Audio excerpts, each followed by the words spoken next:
Aluhu. Tashda lahenu v'le'avotenu. Abiyah Yizchak v'Yaakov. Takvados v'Shemeka Kwados v'Shemeka l'olam ma'eh. It is a good thing to give thanks unto the Lord and to sing praises to thy name, O Most High. To show forth thy loving kindness in the morning and thy faithfulness every night. Upon the instrument 10 strings and upon the psaltery, upon the harp with the solemn sound. Thou, Lord, hast made me glad through thy works. I was triumphant from the works of thy hands. O Lord, how great are thy works, and thy thoughts are very deep. A brutish man knoweth not, neither a fool understand this. When the wicked springeth the grass, and all workers of iniquities do flourish, it is that day shall be destroyed forever. But thou, Lord, O Most High, forevermore. For lo thy enemies, O Lord, for lo thy enemies shall perish. All the workers of iniquity shall be scattered. But my horn shall I exalt like the horn of a wild ox. I shall be anointed with fresh oil. Mine eye also shall see my desire of my enemies, and mine ear shall hear the desire of the wicked that rise up against me. The righteous shall flourish like the palm tree. He shall flow like a cedar of Lebanon. Those that be planted in the house of the Lord shall flourish in the courts of our God. They shall still bring forth fruit in old age. They shall be fat and flourishing. To show that the Lord is upright. He is my rock. There is no unrighteousness in him. Hallelujah.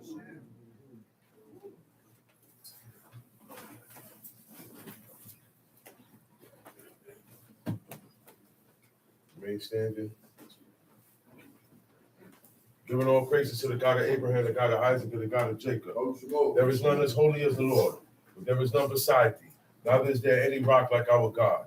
Talk no more so exceeding proudly. Let not arrogancy come out of your mouth. For the Lord is a God of knowledge, and by him actions are weighed. The bows of the mighty men are broken, and they that stumble are girded with strength. They that were full have hired out themselves for bread, and they that were hungry ceased, so that the barren had borne 7, and she that had many children is waxed feeble. The Lord kill it and make it alive. You bring it down to the grave and bring it up. The Lord make it poor and make it rich. You bring it low and lift it up. You raise it up the poor out of the dust, and lifted up the beggar from the dunghill, to set them among princes, and to make them inherit the throne of glory. The pillars of the earth are the Lord's, and he has set the world upon them. He will keep the beat of his saints, and the wicked shall be silent in darkness, but by strength shall no man prevail. The adversaries of the Lord shall be broken in pieces. Out of heaven shall he thunder upon them. The Lord shall judge the ends of the earth, and he shall give strength unto his king, and exalt the horn of his anointed. Please repeat after me, Exodus chapter 20. And God spake all these words, saying, I am the Lord thy God, which I brought thee out of the land of Egypt, out of the house of bondage. Thou shalt have no other gods before me. Thou shalt not make unto thee any graven image, or any likeness of anything that is in heaven above, or that is in the earth beneath, or that is in the water under the earth. Thou shalt not bow down thyself to them, nor serve them. For I am the Lord thy God, I am a jealous God. Visiting the iniquity of the fathers upon the children, unto the third and fourth generation of them that hate me, and showing mercy unto thousands of them that love me, and keep my commandments. Thou shalt not take the name of the Lord thy God in vain. For the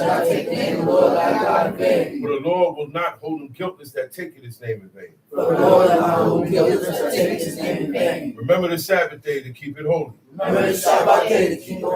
6 days shalt thou labor and do all thy work. But the 7th day is the SHABBAT of the Lord thy God. In it thou shalt not do any work. Thou, nor thy son, nor thy daughter, nor thy manservant, nor thy maidservant, nor thy cattle, nor thy stranger that is within thy gates. For in 6 days the Lord made heaven and earth. the sea and all that in the midst. The sea and all that in the midst. And rested the seventh day. And rested the seventh day. Wherefore the Lord blessed the Shabbat day. Wherefore the Lord blessed the Shabbat day. And hallowed it. And hallowed it. Honor thy father and thy mother. Honor thy father and thy mother. That thy days may be long upon the land which the Lord thy God giveth thee. That thy days may be long upon the land which the Lord thy God giveth thee. Thou shalt not murder. Thou shalt not murder. Thou shalt not commit adultery. Thou shalt not commit adultery. Thou shalt not steal. Thou shalt not steal. Thou shalt not bear false witness against thy neighbor. Thou shalt not bear false witness against thy neighbor. Thou shalt not covet thy neighbor's house. Thou shalt not covet thy neighbor's house. Thou shalt not covet thy neighbor's wife. Thou shalt not covet thy neighbor's wife. Nor his manservant. Nor his manservant. Nor his maidservant. Nor his maidservant. Nor his ox. Nor his ox. Nor his ass. Nor his ass. Nor anything that is thy neighbor's. Nor anything that is thy neighbor's. And all the people saw the thunderings and the lightnings and the noise of the trumpet and the mountain smoking. And when the people saw it, they removed and stood afar off. They said unto Moses, Speak thou with us, and we will hear. But let not God speak with us, lest we die. And Moses said unto the people, Fear not, for God is come to prove you, and that his fear may be before your faces, that he sin not. And the people stood afar off, and Moses drew near unto the thick darkness where God was. And the Lord said unto Moses, Thus thou shalt say unto the children of Israel, Ye have seen that I have talked with you from heaven. You shall not make with me gods of silver, neither shall ye make unto you gods of gold. An altar of earth thou shalt make unto me, and shalt sacrifice thereon thy burnt offerings and thy peace offerings, thy sheep and thine oxen. In all places where I record my name, I will come unto thee, and I will bless thee. And if thou wilt make me an altar of stone, thou shalt not build it of hewn stone. But if thou lift up thy tool upon it, thou hast polluted it. Neither shalt thou go up by steps unto mine altar, that thy nakedness be not discovered thereon. Shalom Aleichem. Shalom Aleichem. We're going to move straight ahead to the book of the law, Leviticus chapter 24. That's going to be our first stop. We can't make up nothing in serving God.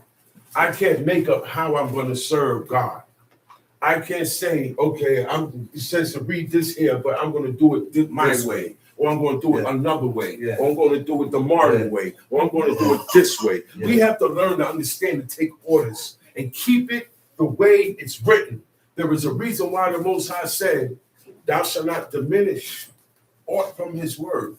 Don't take away nothing that God said. Don't add on to anything that God said. Do you know that's a law? Do y'all know that's a law? That's right. That's a command, not to take his orders and add to it and take away. And this is the problem with Israel. This is the problem. You don't know how to take orders. Following and serving God is about following orders. So we're going to read now in Leviticus chapter 24 about a certain offering that only the priest can do. Only the priest could do. There's certain things that only the priest could do. And when was it done? And we're going to find out what day it's on. It specifically tells you what day that this specific offering goes on. Leviticus chapter 24. Leviticus chapter 24. And the Lord spake unto Moses, saying, Command the children of Israel that they bring unto thee pure oil olive beaten for the light, to cause the lamps to burn continually. This is how we lit our houses up. We didn't have electricity, we didn't have light bulbs, and we didn't use candles. A lot of times you're going to see and read candlestick, right? That's in the English. And when you read it in the Hebrew, it says menorah, oil lamps, oil lanterns. Okay? Time sheet. Without the veil of the testimony, in the tabernacle of the congregation, shall Aaron order it. Okay, this offering, Aaron has to set this offering in order, okay, from the evening until the morning. Doesn't say what day it is yet, right? But it's telling us that Aaron has to do this specific offering. He has to start at evening. He has to start at evening. He finishes in the morning. Right. Without the veil of the testimony in the tabernacle of the congregation, shall Aaron order it from the evening unto the morning before the Lord continually. Okay, and now in Genesis it says the evening and the morning, and that was the first day. Right. It said in the evening, in the morning. That was the second day. In the evening, in the morning. That was the third day. So God is telling us this is the order of how a day starts and ends. The day starts and ends at evening. Sure. The day starts and another day, a day ends and another day starts at evening. Okay. As this day goes out, another day is slipping in. It's a continuous flow. This is for every day of the week. This is the order for every day of the week. Evening and morning. Now, when it says morning, it means the day, the morning, the midday, and the whole day. Everything don't have to be, God don't have to explain everything to you. You know what God means when he means from evening to morning. Shall make one day. Okay? Country. He shall order the lamps upon the pure candlesticks before the Lord continually. And thou shalt take fine flour and bake 12 cakes. So he got to make 12 cakes, 12 loaves of bread. That's. Oh, but he's cooking on Shabbat. He's working. Yes, God told him to do this. God has commandments, statutes, laws, and judgments. And within some of these laws and statutes, there's an exception there. God make an exception for the high priest, for the priest to do his work. Okay? In Exodus 20, God made an exception for the imam, for the mother of the children. If you notice, she is not mentioned when it says thou and thy son, thy daughter, thy manson, thy maidservant, your cattle. But it never said your Isha, your wife. Why? Because she has to work taking care of the children. Taking care of children is work. It's like sometimes it's like herding cattle. Yeah, you gotta watch them. They have to be supervised all the time. You got one is running astray. Get back over here. She has to change those diapers. She is allowed to clean the baby up. That's right. She is allowed to prepare things for the baby. She can go in there and take a bottle and put it together and put it in the hot water, let the hot water run. So there are exceptions made, and God said, this is an exception. I need for someone to make 12 loaves. The only one that's qualified to do this is the priest. And the only time I want him to do this is from evening to the morning. Right? Right. Shamshi. And thou shalt set them in 2 rows, 6 on a row upon a pure table before the Lord. Right. And thou shalt put pure frankincense upon each row. And on those loaves of bread, he put frankincense on. The shoe bread. That's called the shoe bread. That's the same bread that David and his men ate. Running from Saul. When they was running from Saul. He said, have you and your men been away for 3 days to eat this bread? You gotta be clean more than one day. Because it's dealing with the Most High God. Things personally dealing with the Most High God. You got 3 days. Yeah, we got 1 day to get clean. But dealing with the Most High, they say, hey, clean up yourself and be clean in 3 days. Because the Most High is coming to introduce himself to you. That's right. So you guys got 3 days. Right. Nobody said, hey, but in the Lord, don't it say 1 day I'll be clean? See, that's the problem. There you go. There you go. That's our problem. There you go. We always have, and this is why I say, watch your questions before you ask them. Analyze what you're asking sometimes. Because a commandment is not to be questioned. A command is not to be understood. It's to be followed. It's to be followed. It's an order. These are instructions. Time sheet. And thou shalt put pure frankincense upon each row, that it may be on the bread for a memorial, even an offering made by fire unto the Lord. Every Shabbat, he shall set it in order before the Lord continually. Every Monday. Every Shabbat. Every Tuesday. Every Shabbat. Every Thursday. Every Shabbat. Every Shabbat. That's right. From evening to morning. That's right. So from as the sun set Friday evening, the Shabbat starts. According to what I read here, I don't care what nobody else is saying. That's a fact. I don't care what Israelites are thinking, what they're saying, what the rumor is going around now. I don't listen to that. I go by what's in the book. That's right. That's how I was taught. Okay? So You got to go straight up and word for word. Stop listening to people. That's right. If it's not in the book, don't listen to him. That's right. I don't care what title he got. That's I don't care who he is. right. Stick to the book, man. That's right. Look what I just saw. Uh-huh. It says from evening to what? To the morning, right? Morning. In the Hebrew, it says every Shabbat. You know what it says for every? Every Beyom HaShabbat. On the On the day day. of the Shabbat. other day. So if the book say Day. evening to morning, why it says Beyom HaShabbat? That's the day. That's the day of the Shabbat. It don't mean evening. That's the That means day. day, but the book say evening. Evening, morning. Come on, man. That's Start the what I Shabbat said. from evening. Stop shopping God's words. Start your Shabbat from evening. She said, Stop but it says day. shopping. That don't mean that.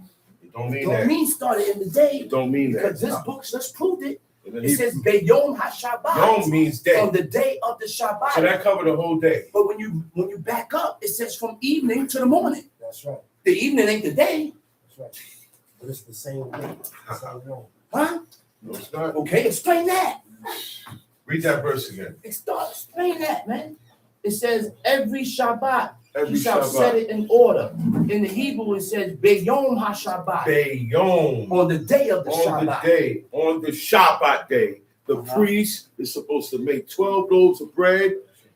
He has from evening until the morning of the day. That's right. You understand that? Mhm. He has from the evening when the Shabbat starts until the morning. That's the rest of the day is still the Shabbat. Yeah. Yeah. He has until the morning. He can't go past the morning. That's his time. Yeah. So while you sleep Friday evening, the priest is up. While they in their tents home sleep, the priest is up Friday night and he's making that bread. Yeah. He's making that bread. Even He got to morning time. At the morning time, that's it.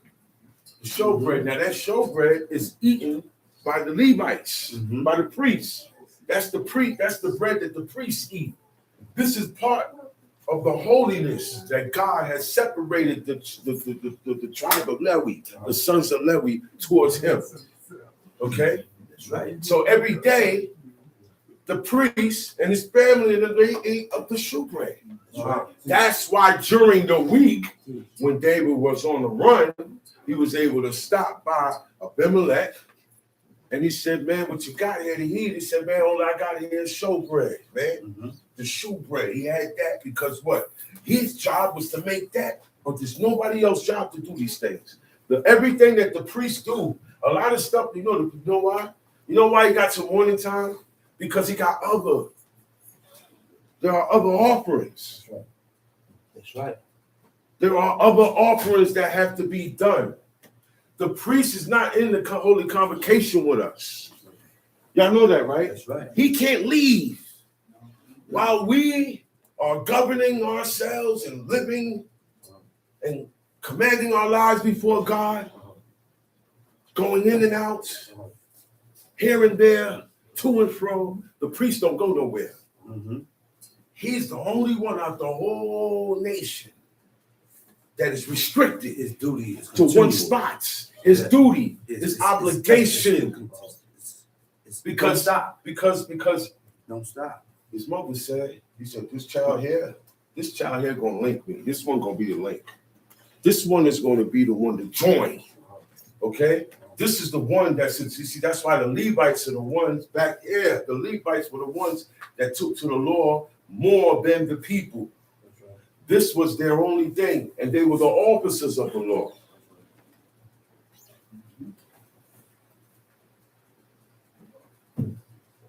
This is not something that you could come in and change. That's right. This is not something that you could come in and alter. Alter means also to change. So when you change something from its original creation, the way God meant it, the way God created it, once you change that, you perverted it. Mm-hmm. All right? And it becomes corrupt now. Corruption can set in once you change the commandments. Corruption can set in. Time sheet. And it shall be Aaron's and his sons, and they shall eat it in the holy place. They can't go and take that and eat the bread anywhere.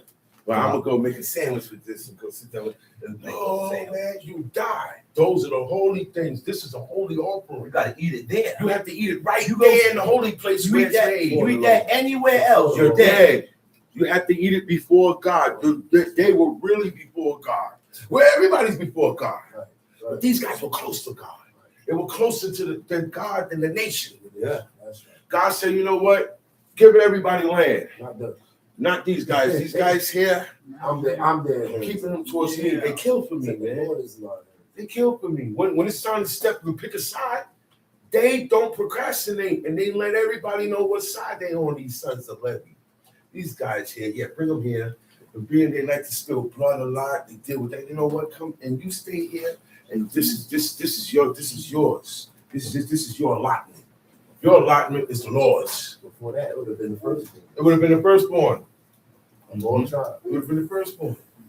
But he said, no, that certain acts that you do in life before God will make you stand out for good or for worse. That's right. Before the Most High. And then also, That's right. that's why sometimes people tend to forget certain things about people because what you did over here was crazy. So it's hard for me to remember certain things. I'm supposed to remember the good that you have done. But what you just did recently was crazy. So now I have to overcome this and still remember the good. Ain't that something? That's right. Because what you did was out of line. What you did was vicious or atrocious or whatever. It's an act that everybody feels proud on. Man, come on, man. But when I needed help over here, that same person commit that atrocious act. He ain't all that atrocious and bad because he thought he had a mind to consider me or you in our time of need. And you didn't even ask. He looked and saw it. So I can't shoot them all down. We got to watch how we deal with each other.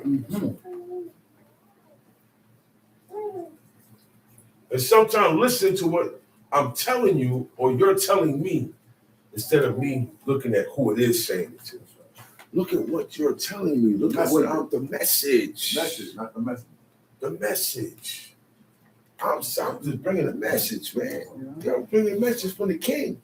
Why you want to kill me? We're that type of people. That's right. We get jealous and look at the one and who we are jealous over. And that's what Cain did right or wrong. He took it out. He took it out on the wrong person. He was vexed. He was countenanced because of the situation of God not regarding him. You understand that? Yeah.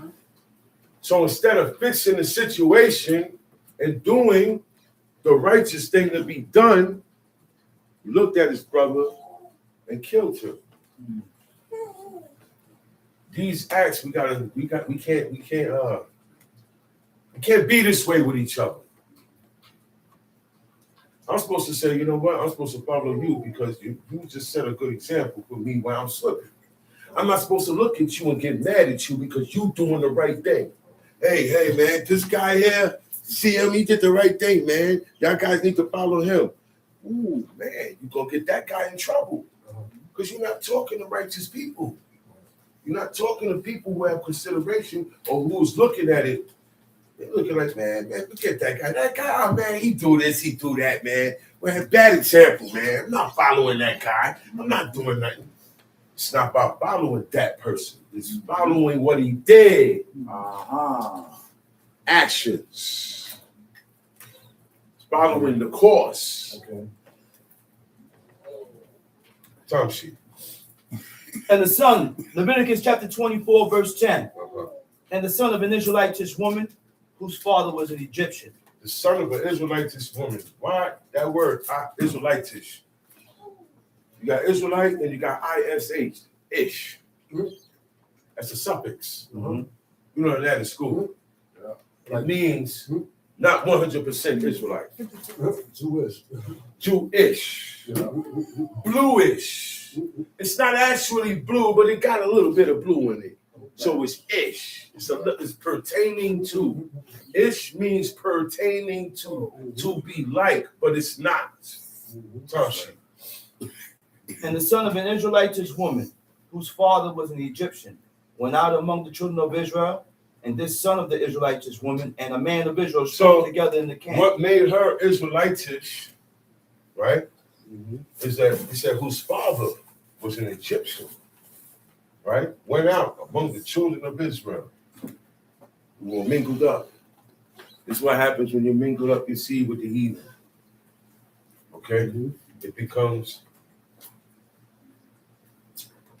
watered down, not pure. This is why the Most High said, don't marry into none of these other nations in Deuteronomy 7. He said, don't marry into none of these nations, the Canaanite nations. I don't want you to have relations with these people. You're not supposed to have a cousin that's a Canaanite. An Israelite was not supposed to have an uncle that was a Canaanite or auntie that was a Canaanite.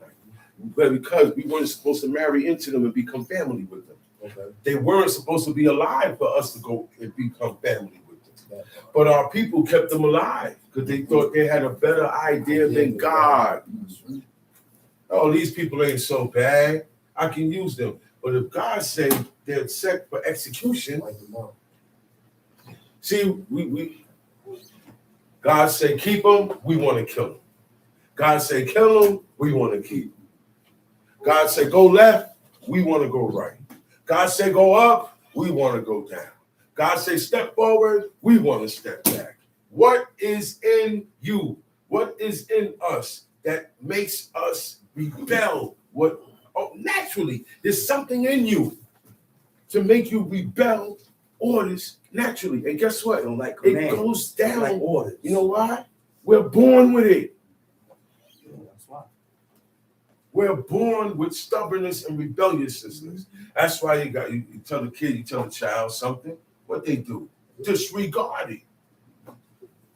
And then you gotta yell at them, you gotta beat them, you gotta reprimand them.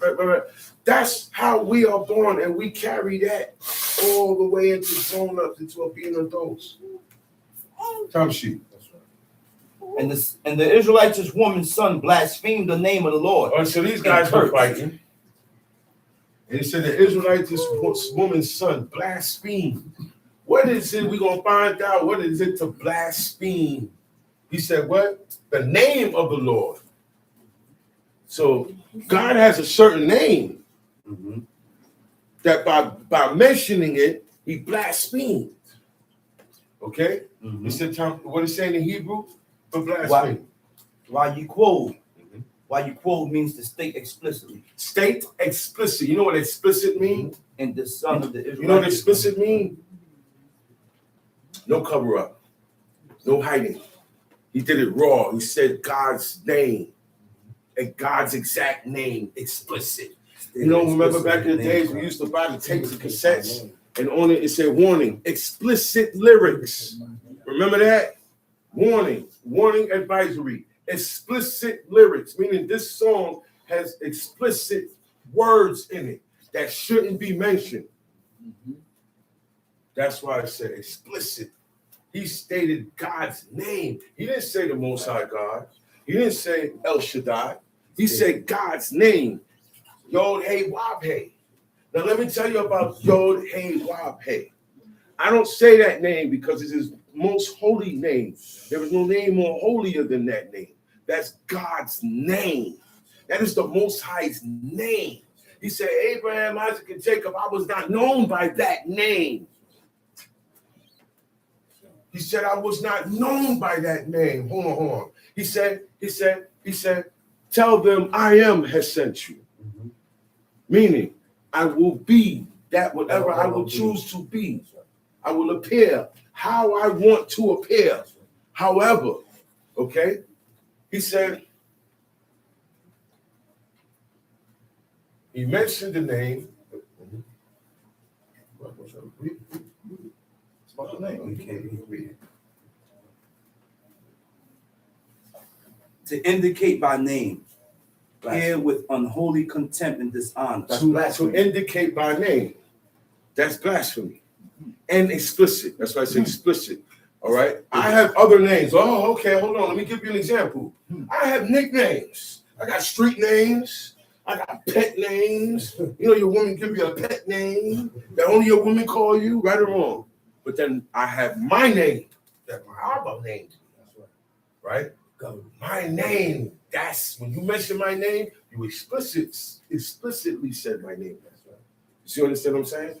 You mentioned God's name explicitly. The divine name of the 4 letters, Yod, He, Divine, Vav, He, divine name of the 4 letters, Yod, He, Vav, He, which is never pronounced. Which is what? Never pronounced. Okay. You don't even know how it's pronounced, man. Why Israelite? Look. This is information for people who don't serve God. They know of God. And they take whatever and they write it down and say, hey, well, these Israelites, they're not supposed to be doing that. And they write it down. Okay? It says, we're not supposed to be mentioning the name of the Most High God. That's this man. In the English, it said he blasphemed. Okay? Yeah. So now we know what it is to blaspheme. It's more than what you think it is. The first order of blaspheming is mentioning God's name. Now let me tell you something. You don't even know how to say it. We don't know how to say it. There's no vowels, y'all. There's no vowels for Yod, Hey, Vav, Hey. You could be saying it wrong. You could be calling somebody else. Yeah. Once the vowels is changed, it's a different word. Am I correct? With the Hebrew language? I'm not a Hebrew scholar, but I know enough vocabulary and I know enough suffixes and prefixes and conjugations to know. Okay? We're not supposed to be mentioning the Most High's name. God is most holy, and so is his name. That's right. If you read throughout the Old Testament, they talk about the name of God. It said, blessed be the name, Hashem. Blessed be the name. Moses said, man, because they're gonna mess your name up, man. They're gonna talk bad about you, and that's a stain on your name. That look, man, just take me out, man. Can't have you wiping all of these people out because your name is most holy. We can't have no dirt being thrown on it. But we still don't know the full pronunciation. That's right.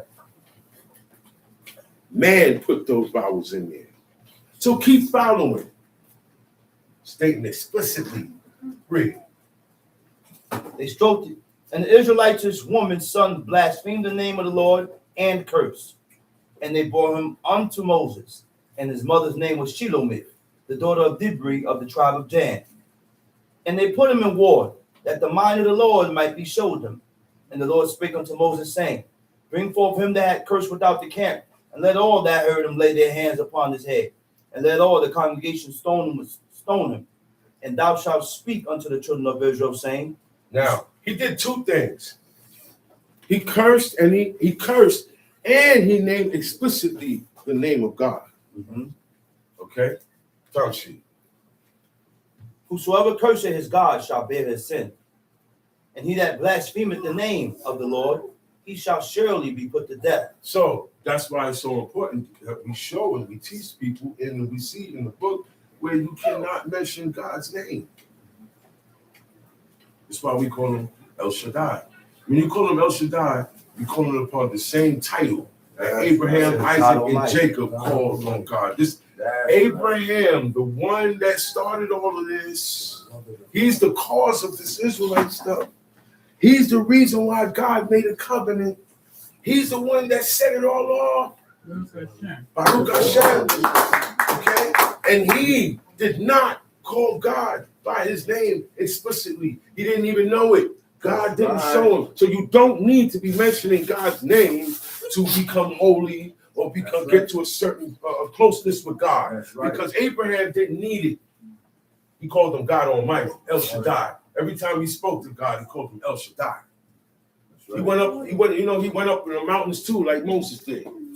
He went up in mountains to speak with God. Anytime you hear a man saying he went up in the mountain. You got to go hiking to go see God. Mhm. It ain't nothing walking up a mountain, trekking a mountain. You know what's up in the mountains? All types of animals. Yeah. Bears, eagles, Yeah. falcons. The bat, they got caves up in there with bats up in there.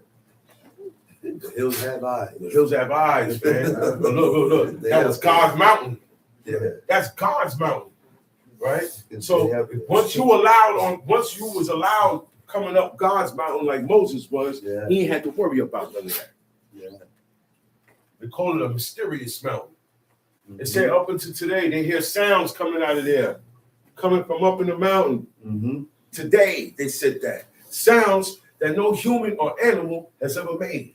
They said, where are these sounds coming from? In this mysterious mountain range that's been burnt. The Sinai mountain range. Mm-hmm. The whole mountain range.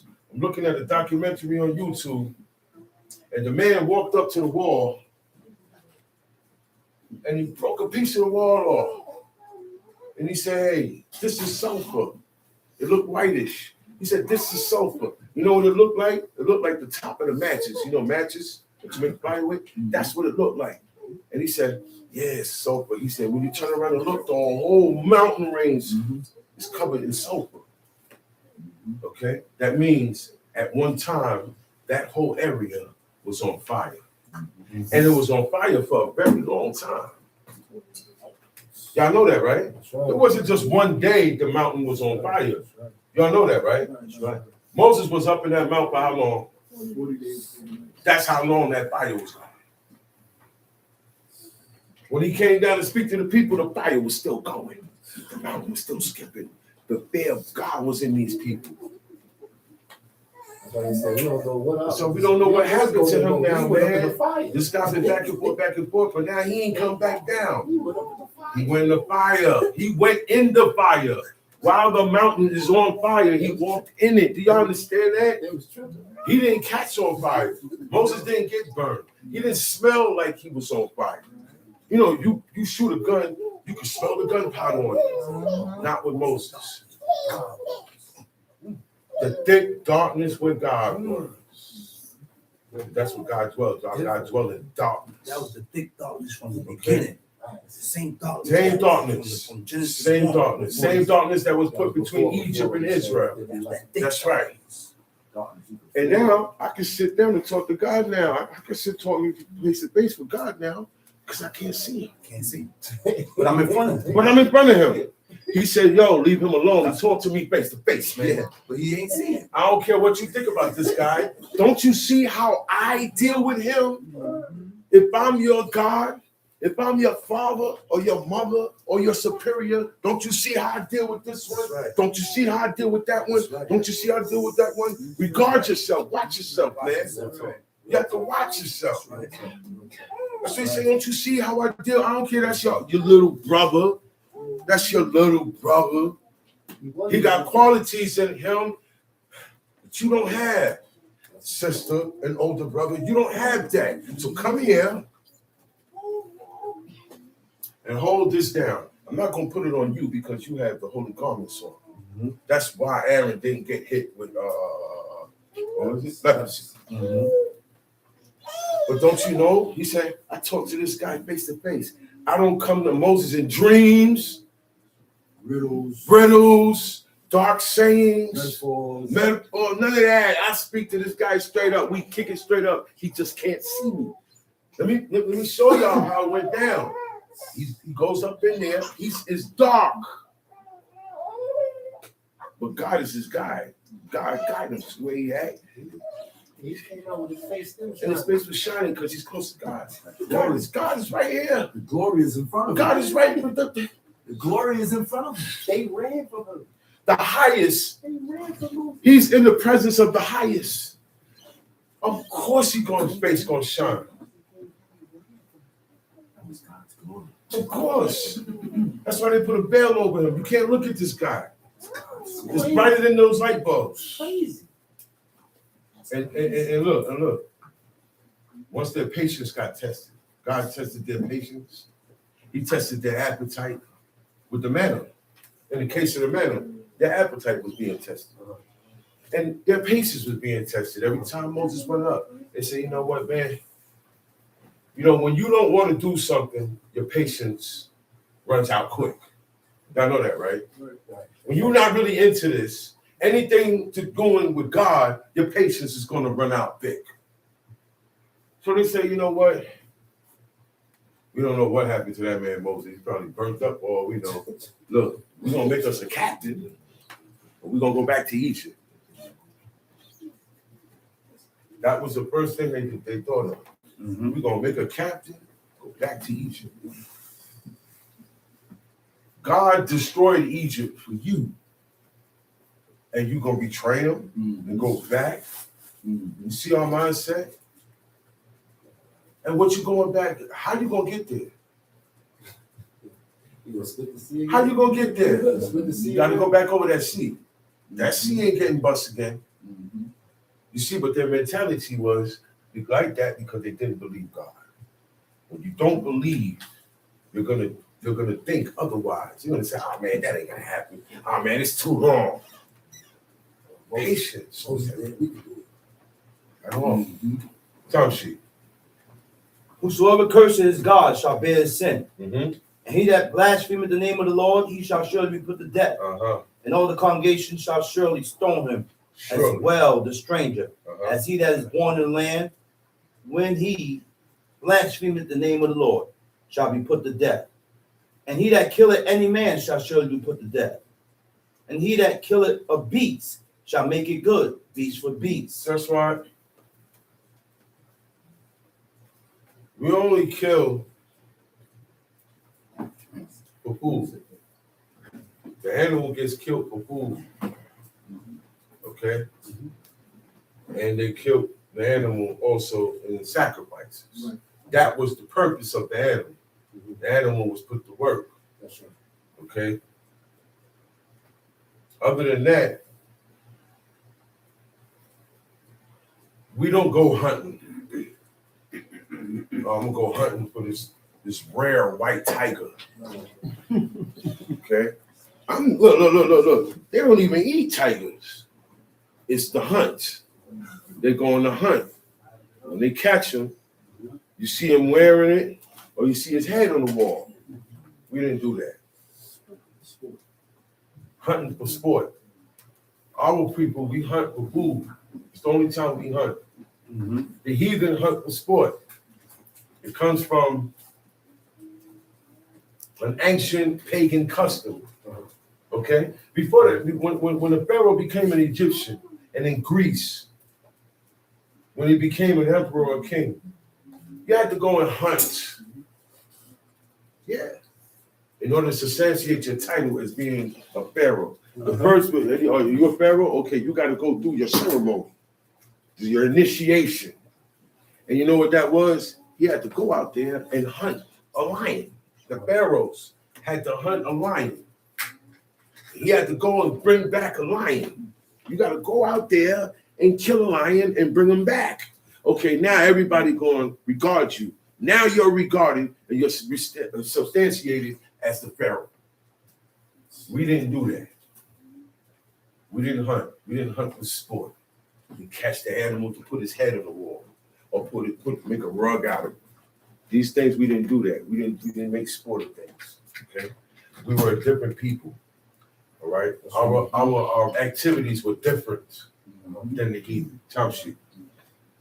And if a man cause a blemish in his neighbor, as he had done, so shall it be done to him. What's the Hebrew word for blemish? Hebrew word, and if a man. You gotta know exactly, Moon, a blemish. A blemish, a wound. Yeah, a blemish. Yeah. How can I put a wound on another man? Black eye, broken nose, black my eye. teeth is gone, lip is bruised. Okay. I'm break his jaw. Yeah, that's a blemish. Break him up, man. Put your hands on him. He says, so if a man causes a wound, I cause a wound in his neighbor, he said, as he has done, so shall it be done to him. Whoa. That's so am I willing to really sit down? I gotta think about it when I want to jump up and punch the brother in the face. That's right. Because we had an argument. That's right. He's not punching up and jumping me in the face. We can argue.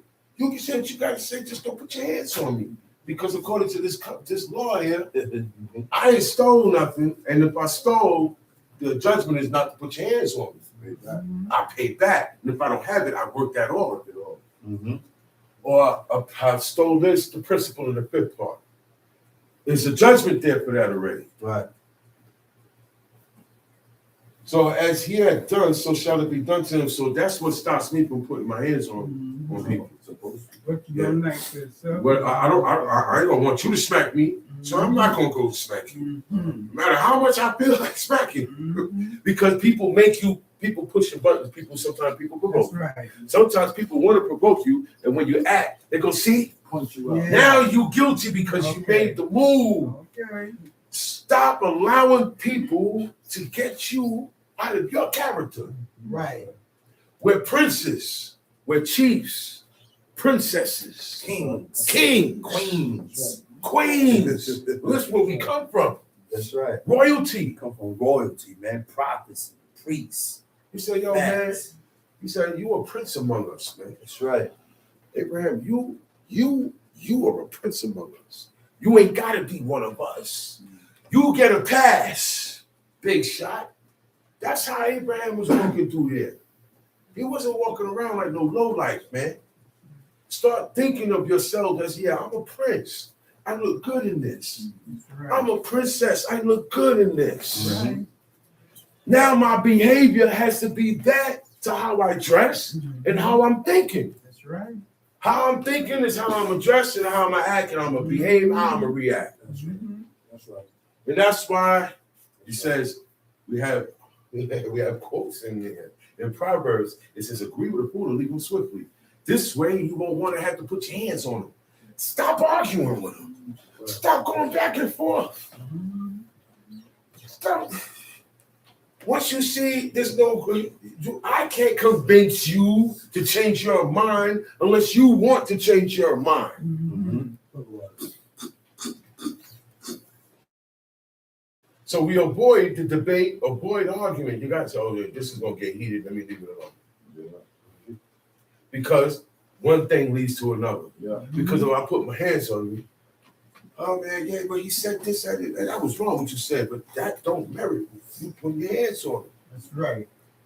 He can say whatever he want. You can say what you want. He said, thou has cursed also. Mm-hmm. So wait. I could go around and doing. And when it's time for me, it can't be done to me. That's why God got these commandments here, because you know there are certain individuals that like to dish it out, but can't take it. Okay. And that's not just. There we go. It's Back not. to that word just. No, it's not. That is not just. That's right. If I do to you, but you can't be doing it to me because I don't like it, I am not a just person. I don't have justice in me. Tobit said, I have walked on all my life in the ways of truth and justice. I never treated nobody unfair. When you don't have justice in you, you can't serve God. Can't serve God because you're going to break these commandments. The commandments going to get broken. Your ways have to correlate with the law. Your ways have to correlate with the laws. If you don't change these ways, you're not going to be able to complete these laws. This is why we talk about changing your heart, y'all. This is why we talk about changing the mindset. Because when it's time to do these commandments, your mindset ain't right. You gonna break these commandments because of how I'm feeling and the mindset that I have. I haven't changed my dirty ways. So when the situation come up, I'm breaking commandments. I'm going to break a commandment and more. It's inevitable. Meaning you have no choice but to break it once you have not become just within yourself. But that's what Tobit said, and he stood on that. He said, I walked all my life in the ways of truth and justice. He never jerked nobody. There's nobody going around saying, man, I don't like that guy. I don't like that. He did me dirty. He ain't never did nobody dirty. Look, just for you not to feel the way, he was sacrificed. what he has. You understand what I'm saying? Mhm. I will go through it. I will subject myself just so you don't think ill of me. I don't want you or God. I don't want nobody thinking ill of me. So I change my ways and I deal people just and correct, or don't deal with them at all. Stay to yourself. Being just is a big thing, man. You're not going to be able to complete these commandments. You're not going to be fair in your doings. You're not going to be fair in matters. I'm going to pick sides. I'm going to be partial. I'm going to be with my favorite. I don't like you. So everything that you say and do, I'm shooting it down. And I can't wait till you're wrong. Because now I can put all my weight on you. Man, this is hate. That's right. And God don't like that. Yeah, you're wrong, but you're doing too much. That's right. He said, Most High, this punishment you put on me is a little bit too much. I can't bear this. No, you think that you murdered his brother. He killed his own brother. He wasn't talking about him. He didn't lie on him. He killed his brother, man. Killed him, man. All right? The first murder. First murder. Innocent blood cried out. Cried out. Innocent blood. Imagine how much innocent blood crying out today. Imagine. From back then to now. Wow. And then in the future, is people being killed today. Innocent being killed today. Tomorrow, until the set time when judgment day comes. All that innocent blood. You know how much people got to answer for that?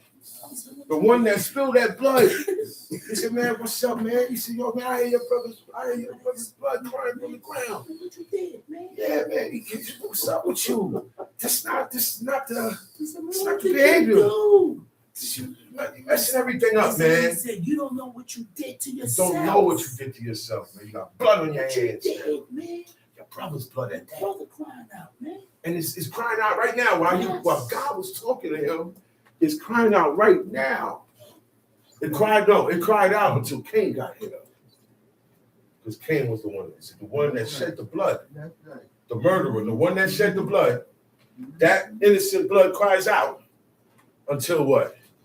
Until my blood gets shed. Once my blood gets shed, that guilty blood drop, now that innocent starts crying to God for what? Crying to God for what? For justice. Look what he did to me. He took me out of here. I'm not living no more because of this murderer. This is some real deep stuff here we dealing with the Most High, man.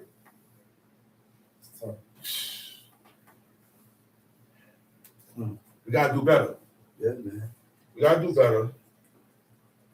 Innocent blood. Before we start blaming, look to yourself first. Self-reflect. Look to yourself first. Check yourself. Even if it is your fault, why did this happen? Why did God allow this to happen? That's right. Start questioning yourself. What did I do to cause What did I this? do for this series of events to domino effectly chain reaction come to me and affect me in a negative way? Affect me and this evil happen. How does this happen? All this have befallen me. I'm not on you. Hey. But you got to watch if you was used for an evil purpose.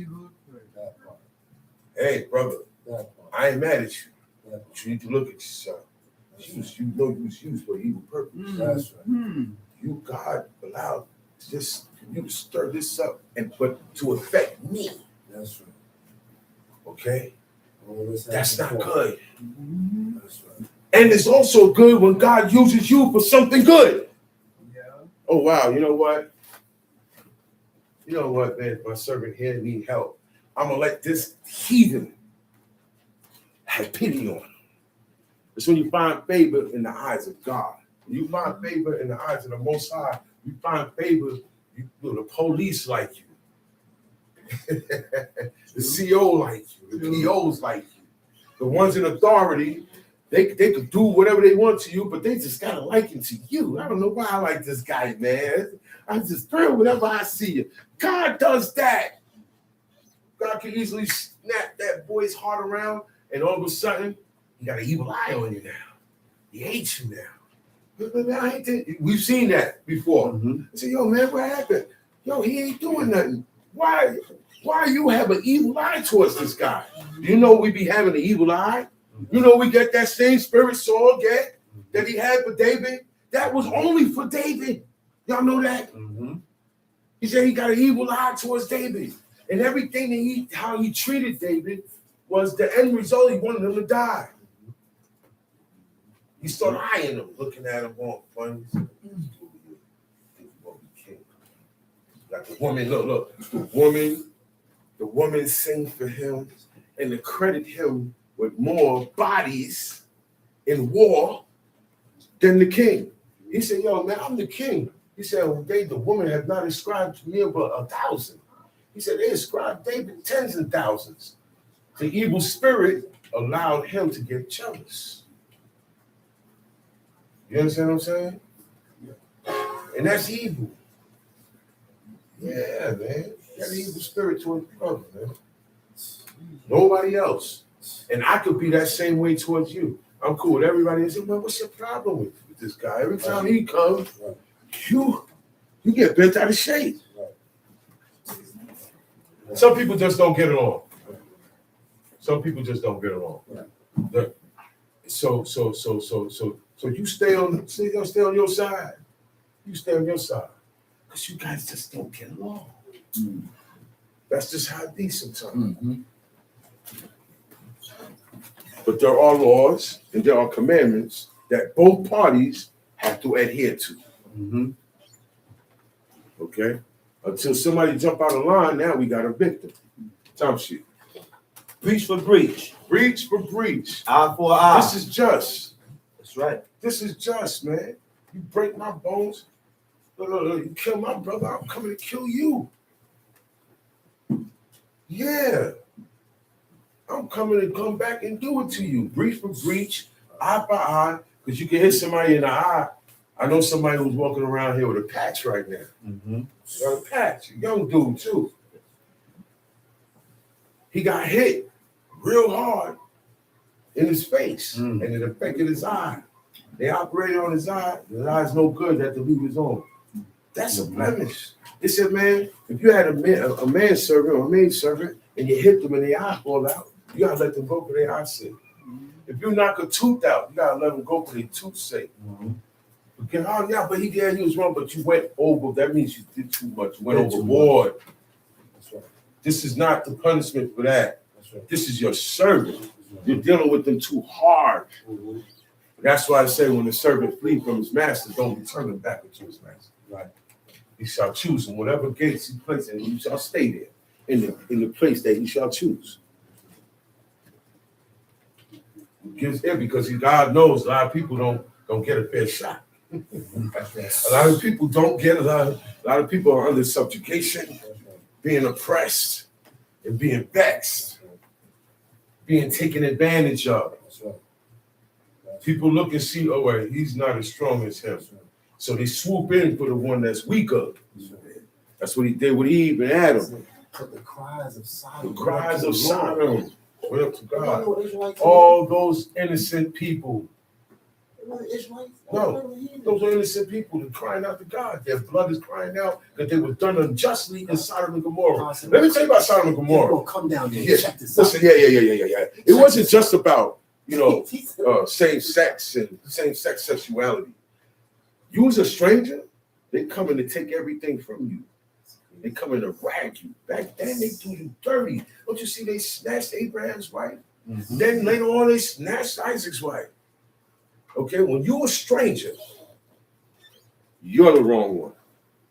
That's why God commands us. We have laws for the stranger. Don't vex them. And there's many ways to do that. Okay? Don't oppress them. And there's many ways to do that. Why? Our father was a stranger when he walked the breadth of the land.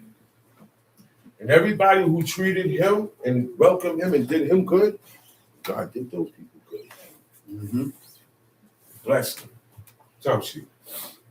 Eye for an eye. Tooth for tooth. As he had caused a blemish in the man, Uh-huh. so shall it be done to him again. Okay, we really ain't got to break this down.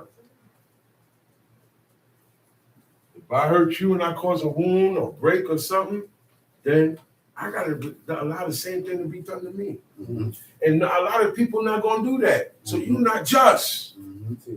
That right there can say, you can tell just by that example that a person is not just. They have a long way to go. So now dealing with matters, when matters rise up, we're going to have a certain authority has to be there, has to be present to take care of the group or individuals that are not just. Because not everybody is the same. Not everybody's fair, man. Not everybody considers. That's right. Okay, so there has to be a way to handle these type of people. You understand what I'm saying? Because you can't just you can't just come and do what you want to do. There has to be some type of consequences to your actions. Everybody else get consequences to their actions. Why this guy don't get no consequences? Okay. Why nothing happened to this guy? When this guy go, come down on him, he's wicked, he's dead, blow him up, put the spotlight on him. About you. Why you covering yours up? So we got to think about that, man. We're not just. We're not being just with each other. Tumshu. And he that killeth a beast, he shall restore it. And he that killeth a man, he shall be put to death. You shall have one manner of law, as well for the stranger as for one of your own country. That's just. Yeah. Why are we going to have a stranger come serve God, but no, this don't apply to you? No, it don't go like that. Anybody who wants to learn how to serve God is welcome. God has open arms for you. That's the homeboy. Never mind these racial Israelites, Teach. selfish Israelites, Teach. and their selfish needs Teach. to want to say who can serve God or not. That's right. He's as the homeboy. You got people coming from all walks of life. Teach. All walks of life. Teach. This guy coming from the dark side of life. Teach. This guy came from the streets. Right. This one come out of paganism. Church. This one come out of the political field. Right. You got some Israelites that are in the political field. You got real religious Israelites. He used to be a Mason. He was a Christian. He was a Muslim. He was a Protestant, and now he is Israel. All walks of life. That's right. She used to be a prostitute. That's right. Now she hanged. That's dead. This guy was this. They used to be. I was a thief. This guy was a robber. This guy was this. Now they meet God and all that. That past life is no more. That's right. Teach. It be as if you look back and be like, man, that was a long time ago. That's right. I was a different person. Yeah, I was a different person back then. Teach. Yeah, Teach. you're supposed to be better That's right. as we go on in That's life. right. Mm-hmm. That's your advancement. That's your progress. Mm-hmm. Tamshi. And Moses spake to the children of Israel, that they should bring forth him that had cursed out of the camp, and stone him with stones. And the children of Israel did as the Lord has commanded Moses. Now see, they grabbed him and put him in ward. Uh-huh. They sequestered him, locked him down. They put him somewhere where he couldn't. They call it jail today. All right, we call it jail today. That's really what it was. They put him in a spot where he can't get out, and he has to stay there That's until further notice, That's right. which is what we call today sentencing. That's right. And God said, when Moses spake to the children of Israel and said they should bring him forth that had cursed out of the camp. So they had to get that guy, and he had to die. All because of what he said out his mouth. He said he strove with another man. He ain't had no problem with God. He didn't have no problem. It wasn't God. It was another man. But you better watch your mouth. That's why I say, in our anger, happiness, grief, sadness, worry, all these different types of emotions, be careful. Be careful. We are an emotionally driven species. And want to offend God. You don't want to offend God. You don't want to offend your parents. You don't want to offend Offend each member. other. You don't want to offend each other. Each Being other. offensive is not good. It's not good. That's right. It's not good. It's not good. God ain't gonna like you, and man ain't It's gonna not like you. good. That's right. That's right. It's not just with God. Man ain't gonna like you, man. Nobody gonna like you. I don't like him, man. I don't like her. She always got something. She always got Negative. something negative to say. That's what they call Something negative always gotta energy. put- yeah, What's yeah. wrong with you? I don't want to be around that. And Yeah. you push people away. That's right. That's right. Teach. You push people away. That's right. Yeah, maybe they was meant to get pushed away by you. You were used to push people away. Watch yourself. Watch yourself. Yeah, certain people, God gonna say, man, yeah, this guy gotta go. Now, whose fault? That person that just get up and go.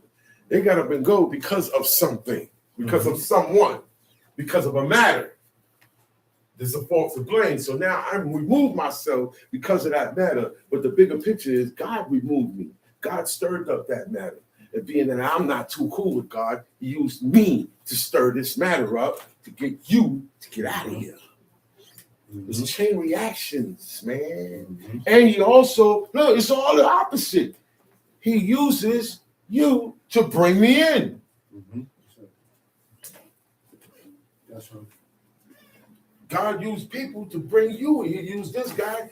This guy ain't gonna serve God too long. He's not gonna be here. But he's just here to bring you in. That's right. Once you get to a certain level with the Most High, they ain't gonna see this guy no more. He's gone. True story.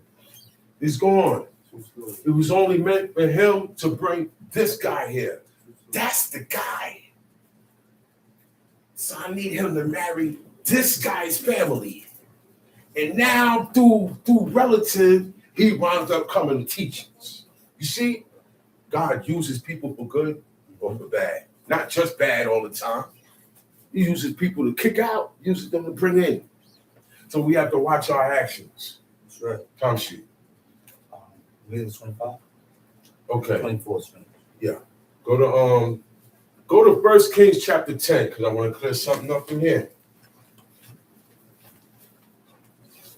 We allow people to take our history and insert what they want, and then we go by it and teach the people.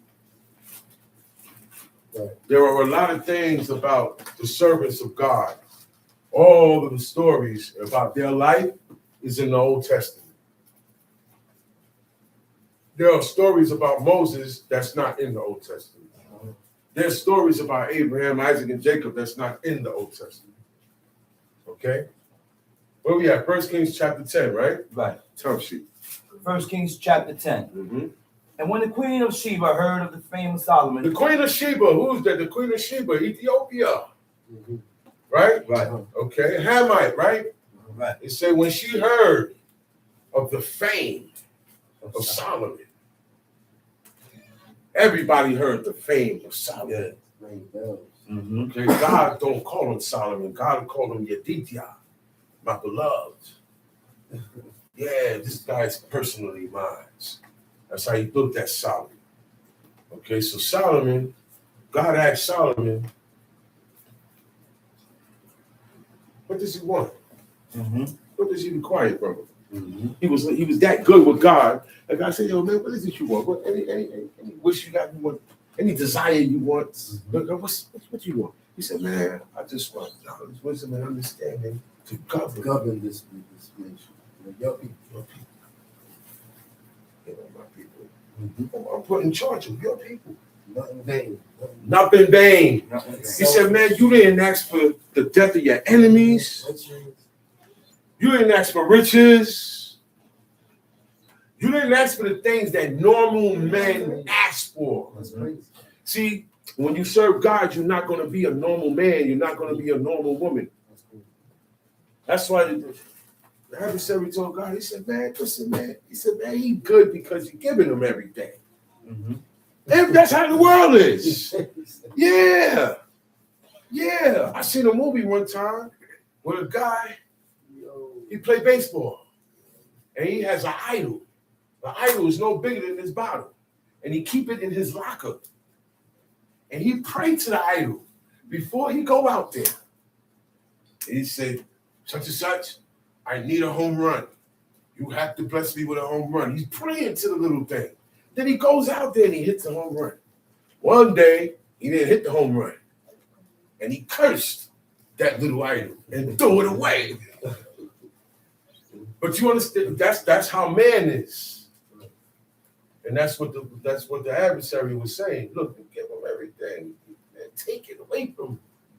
Start making his life, put squeeze on his life. Make his life tedious, where I bet you he'll curse you. But normal man would do that. Not Eo. Right. Not the one that is true evil. He's not going to do that. And he is also a just man. Tertiary. Concerning the name of the Lord, she came to prove him with hard questions. She said, man, I'm going to see if this guy's as smart as everybody say. Everybody say wisdom is the most, Solomon has the most wisdom in the whole world. It said Solomon is smarter than everybody that's been here before. And he's going to be smarter than the people come after him. God gave him that. He said, because you didn't ask. See, it's a good thing. It's a good thing not to be selfish. God said, because you didn't even ask. And he got enemies. He said, you didn't ask for the death of him. You didn't ask for these things. He said, so I'm going to give you something you didn't ask for. That's where the riches came in from. He gave him those riches. God gave him no God. See, God make you rich. And God make you poor. So when we met today, you bring it up, you bring it down. He kill and he make a lot. He can switch this thing up like it ain't nothing. Okay? One day you a king, next day you nobody. And he'll take nobodies and make them kings. They look at Saul and said, man, we don't know about that. He ain't no king. He don't even want to be king. They rejected Saul. God put him on that pedestal. Okay? Verse 2. It says, she came to Jerusalem with a very great train. She came to Jerusalem with a very great train, with camels that bear spices, and very much gold, and precious stones. And these are gifts. I'm not going to come. I'm royalty. You're royalty. When we come to see each other, we don't come to see each other empty-handed. This is to let you know, look. I respect your office as king, and I'm in your kingdom. There you go, king. What's good, man? I came up from this for you, man. And you do the same with me. This is what kings, this is the behavior of kings. Okay? That was the behavior. They always came with something. They always came with something.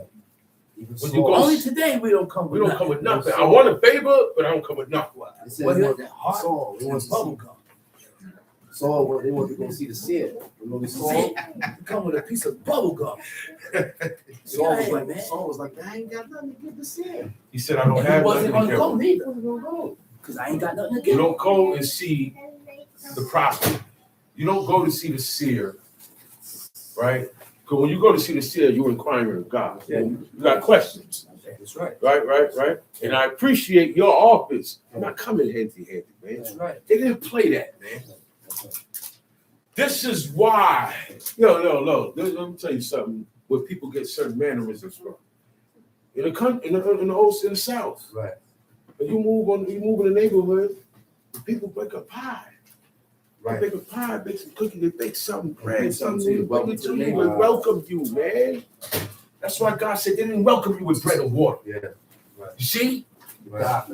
Move to a new neighborhood where rich people live at.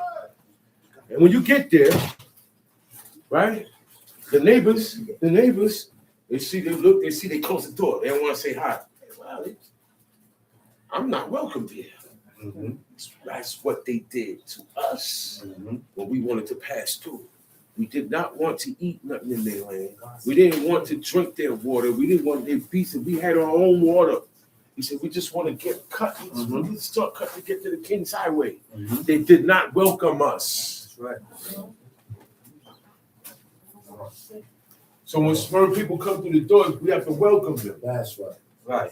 That's There's an etiquette that comes with it. That's right. We have to give them a certain attention. Right. Hey, wait a minute. Hey, Right. just skip it. Let's skip it. It's my album. He said, man, you learn to eat last. That's right. He told me that. He said, stop going in that kitchen. He told me that. Nah, Didn't tell everybody else. Yeah, I heard that though. Bro. That's why I was. Look, by the time I get my food, it's cold. Up to today, it's like that. But I'm good. I'm following the order. There's the reason why he told me that. Yeah. Right or wrong? Right. Yeah. That's right. No. A father tells all his sons and daughters, he gives them all commands. Commands as a collect and commands individuals. Separate. According because of you, you and him are two different guys, but you're my sons. So I got a general order, and now personally, this is for you, and this is for you. That's what Jacob did. That's how it goes, man. No. We work together. Nobody's bigger than the other. See, this is when we get things misconstrued. What Mattathias said, he said, all right, 5 sons. He said, no, you know what? The oldest, you be like a father to us. So that means that they gotta act like sons to him. Mm-hmm. So when the oldest say something, you gotta regard it, man. That's right. When your older brother's telling you something, and he's telling you something for you, that's when you know you have an older brother. That's right. Yeah. Nothing for him. Everything he speaks to you for is for you. For your benefit. For your benefit. That's love, man. But we look for love in all the wrong places.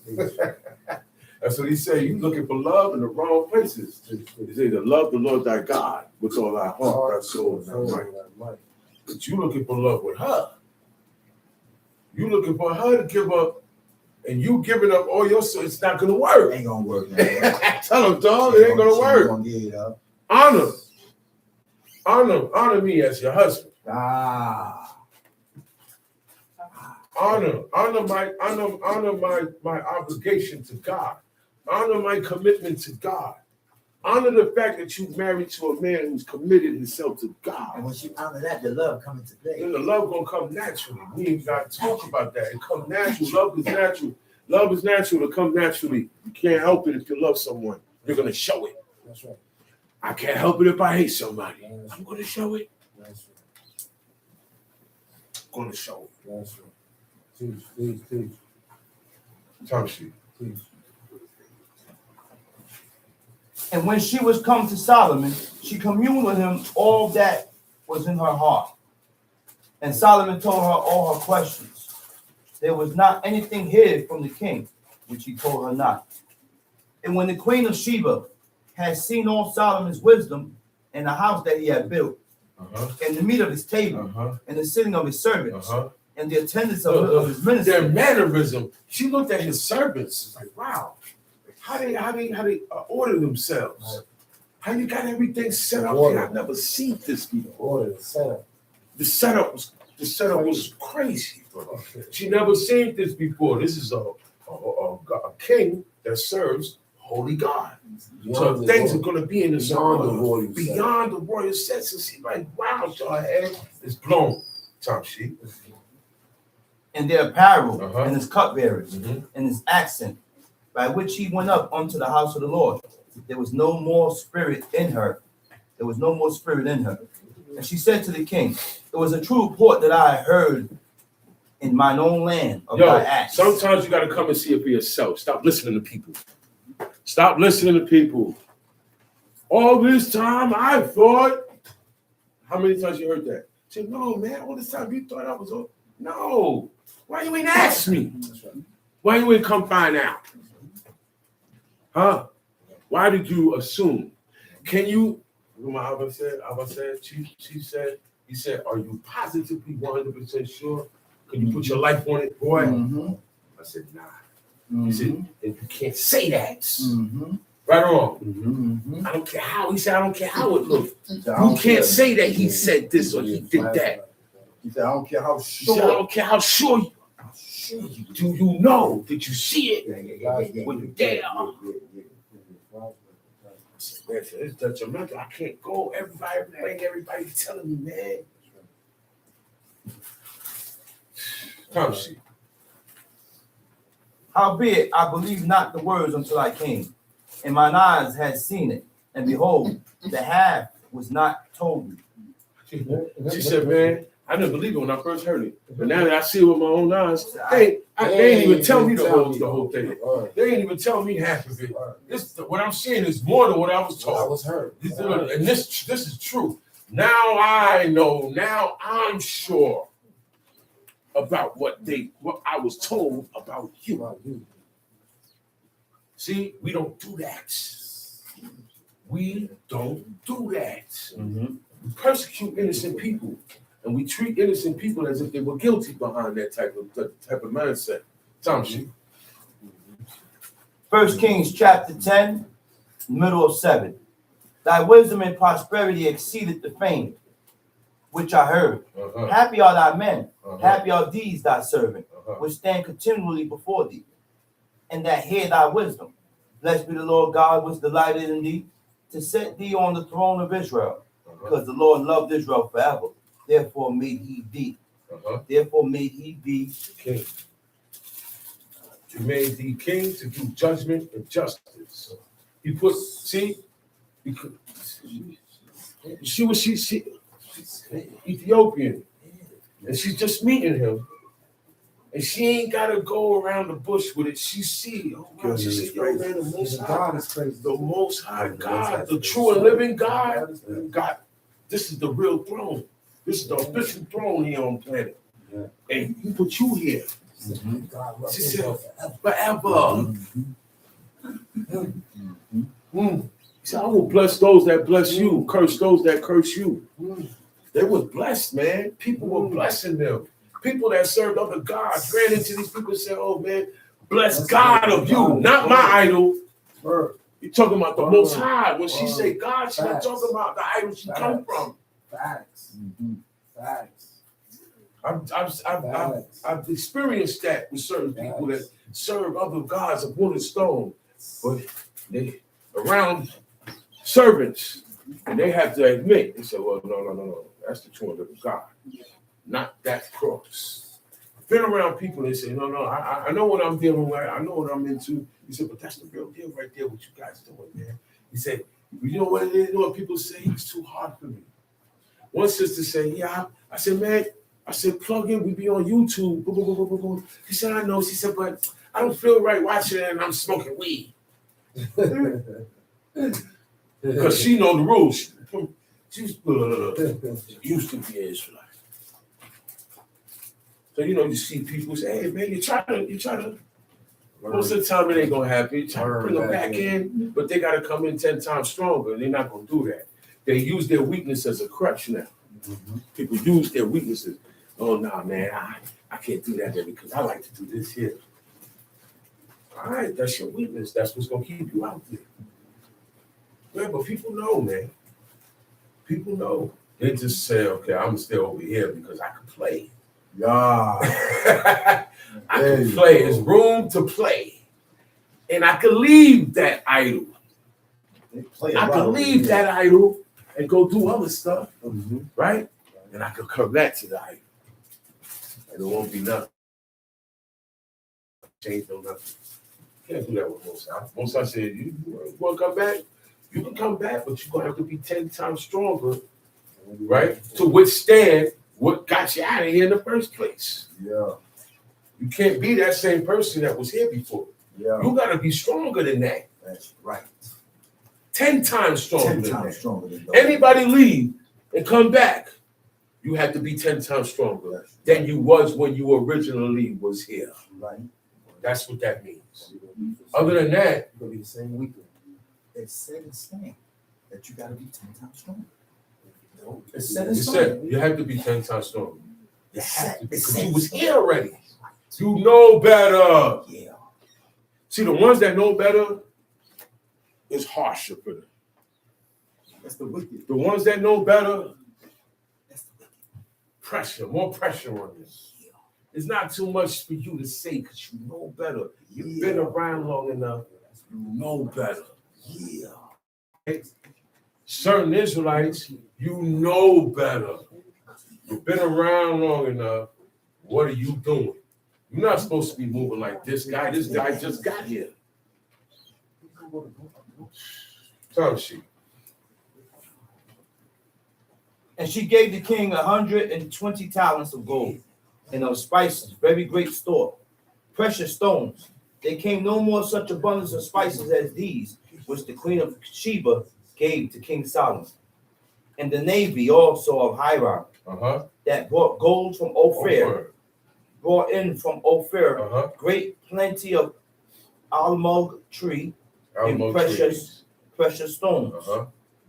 And the king made of the almug tree pillars for the house of the Lord, and for the king's house, harps also and psaltery for singers. There came no such almug tree, nor were seen unto this day.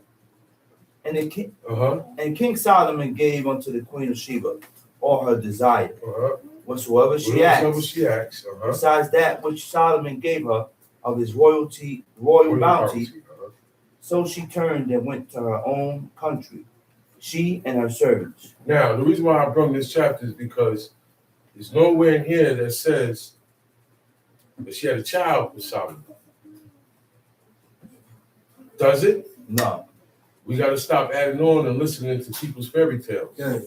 Solomon never slept with the queen of Sheba. He did not have a son named Menelik. Yeah, we got one chapter that we read about this woman. She did not come there to marry him, with him, and she definitely didn't have a child by Solomon. Because Queen of Sheba comes from a warrior tribe. That's why she was the queen.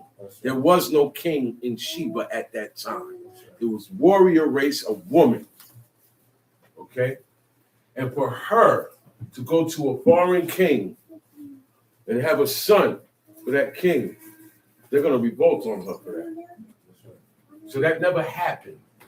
People said that. People. That's right. All that stuff about Menelik and all of that is fake. Solomon didn't fornicate.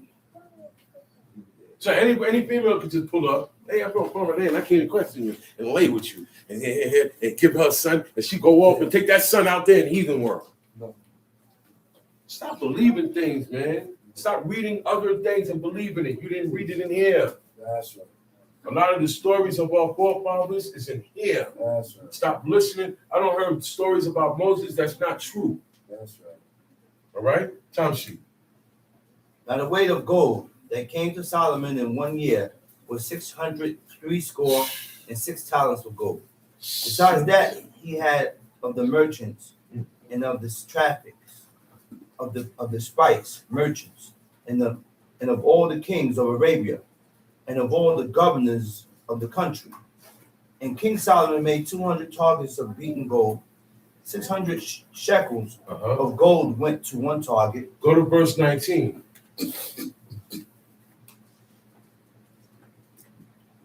The throne has 6 steps. This is the throne, the king's throne.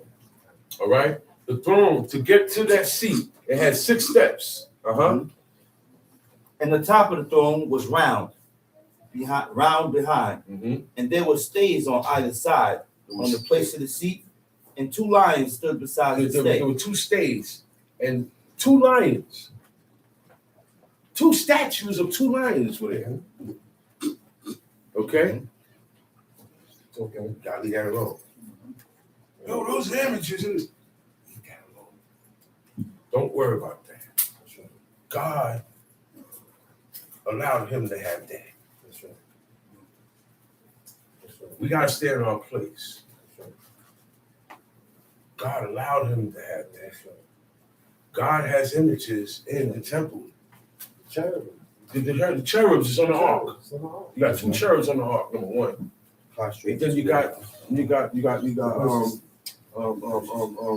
holding up the labor, where they're going to wash their hands and their feet at. Right. You know what's holding that up?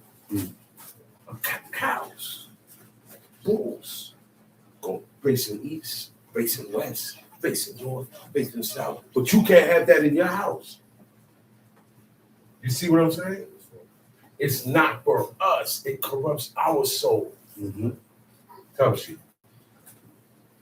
Okay, now go to Ecclesiasticus chapter 28. Ecclesiasticus chapter 28 in the book of the Apocrypha.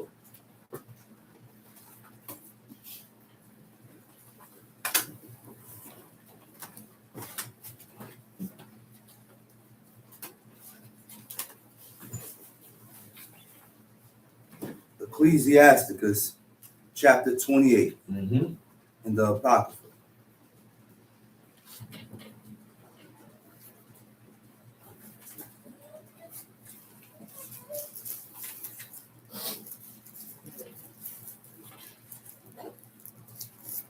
He that revengeth shall find vengeance from the Lord.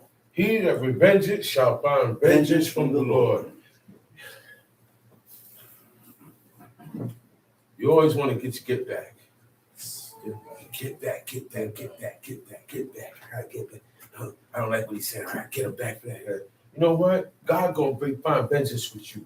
He not gonna let, meaning that you don't let nothing pass. You don't let nothing go over. You don't let nothing subside. So guess what? God ain't gonna let you rock with either. He not gonna give you a pass either.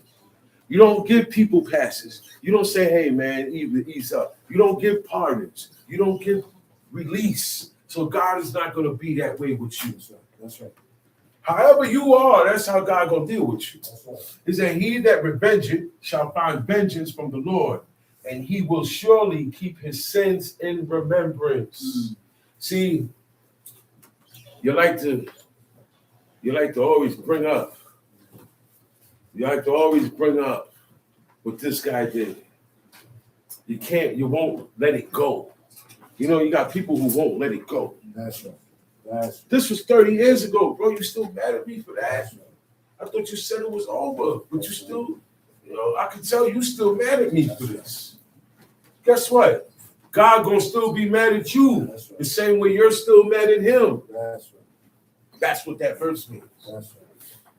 That's right. He said he will surely, a person that take revenge on everything. God said, I'm gonna remember all your sins because you're not doing nothing for me to forget them. That's right. God said, if you reach to a certain plateau with him, he said, I will not make mention of none of your sins. That's right. Because you turned the whole leaf. That's right. And you walking right now. God said, I ain't gonna bring up none of your filth. That's right. But we bring up the filth. Mm-hmm. So we ain't trying to be like God. The man turned a new leaf, he doing right, but we still bringing up his filth. God's gonna get down like that, man. That's right. He said, but guess what? If you keep acting like you can't let this go, then I ain't gonna let your sins go. I'm gonna remember all your sins. Since you can't let that go, and you can't let this go, I'm not gonna let it go with you. That's a just God. I don't want that. Time sheet. Forgive thy neighbor the hurt that he had done unto thee. No, man, and it hurt. It still hurt. It still hurt. But guess what? It ain't nothing, man. It ain't nothing. I don't hate him for it. I don't stay away from him for it. But it still hurt. I was hurt. Your brother could hurt you. Your loved ones could hurt you. Your family could hurt you. Your friend could hurt you. What's wrong? We love each other. Your friend can have you disappointed like that, man. This dude supposed to be my man. That's hurt. Disappointment. You let me down. Forgive him, man. Yo, we're going to see why it's good to forgive. Time sheet. So shall thy sins also be forgiven when thou prayest. Oh, okay. He's a just God. I get it now. Okay. I pray to God for God to forgive my sins. I get it. But I won't let this guy go. I get it. And I won't let that guy go. I get it. Nah, that's not how it goes. I get it. He said, forgive the hurt. Sometimes you're going to have to take an L, man. I get it. It's not about winning all the time. I get it. I get it. I get it. You're going to be put in these positions. What? Your pride will be put in positions to be tested. Your pride will be tested. So a lot of times things are done to see how you gonna take it. Are you gonna hold on to it? Yeah, man, you dragging it out, man. Leave it alone. God left it alone. God pardoned you in this matter. Matter of fact, you did the same thing in 1984. You just don't remember. That's right. You just don't remember. You did the same exact thing. And you know what? I waived it off. So you can waive this off. Tom sheet. One man beareth hatred against another, and doth he seek pardon from the Lord? Read that again. One man beareth hatred against another, and doth he seek pardon from the Lord? I got you. hate you. I got you. And I won't let nothing of you pardon. I won't forgive you. I won't let it pass. But I seek forgiveness from God. I want you to forgive me. But I never forgive you. That's right. I want you to hear me out. But I'm not hearing you out. Hey, look, I let you talk. But then when it's time for me to talk, you don't let me talk. Mm-hmm. This is a person that wants God to deal with him a certain way, but you don't deal with people the way you want God to deal with you. Tom sheet. Ecclesiasticus chapter 28, verse 4 in the Apocrypha. He showeth no mercy to a man which is like himself. Wow, this guy is just like you, man. And you hate him. You hate yourself. You don't have no mercy. You gotta have mercy. You gotta have mercy. Attributes of God. Even in administering punishment, I have to have mercy. That's right. That's right. Okay? Even in judgment, I have to show mercy. That's right. Okay? I can't be cold-hearted. I cannot be a cold-hearted person. Right. Jam. Can't jam. I can't jam him, man. I want to. Look, he deserves it too. Yeah. I can't be that way because I deserve it. See, that's what's gonna make us be easy with each other. So you know what? Nah, I can't be like that with him, man. I can't be like that with Mikael, man. Because I want God to be easy with me. Yeah, Tom shoot. And doth he ask forgiveness of his own mercy, of his own sin? If he that is but flesh nourish hatred, who will entreat for pardon of his sins? Nobody. Ain't nobody will entreat for you. Entreat means speak up for you in your behalf, on your favor. Ain't nobody gonna speak for you because you nourish hatred. You always putting out hatred. You're always instigating the matter for evil. You always into something. You always into an argument. You always into this. Over here, there's nothing always never good. So guess what? Who will entreat for pardon of his sins? Who's gonna speak up for this guy? Everybody hate me. No, everybody don't hate you. We just gotta give you some room because you're very hateful and you're pushing it out too much. Yeah. He said, who will entreat for pardon of his sins? Tom sheet. Remember thy end. Remember your end, boy. You know what that means? You know what your end is, right? The day that you're gonna die. That's right. That's right. But why does it say remember? That's right. That's right. What it means is keep it in your head, think upon it, and remember that one day you're leaving here. Right. You gotta go. Everybody has to go. He said, and let enmity cease. That's right. He said, remember thy end and let hatred cease. Enmity is hatred. That's right. Let it cease. There comes to a point in time when you got to get that out of you. I can't even hate the heathen. But they don't serve God. So what? That's them. That's their destiny. What am I doing hating them? I ain't got nobody to hate. I hate what they do. That's right. I hate their doings. I hate the evil. I run from it like a serpent. But I don't hate you because anytime God can switch you around and you can come and serve God, then what now? I gotta look at you different. So I don't hate you. I hate what you do because what you do is against God's commandments. I don't hate white people. I don't hate black people. I don't hate Spanish people. I don't hate Chinese people. I don't hate people. I hate what people do. That's what God said. Hate the evil, not the person. We all have evil in us, some more than others. So we can't hate. I hate that guy. Teach, man. Because when that guy doing good, you can't hate him. You still hating him. Man, He said, don't say he that. said, don't say such a thing. Say such a thing. He said, man, this guy. But he said he hate him. Why? He said, because he's always prophesying to me evil. It's nothing personal. The prophecy comes from God. You forgot that part. It's not him.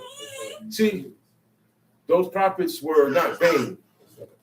They weren't big-headed. They didn't have an ego. These are the people that God selected, God can use. People whose pride ain't high. People who don't like their ego strokes. These are the people that get picked for leadership.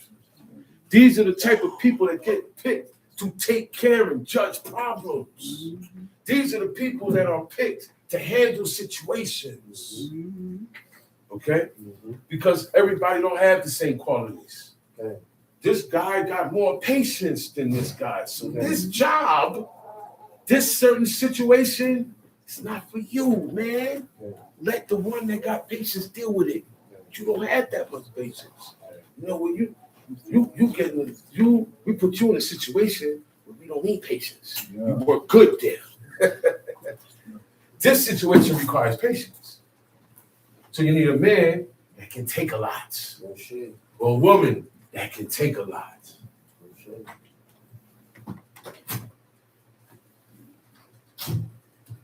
Why? I'm a fiery man.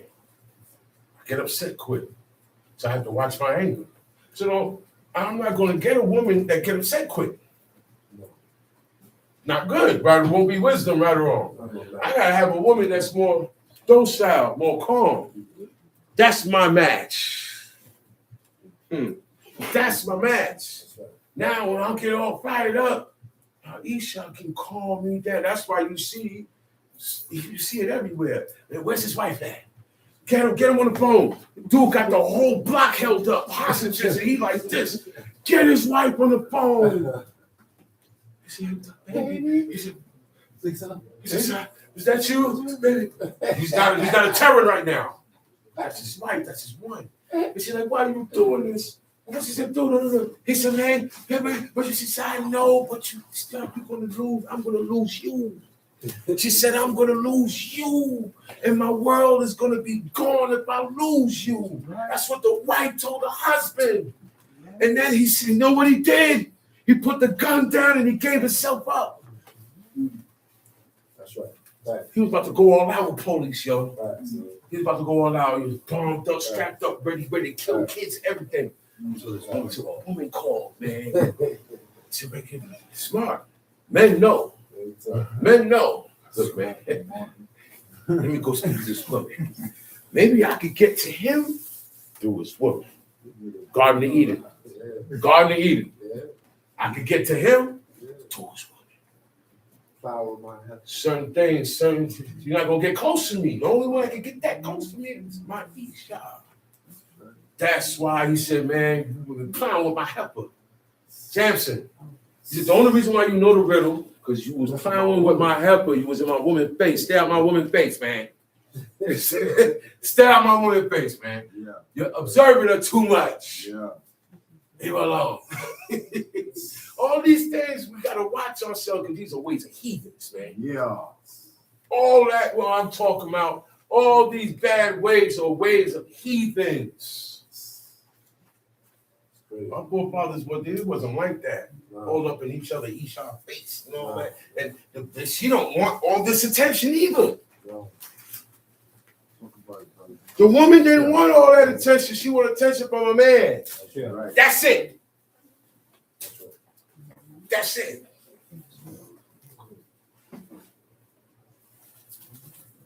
Come she. Remember corruption and death and abide in the commandments. Remember these things. Remember corruption and death. Remember, you can get corrupted and die in your corruptness. These are the things that's going to keep you to abide in the commandments. Think of these things. Time sheet. Remember the commandments. Remember the commandments, man. They pop in your head, but you reject it.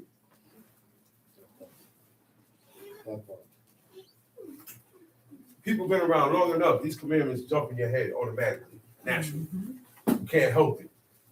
You can't help it. But we reject it. And we do what we want to do. That's why I said, remember the commandments. And what? And bear no malice to thy neighbor. Malice. What is malice? Hatred. Hatred, right? Malice. I want. Look at that. Malice is desire to see another suffer. Suffer or Intent. harm. I wish. I want something bad to happen to you. When something bad happens to you, I say, see, I get hyped and I'm hyped. God don't want me to be, even though you messed up, but I'm not supposed to be this way, wishing and wanting you to fall. That's right. When something bad happens in your life, I point the finger at that. That's not good, man. He said, remember the covenant. He said, remember the commandments and bear no malice to thy neighbor. Malice is when I'm not going to do it, but I hope he break his leg. Hatred. I'm not going to kill him, but I hope he get run over by a car. Hatred. I don't say these things, but I feel I got malice in my heart with you. That's right. I hope and I wish and pray something happened to you. That's right. Hatred. That's why God said, remember the commandments. If you remember the commandments, you're not going to carry. Bear means to carry. That's right. Means I carry this for 10 years. I carry it for 20, 30, 40 years. And I'm still on this subject. Yeah, all right, you was done wrong, brother. How long you going to keep crying about it? That's right. Okay. How long you going to keep crying about it? He rejected me, not you. Frozen. You can't stay crying too long. Frozen, Johnny. Let it go. Let it go. Let it go. Maybe God wanted that to happen to you. Oh, you ever thought about that? That person was used to wake you up. That person going on about their lives, but you're still here. Think about it. It was to wake you up. Tongue sheet. Remember the covenant of the highest and wink at ignorance. Wink at ignorance. And you don't get a reaction. I'm still dealing with this part, winking at ignorance. It's hard when you got Everything's gonna get a reaction. Number one, when you got pride in you, it's going to be hard to wink at ignorance. Yeah. Because you're going to feel entitlement. Yeah. I'm entitled. I'm an entitled one. I entitled myself to where you can't speak to me that way. I speak how I want. You can't speak to me that way. So there we go. I'm not going to be able to wink at ignorance. Ignorance, you know what ignorance is? Things that have nothing to do with the commandments. Nothing to do with it. Things that you could pass. You ain't had to, oh yeah, but I didn't have to turn around and say nothing back to him. Or I had nothing to say something back to him. I have to wink at ignorance. Even when I'm in the right. That's why he's telling you this. Because in order for you to stay in the right, you're going to have to do this a lot.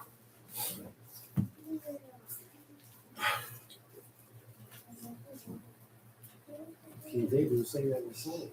Dude grilled me up and down the other day, man. In the store. He grilled me, man. You know when somebody's looking at you up and down. Some African dude. You know how they are. They're very big-headed. They think they don't like blacks here. I'm letting y'all know that right now. Blacks that's not from America do not like the blacks that's here in America. If they're not from here, don't let it be fooled. There's a lot going on politically right now. Okay? There's a lot of stuff going on. Guy look at me up and down, but you know what? I didn't pay him no mind. I'm like, man, I ain't got time for this. It's Friday. I got things I gotta do.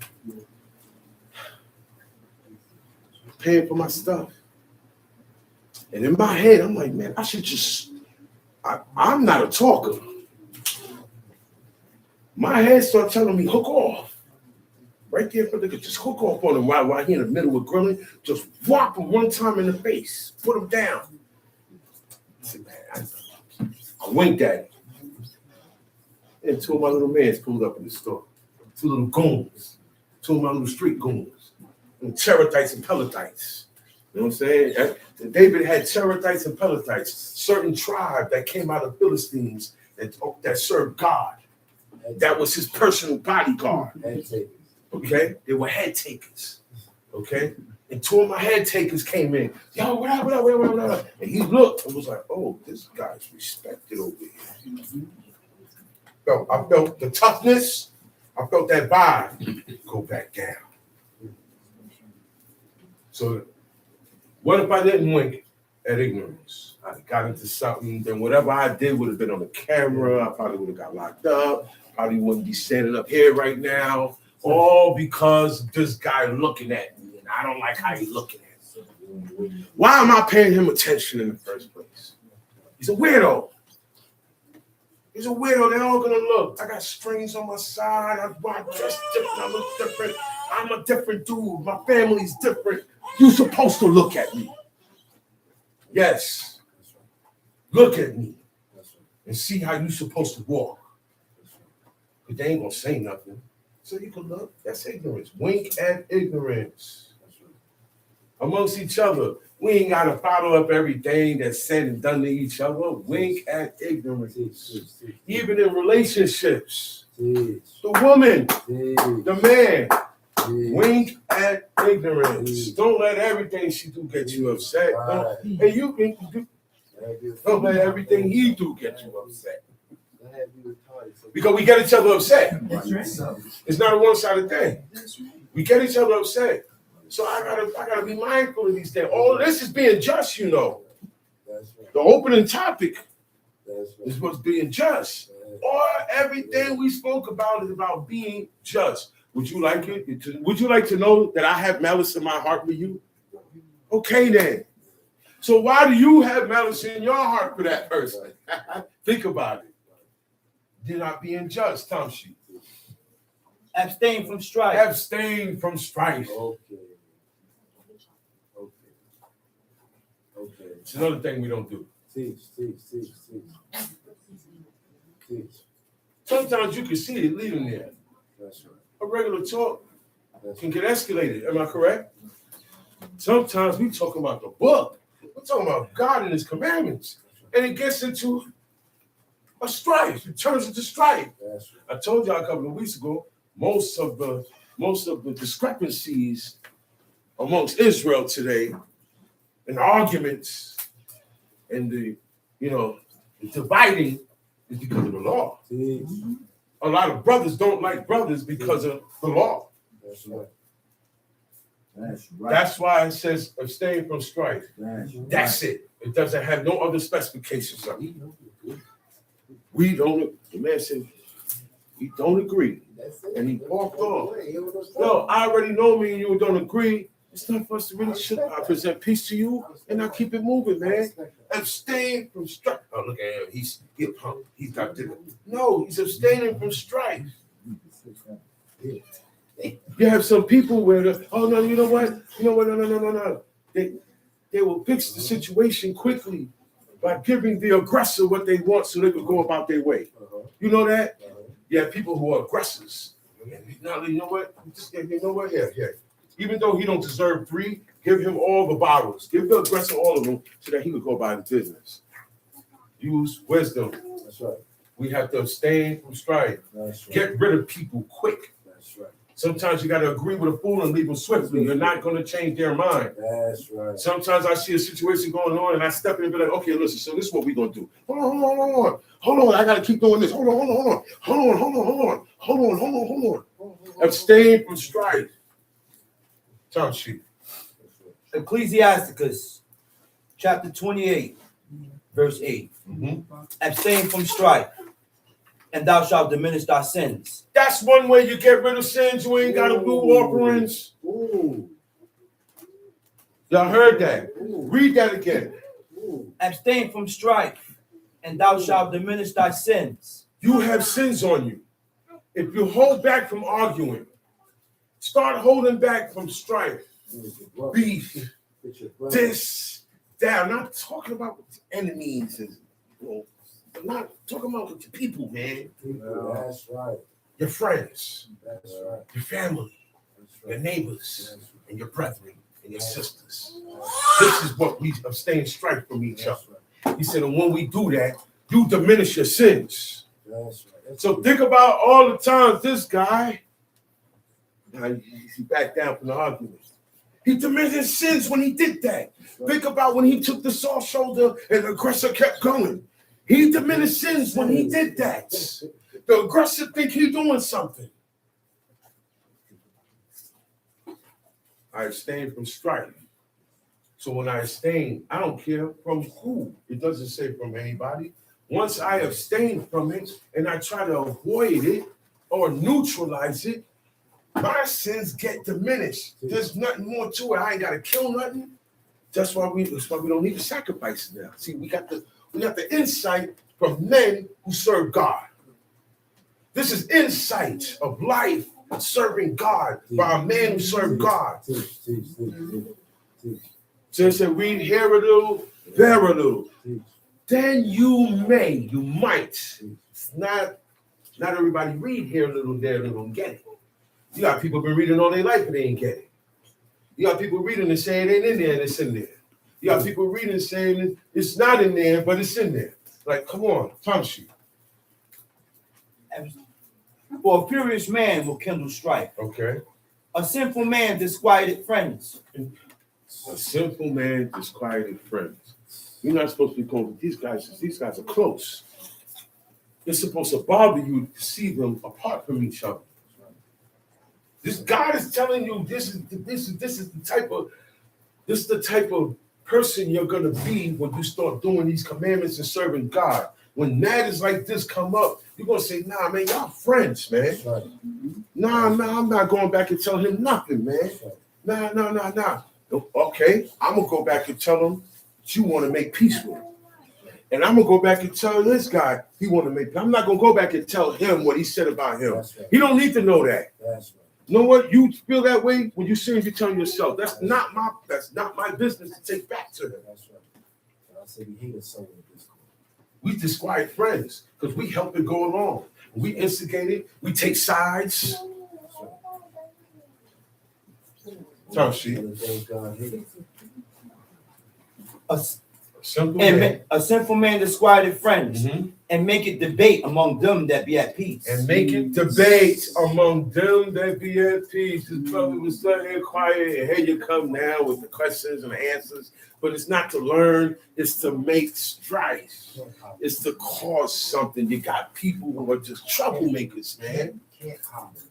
Say that again. Camp hoppers.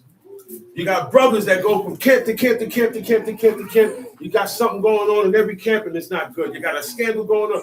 This camp, man, we don't want him here no more. The camps be warning other camps about certain guys. And that's good. We got to know about these guys that be hopping all over the place. Why you couldn't get along with our brethren over there? What did you do? Yeah, because you're not going to come here and do that. We got the call already. We know the type of brother you are. We know what you into. That cannot be done here. If you want to keep going on with that style of life, you got to get out of here. Go somewhere else. You can't do that here. That's why you call them camp hoppers. Like car hoppers, girls that car to car. Car to car. You got men that do that, man. Not the sisters. The men, look. The men gossip more than the woman. I said the men gossip more than the woman. The men don't know how to shut up. The men can't shut up. Us men, your pride so high you don't know how to shut up. You can't be quiet. You would have made noise in the time of Joshua when we were supposed to be quiet, walking around Jericho. Everybody was quiet for a whole week. You would have been talking, brother. He's the one that would have been talking. Our brothers just like that. That's right. You got people like that. So everybody be quiet. Everybody be quiet. Everybody be quiet. Then one person got to make noise. This is why our rules are so strict and our judgments are so harsh. There's always one that want to mess around and do otherwise. There's always that one. It's always one. There's always one man.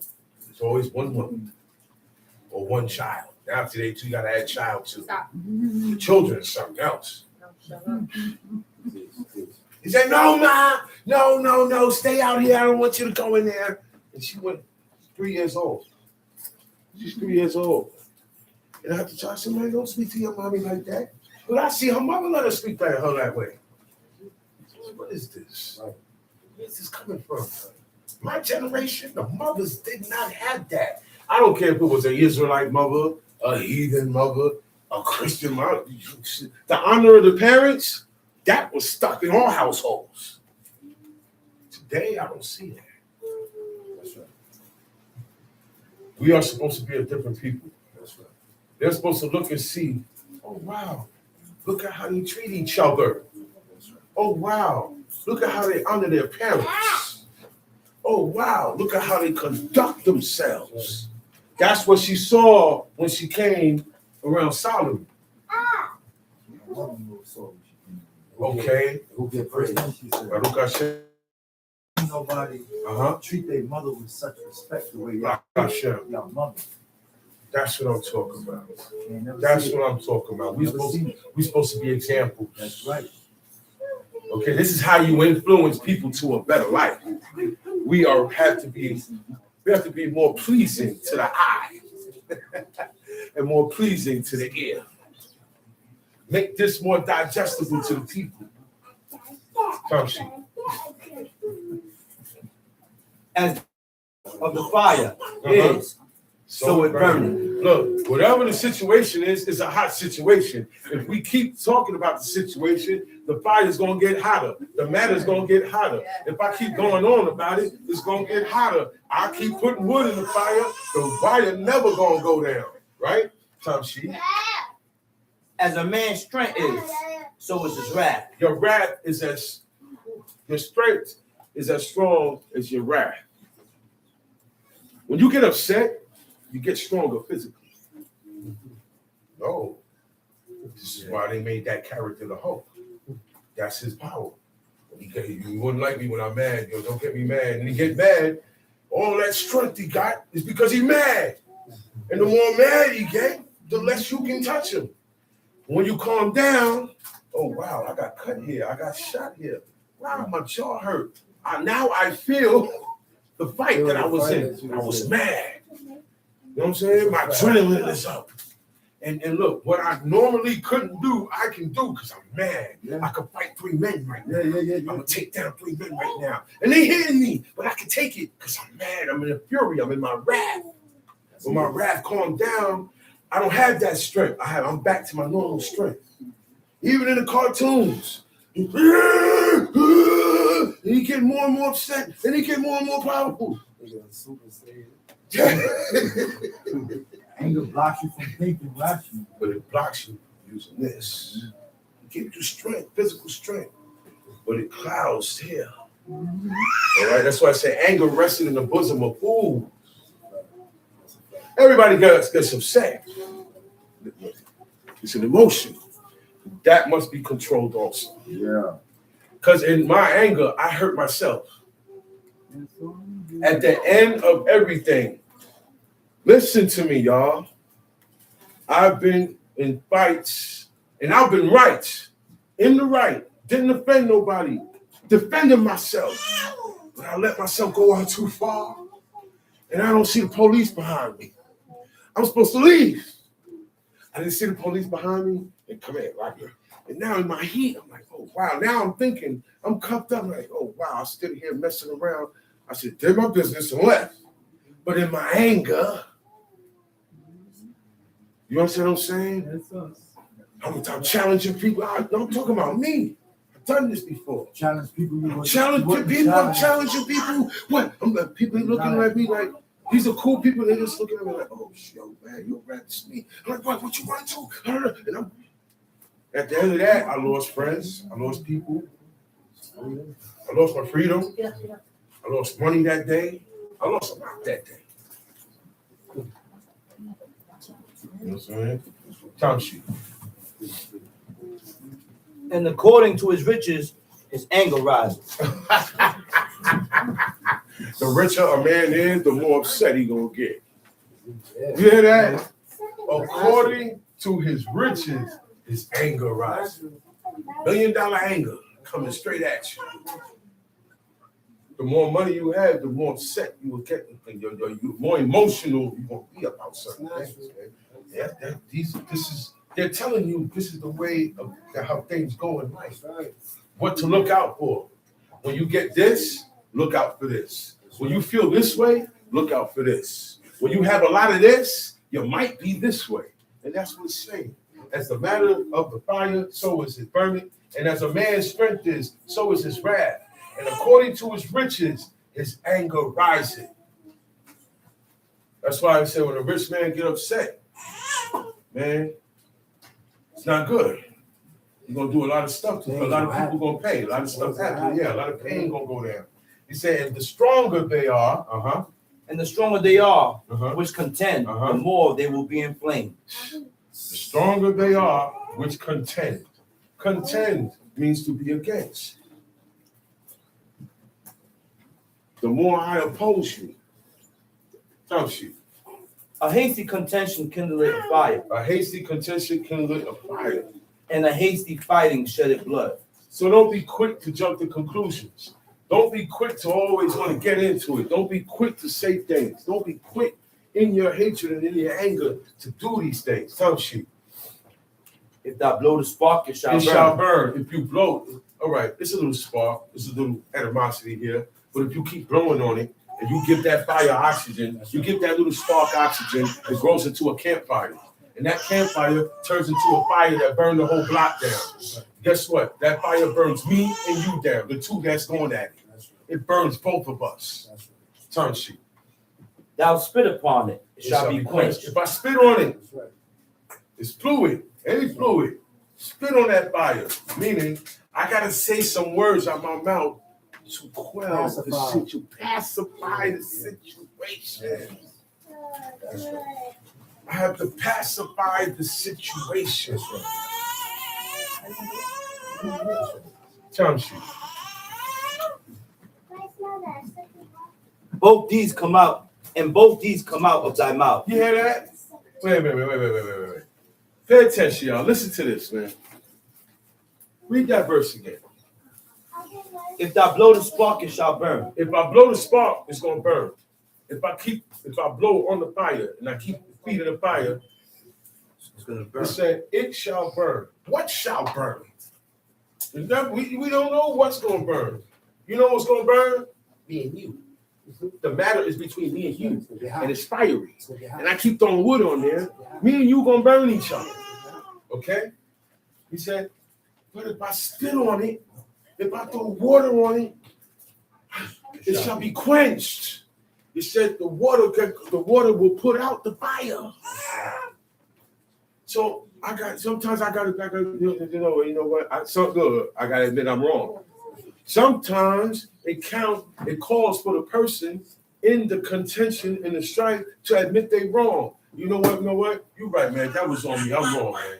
I'm wrong in this matter. It's my fault. I was wrong. You right. And guess what? When I see people do that, it quenches the matter. That's right. The aggressor, he's not mad no more. Because he see now this person is acknowledging their faults in this fiery matter. That's right. But I'm not doing that. So it stays fiery. That's right. Time sheet. And both these come out of thy mouth. Where I'm at, verse 13, right? Curse the whisperer and double tongue. Curse the whisperer. If you, I always talk about this guy a lot. Whisperer. He didn't like whispering during teaching. It's right or wrong. That's right. That's right. He didn't like whispering during teaching. Yeah, I seen you in front, went outside and talk. That's what he used to say. Don't stay in here having no conversation. If you got something to say to each other, go out. That's right. What? He said, yeah, sometimes you see people doing this. He said, who are you talking to, man? He said, no, you wasn't telling him nothing. Whispering, doing sign language. He said, man, I don't like that. Good, he didn't like that. And you see it say, curse the whisperer. And what's the double tongue? What's the double tongue? Say one thing to another. Say, I hate you, but show I love you. Show that I love you, but I hate you. Say one thing with this over here, people over here. They go over here and I'm a different person over here. I live a double life, you're double tongue. Yeah, all these things.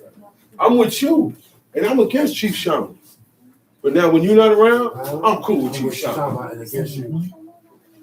And I'm against you. You gotta watch you. Got double agents, spies. Okay? That's the double tongue. All right? Time sheet.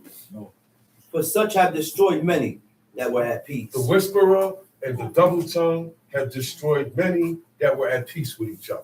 Time sheet. So watch it. A lot of times when people come and tell you certain things about people who you're good with, right? Don't jump to a conclusion. That person may hate him. It may not be true, or it may be true. That's right. You have to find these things out. That's right. Time sheet. That's right. A backbiting tongue had disquieted many, and driven them from nation to nation. A backbiting tongue had disquieted many, and it's still happening today. Yes, sir. It's still happening. It happened amongst the elites. It happened amongst the homeless. All right? A backbiting tongue. We love talking about each other. Yeah. That's right. And then sometimes you see people talking about this guy, about this girl, and then you see this guy, he's quiet about it. He don't want to get into that. You see this female here, she quiet. She don't want to get into that. But she hear what's being said. Yeah. Talk about it. Wait a minute, but that ain't true. That ain't even true. It happens. You'll be surprised what people think about you that's been told about you to them. It's not true. And people are looking at you, and very probably that's why they deal with you this way, because they think that you're like this because of what they've been told. You'll be surprised. That's right. Oh no, don't mess with those. Don't mess with them, man. They like this. You won't even know that they over there throwing dirt on your name. Throwing dirt on your whole family name. Yeah. Backbite on the bottom. But you know, you got little birds. You got sparrows and little Tweety birds.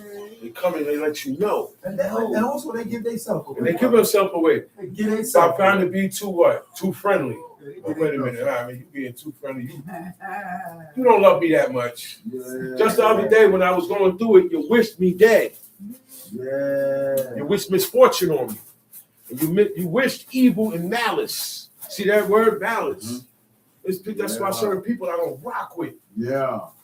It's like he don't care That's who you right. are. Because you showed me that you have malice in your heart. Maybe not for me, but for mine. And if you have malice in your heart for mine, you have malice in your heart for me. That's right. Talk about Mind your business. This is my business. Talk about My brothers is my business. Right. My sisters are my business. it. Okay? If you hate them, you hate me. Fact. Stay in the wind. So watch your mouth. That's right. Because I hear it. That's right. You know, you hear it. There's a thing called a grapevine. King, brother. You can't see it, but it talks to you. Yeah, brother. It talks to you and tells you what's going on. Time sheet.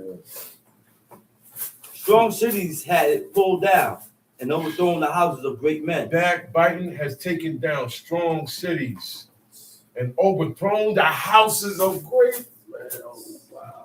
It takes for somebody to tell your woman something, and she run with it. No, today this is what goes on. Mm-hmm. I know how to get to him. Make up a lie and tell this woman. Power is She gonna believe it. She gonna believe it. This is what they do today.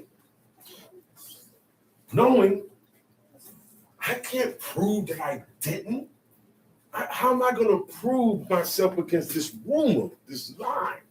It's not like something like yeah, he took the water bottle and I had it in my I had it, like it got me. It's not nothing like that. It said Jezebel got two witnesses, two base men, to come up with a lie. But why look at the lie? They say he blasphemed God. How can he prove he didn't? Right. Y'all see what I'm saying? Right. And people know there are certain things you can put on a person, and there's no way he can say he ain't did it, but now everybody's looking at him as he did. And that's evil. Susanna, look at Susanna in the book of the Apocrypha. Those two judges lied on her. And they were judges. They weren't no young men. It was OGs. They was OGs. But they were evil OGs. Evil judges.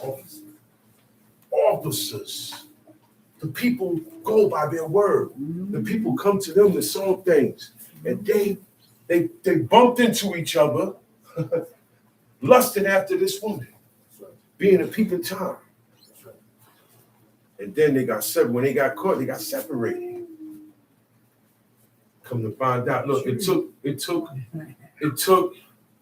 the Spirit of God to personally come in this situation. They was gonna kill that sister. There was no way she couldn't prove against these two witnesses, right? But now this evil starts to think.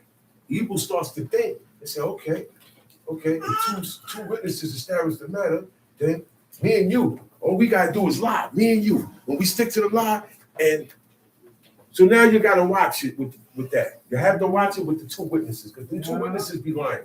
Those three witnesses be lying. The whole congregation is lying.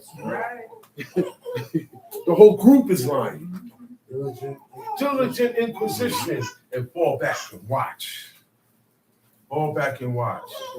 God will reveal the culprit. Tamshi. They say it overthrown the houses of great men. Oh, man. You know how many marriages got broken up over backbiting? No, man. You know how many I marriages just said it, man. got broken up over backbiting? I just said it, man. Telling the man things, telling the woman Telling things. the woman things. Got his woman Mind your looking at business, him. man. Don't plot with that man. Help. Why you going to my woman telling her my business in the street? Come on, man. Come on, man. Now you know how she gonna act, right? She's not. Most of them ain't gonna take it as a virtuous woman take it. Right or wrong? Let's keep it a buck. Most women, I'm talking about Israelite women too, they're not gonna take it. Then what are you doing out there, right? So why are you? And it's a lie, bro. It's all a lie. Time sheet. A backbiting tongue had cast out virtuous women, Oh, and deprived man. them of their labor. A backbiting tongue have kicked out, made virtuous woman leave. Talk about it. That's deep. You put this stigma on her and she didn't do that. You saying she's a hoe and she ain't no hoe. True story. She was married when she laid with that brother. That brother lying, you know brothers lie too, right? That's right. Brothers lie too, right? She wasn't a virgin and she was a virgin. And that's why he said when he do that, kill him. That's right. Now somebody gotta get killed. Because you have men that do that. Yeah. You have men that go into a woman. You gotta pay The results of laying in bed is a baby. Am I right or wrong? That's right. Yeah. What do you expect is gonna happen? That's right. That's right. You're gonna get a baby. That's the purpose of sex. It deprived them of their labors.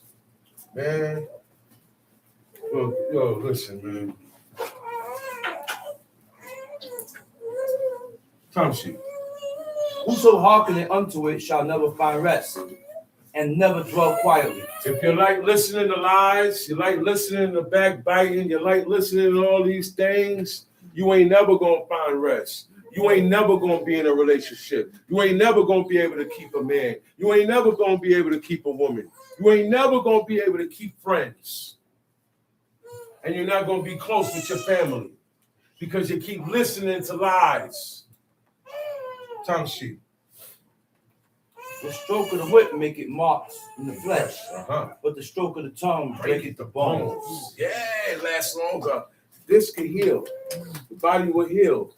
And I don't even see the mark there no more where I got hit. But what you said to me in 1988 hurt me.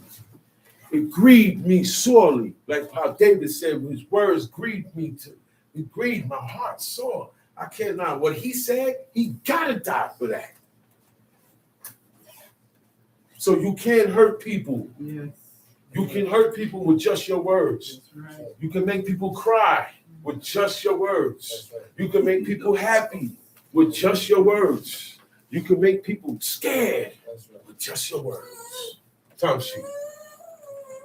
Many have fallen by the edge of the sword, Uh-huh. but not so many as have fallen by the tongue. A lot of people died by weapons.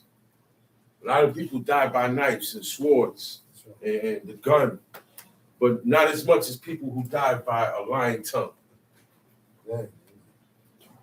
That's good too. Ain't that something? Good too.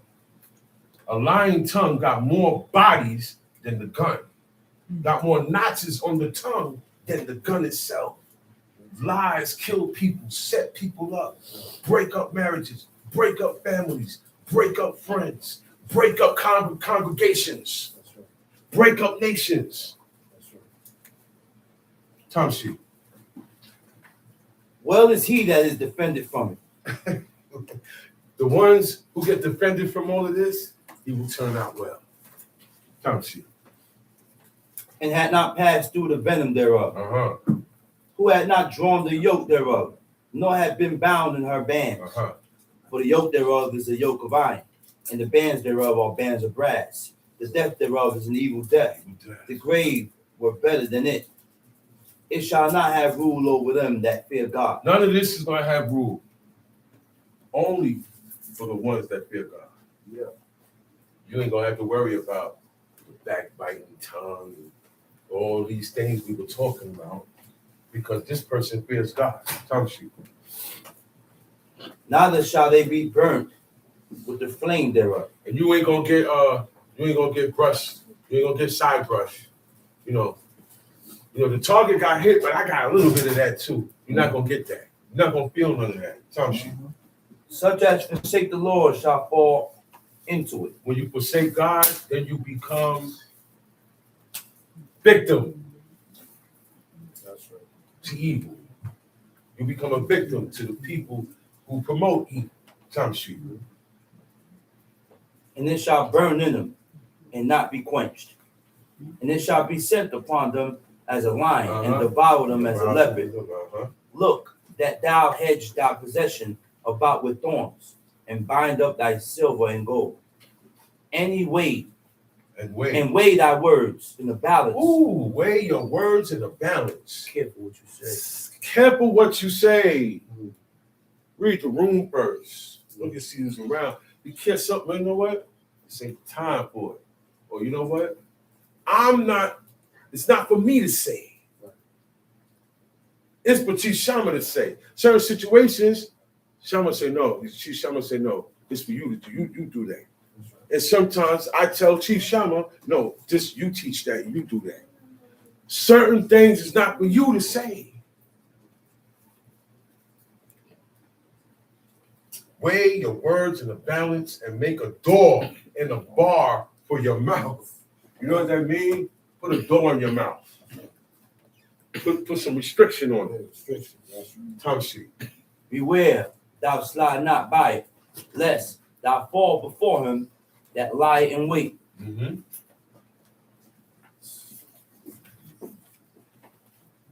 That's it. Chapter.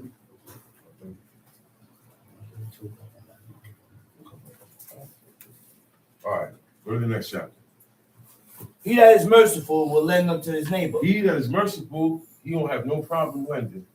Talking about Sometimes he ain't even looking it back. Talking about Sometimes, look, you ain't gotta ask him. He gonna look because he got it. So if I got it, first thing I want to do is make sure everybody good. Talking about it. See, if you're the one that got it, I am looking to make sure everybody is satisfied and good the way I'm satisfied and good. I don't want to be the only one good.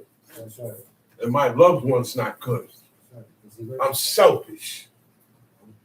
Hands down, I'm selfish. And when you're selfish, it makes you greedy. Greed and selfishness goes together, and that comes from having pride. Tough shit.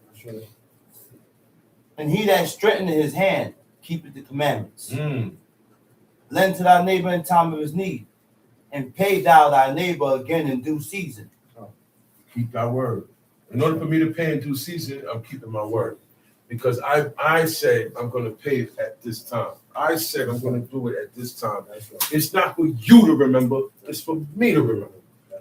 These commandments is not for you to remember. It's for me to remember. And then when you turn around, they're for you to remember, not for me to remember. So guess what? If everybody think like that, it's for me to remember, nobody forgets. Nobody forgets, and we can pull each other out. We can pull each other's coat without it being a problem.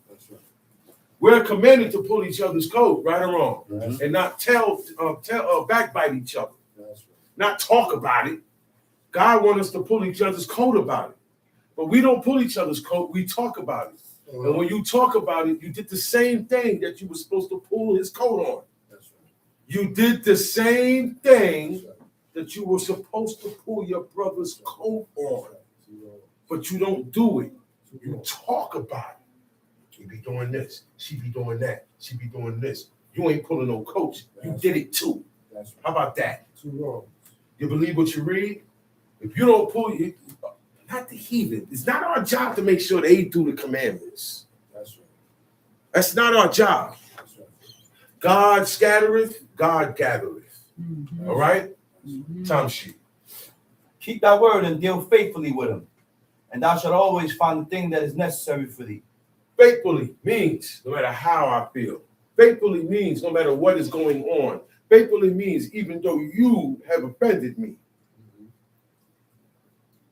I'm still going to keep my word on whatever it is and deal faithfully.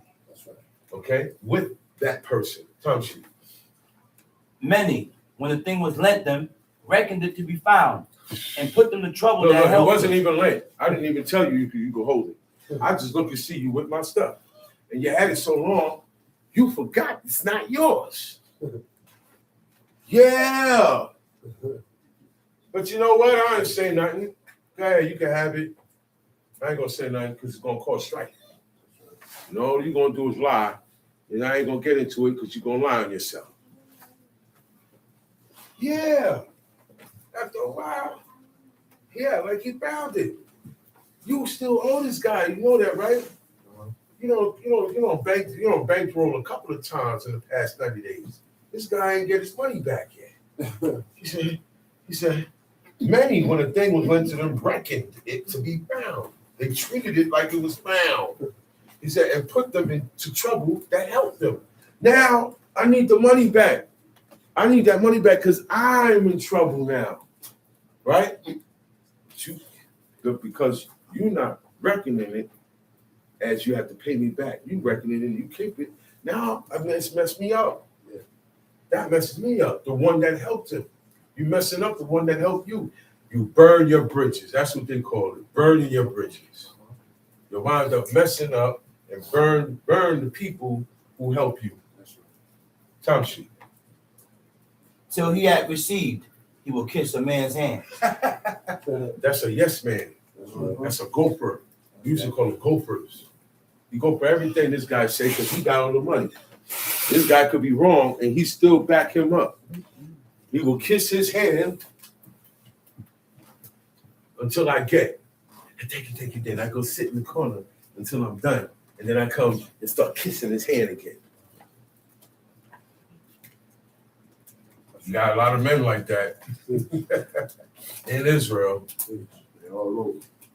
He said, for his neighbor's money, he will speak submissively. He said, look, when it's time for me to get something from you, I'm going to come real humble. Well, I'm supposed to come humble. I'm not supposed to come real, no, man, I need to borrow like $50. I know you got it. Let me get it, man. I'm not supposed to. How you going to borrow money like that? You can't come to me. You can't. It's not right to come to anybody. And you need. You're in want. You lack. You might want to settle down a little bit. All right. Well, nobody comes that way. But then you have people that use that submissive. They use the submissive thing as a front. Oh, he's quiet. No, he ain't quiet. No, she's quiet. No, she's not quiet. She just knows she can't be that way. She can't be who she want to be or who she really is here. And he can't be who he want to be or who he really is here. Okay? He said, but he will speak submissively, but when he should repay, he will prolong the time. Excuses. This is where lies and excuses come in there. He said, and return words of grief, lies and excuses, and complain of the time. I didn't get my check. They didn't do this. See, man, it's a lot. But look, this what we're saying is when you come out your mouth on something, you have to perform and do it. Right. Whether this is your own hurt, whether it's your own hurt or not. So stop being so quick to reassure people by making promises that you can't keep. That's why we do. That's why we do these things, to assure you that I'm going to pay you back your money, to assure you that I'm going to do this job I'm supposed to do tomorrow at 3, whatever it is. Time sheet. If he prevail, he shall hardly receive the half. And if he will count as if he had found it. If not, he had deprived him of his money, and he had gotten him an enemy without cause. This is the guy that like to kiss up. This is the gopher. This is the yes man. He says if he prevails, right? Meaning that if he gets what he want for all the kissing he do, you only gonna get half of what you wanted. You ain't gonna get a lot because you're a gopher. Nobody likes a gopher. I could use you, but you don't sit at the table with the big dogs because you're a gopher. In a little while, you're gonna betray me and be that man's gopher. You're a gopher. Cops don't respect snitches, but they need them and they use them. But they don't respect them. And they throw them to the trash. They let everybody know that these guys snitch on you. They don't respect, but that's how they get their man. Through people, confidential informants and all this stuff. Time sheet. He paid him with cursing and railing, and for honor he will pay him disgrace. See, if he gets something from him, he ain't gonna get a lot. And then he will count it as if it was his, as if he found it. Now, no, this is mine. He didn't give me that. No, now you want to be a boss now. You got what you got from that guy. But now you got it a little bit, you're big-headed, right? He said, if not, he had deprived him of his money, and he had gotten him an enemy without cause. He paid him with cursing and railings, and for honor, he will pay him disgrace. All of this because I'm around somebody only for their money or what they could do for me. Okay? Time sheet. Many therefore have refused to lend for other men's ill dealings, Yo, man. fearing to be defrauded. Now I'm kind of shy of it. This borrowing and lending thing, people take advantage of it, so I'm kind of shy. This causes people to keep their money in their pocket. Okay? In the drug world, they run off with the plug. Now nobody can't get nothing. You got paid because people run off. People take people's trust and misuse it. So now, because so much people don't get paid, it's kind of hard to find a borrower, a lender. It's kind of hard to find a lender.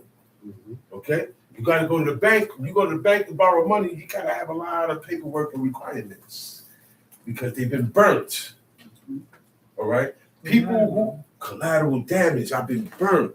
This is why sometimes in relationships, when people get married and they've been with people before, you have to really get to know that person because they have hangups from the last one. The men too. Some are good, some are bad. Hey, I learned this in my last, so I'm looking out for it here. I don't want to get burnt. Yeah, man, last time you ain't paid me back, bro. So Did I give it to him as easy as I did the first time? No. That's right. Because the last time you didn't pay me back. So now, you know what? Guess what? And I'm not going to give you everything you asked for. You get half. That's what he said. That's what he said. If he prevail, he shall hardly receive the half. So a lot of times people say, I've heard people say, instead of 100, you get 50. Boom. Now, when you ask somebody for something and they give you more than what you asked for, don't burn that person. Because you took it. You can easily say, nah, all I need. The just thing was to say is, just give me what I asked for. I asked for $20, bro. You ain't got to give me 60. But we take the 60, right? Mm-hmm. We take the 60, right? Mm-hmm. Okay. Right. So guess what? Gotta be easy with these people that you're borrowing from and that hold on to you. Gotta be real easy with them. You can't be so quick to get upset with them. Time sheet. Yet had thou patience with a man in poor estate, and delay not to show him mercy. Help the poor for the commandment's sake, and turn him not away because of his poverty. Wow. Lose thy money for thy brother. It's better to lose your money for your brother and your friend. Because your friend is like your brother too. I treat my friend like my brother. He treat me like his brother. Time sheet. And let it not rust under a stone to be lost. To be lost. Lay up thy treasure according You to see that, man? Read that part again, man. Lose thy money for thy brother. And thy Lose friend. your money for your brother and your friend. If you can't do this, you can't serve God. Don't let it rust under a stone to be lost. You got it, your brother. You got it. Your brother had it. Your brother ain't got it. You giving it out to hoes, homeless people, anybody. And you got around you that need. Time sheet. And let it not rust under a stone to be lost. Lay up thy treasure according to the commandments of the Most High, and it shall bring thee more profit than gold. So what is this treasure that he talking about that bring more profit than gold that I'm supposed to store up? You know what that treasure is? Righteousness, good deeds, Good deeds, that's right. serving of the commandments. That's right. These are the things. You lay up treasure when you Merits. do that. Merits. Merits. Deeds. Merits. This is what you're laying up. You're collecting merits as you live. So when you die, you can cash in those merits. Yeah, that's what you can take with you. Not money. Because you take the merits with you. Not money. The merits is like money in the spiritual world. That's right.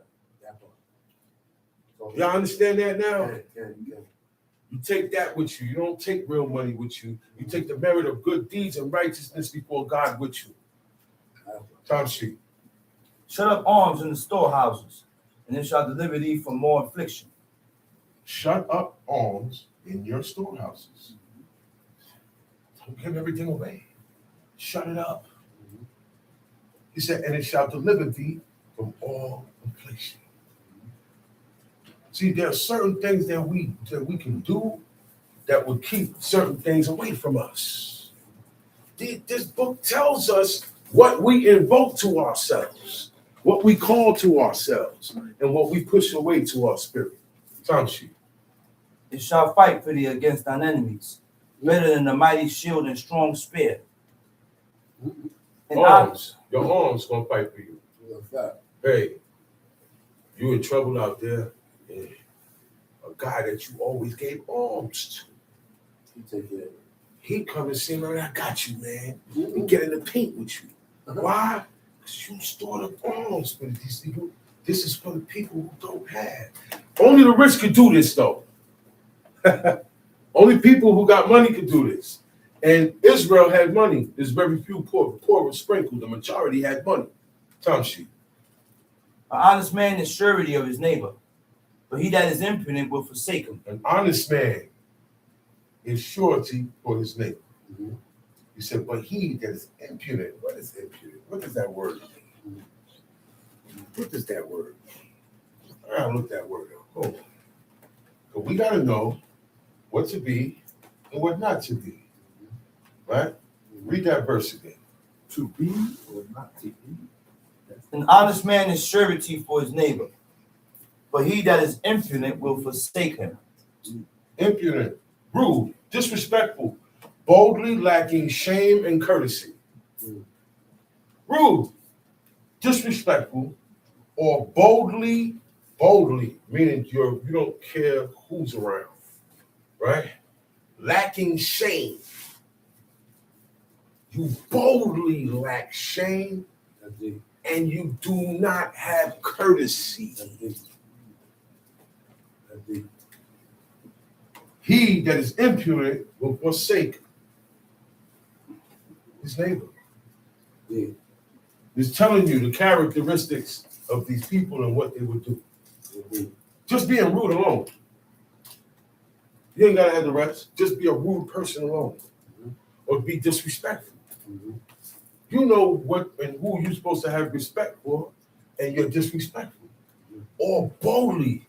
You don't have no shame with what you're doing, or how you look, or what you say. He said, and you don't have courtesy.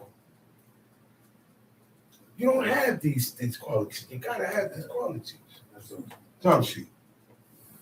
Forget not the friendship of thy surety, for he had given his life for thee. Don't forget that I gave my word for you, man. Don't forget that, because that's why God said, don't take suretyship for granted. He said, watch it with that. When I speak on your behalf, when I speak, the only reason why they got their hair and they're dealing with you is because I spoke for you. And I said, he's solid. He's solid. He's going to go down with us, man. But guess what? He proved me to be a liar, right? What everybody going to do? Look at me. They ain't going to say nothing to him. They'll say something to me. Say, yo, man, what's up? You brought him in here on his behalf, man. You spoke on his behalf, and that's why we allowed it. So you got to watch that. It said, forget not the friendship of thy surety, because this guy spoke up for you. Don't forget that at one time this man spoke up for you. He vouched for you. Yeah, in the world of the mafia, if I vouch for somebody and that guy go and do something crazy, you know they're going to kill me. Yeah. They going to get me first. Remember Donnie Brasco? Remember that situation? The guy that vouched for him, no, it's another dude. Lefty was assigned to him, but it's a boss named Tony that said, okay, he's good. That's how Lefty and all of them got around him. But Tony vouched for him. So you know what the mafia did when they found out that this guy's a cop? They killed Tony first. Wow. Lefty never died. Lefty went to jail. Kept my mouth shut. Vouching for people. If somebody vouched for me, I got to stand on that. I can't disappoint that person. I got to stand on what he vouched for me on. Y'all understand that? I can't forget his friendship. When you vouch for me, that shows you're my friend. Okay? And you have given your life and your name for me. So I got to show some appreciation. Time sheet. A sinner will overthrow the good estate of his surety. A sinner will overthrow the good estate of his surety. Yeah, a sinner will do that. He won't care about who vouches for him or speaks up good for him. He will overthrow that good that he has going on. He will destroy that. He will burn that bridge. Time sheet. And he that is of an unthankful mind will leave him in danger that delivered him. He that is of an unthankful mind, unappreciative mind, no gratitude. He said he will leave that person in danger that delivered him. Yeah, you see that? This guy has saved me. Now it's my turn to save him. And I leave him. And I keep going about my business. I have an unthankful mind. So I really don't mean thanks when I said it. Because I'm not going to return the favor. Time sheet. suretyship had undone many of good estate, and shaken them as a wave of the sea. Mighty men had it driven from their houses, so that they wandered among strange nations. A wicked man transgressing the commandments of the Lord shall fall into suretyship. Listen to that. A wicked man, what makes a man wicked? When he's transgressing the commandments of God. So a person that transgresses the commandments of God, he's going to be a victim of suretyship. He's going to be a victim of this. Let's see how. Read. And he that undertaketh and followeth other men's business for gain shall fall into suits. Lawsuits. Suits. That means lawsuits. He that undertake and followeth other men's business for gain shall fall into lawsuits. Time sheet. Help thy neighbor according to thy power, and beware that thou thyself fall not into the same. Yo, help him. Help him out. Help your neighbor out according to how much power you have. And make sure though, you don't fall in the same position that your neighbor's in. Help him, but not to the point where it puts you in the same position as him. I only have for so much. If I give you everything I got, I'm gonna be worse off than you. So that's not wisdom. Okay? Help your neighbor according to thy power. According, as much as I can, according to my power. I can only do this. I only have but so much, so I can only do but so much for you. This is it. You can't expect more out of me. What if you ain't got it? You can't expect it out of me. If I don't have it, what are you looking at? Thank you, brother. I don't have it. You get mad And I'm for not it. showing that I have it. You don't see nothing new. Word. You get mad for it. It's a struggle going on. It's a struggle. You ain't even sitting down and asking me, what's up with you? Fact. What's going on? Have you eaten today? For it, We don't do none of these things with each other, man. But I know what you're doing. I know what you're saying. I know what this. I know this. I know all this about you. We got to stop that, man. Sometimes all you got to do is ask the person or go see for yourself like the Queen of Sheba did. I don't trust nobody who could be lying. Come see for yourself then. Just beware that you don't fall into the same position as a guy that's in trouble, that you're helping. Because sometimes we help people dig him out the hole, and I fall in the hole. Yeah. And then he turn around and leave me in the hole. Leave you there. Right. Right. I'm going to put it real simple and plain for you. That's right. When I was up And I helped. and I helped, Uh-huh. there was a whole decade of me helping, but this was in the beginning, so nobody remembers when you helped. Say it again, man. Nobody remembers when you did it, because this is years ago, in the beginning. You ain't got it now, so you can't do nothing. Right. So your name goes here, Right. and everybody else's name go there. You don't get listened to. People try to tell people counsel, they don't listen to you. You know why? You don't have this. You don't look like you have this. You don't look like you're popping no more. So your word don't mean nothing. That's how the wicked is going to treat people. That's how it goes now. So just beware that you don't fall into the same as the person that you're helping. Because a lot of times, look, you don't help people when you have it.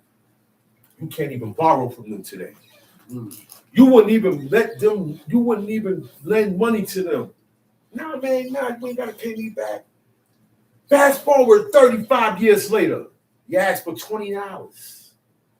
You can't get it. You can't get it from somebody who used to give thousands and hundreds to, like nothing. That's crazy. That's what he's talking about. Beware of that. That's great. That's right, brother. That's great. Term sheet. The chief thing for life is water The chief thing for life is water. and bread. No, juice, no, water. Most of water, soda, lemonade, sorrow, everything you drink, you need water. If you don't have water, you're not drinking nothing. That's right. If water isn't in the fruit, you don't get juice. Yeah. Right on, Chief Kaza. You don't get that orange. You don't get all that juice coming out that orange. There's water in there. There's water in the wood. There's waters in the rock. Let's just remove the water real quick. Remove the ocean. Remove all that. Leave soda here. Leave liquor here. Leave everything else here. Take water. You're gonna die. You know why? You got water in you. Water's in your blood. When you break your blood down, there's a certain percentage of water that your blood makes up. You need water. Ma'im. That's why we call the heavens Shamayim. The heavens. The waters that be above the heavens. Old as water. Old as water. You know why they say that? Because water was here before the creation. Old as darkness and as old as water. Those two things was here before God started creating things. Don't tell me how it got there. Somebody asked me something. What? So how the water got? No. We're not doing that. We're not doing that. We're not doing that. We're not doing that. We're not doing that. Don't ask me no questions about things like that. The secret things. Yes. The secret things. Secret things belong to God. You're gonna have to ask God that. That's why you live weird. That's why you live weird, because of those questions like that. It's not answers, not in there. It's not a game. Okay. So the chief thing for life is water. When you're thirsty and you're real thirsty, you want water. He said, and bread, which is your food, and clothing. Did not the Most High clothe Adam and Eve? Okay. First thing you know, he didn't feed them. He didn't give them water. They were naked. Put clothes on. Put robes on. Okay. Time sheet. Bread. Wait. And clothing and a house to cover shame. Today, the houses don't have shame. Everybody's house got this in there and this. These devices. You got people who keep the camera on even when they're asleep. Yeah. They have no shame today. Everything goes live. Oh man, we have an argument live. Oh, this is happening live. Oh, this is happening live. This is happening live. We got houses, but we don't cover our shame with it. Everybody's bold with it. No shame at all. Tom Sheep. Crazy world. Better is the life of a poor man in the mean cottage than delicate fare in another man's house. He said, better is the life of a poor man in a mean cottage. Look. He got a hole in the wall. He got a shack. He got a room. What do you call it? A mean cottage. A mean cottage. You know what that means? It's breaking down. It's not happy. It's a mean house. You know, it's a saying meaning that it's breaking down. It's angry. When they say when the house is angry, it breaks down. These old sayings. It said, better is the life of a poor man in a mean cottage than a delicate man, than a delicate fare in another man's house. Uh-oh. It's better for you to be in your home, even though it got a hole in the ceiling. That's right. That's right. Yeah, it's better for you to be on your own That's right. than to be in another man's house. And I don't care. That other man could be your brother. Could be your uncle, your cousin, it don't matter, because now that means you are not fully 100% your own man. You're under somebody else's. Okay? That's why you can't be in somebody's house popping it. You can't be in somebody's house talking about, I got my own rules. I don't go by those rules. Oh no, I'm not there on Shabbat. I'm there during the whole week, but no, you ain't gonna be staying in my house. Whoever live under my house, they observe this day. Don't let nobody stay in your house and visit family, friends, and come stay in your house. And then when Shabbat comes, they go somewhere else. Yeah. You violate. Yeah. Saturday. I'll be back Saturday. Look. They know when to leave. They know when to leave. That's a fact. They know when that sun start going down Friday, it's time to get out of here. If I don't stay in here, I'm going to be caught up. So you won't see or hear from them until tonight. Even the heathen knows when the Shabbat starts and Shabbat ends. Man. Hey, right? The heathen know that the Shabbat starts Friday evening and it ends tonight. Even the heathen, just dawned on me. Even the heathen know, because that's when they disappear. They don't disappear in the day now. Nah, because the restrictions start from last night. That's right. Yeah, Friday night. yeah. They're not trying to Turn down right? Friday night. Nah, that's their holiday. Yeah. Today, right now, nobody's obligated to work. Saturday's your day. That's what the heathens say. Sunday is the Lord's day. That's the heathens' procedure. Time sheet. Be it little or much, hold thee contented. Be, whether you have a lot or you got a little bit, be satisfied. There's times I get food and I'm like, hey man, I got a little. Ooh, stop it, Nick, stop. You got a little bit. Ain't no more. Bless God. Eat food and be content. Talk about me. Sometimes you want certain dishes you want. Oh wow, that's it, no more. You're gonna feel like, damn, man. And you see everybody else. See that all of that is for me to work. See, there's certain things I said, whoa, wait a minute. This is for me. Yeah. This is for me. I peep it. Yeah. All right, so I'm gonna pass the test all the time. Let it come cold all the time. Let it come a little bit all the time. Because these are the things that we feel emotions on. All right? Complain about. Time sheet. That thou hear not the reproach of thy house. For it is a miserable life to go from house to house. It's a miserable life to go from house to house, wandering. For what? I'm staying by your house tonight. I'm going by your house. I don't have my own, right? It's not a good thing. That's not a good life to live. Okay? Time sheet. For it is a miserable life to go from house to house. Mm-hmm. For where thou art a stranger, thou darest not open thy mouth. You hear that? You hear that? The command of God said, it ain't good to be a stranger in another man's house. Because thou darest not open up thy mouth. Certain things gonna be wrong. No. Your stuff missing. Your stuff is missing. Yo, man, somebody took this, somebody took that. Guess what? You might have to hold that down like that. Not in your house. Time sheet. Ecclesiasticus chapter 29, verse 25.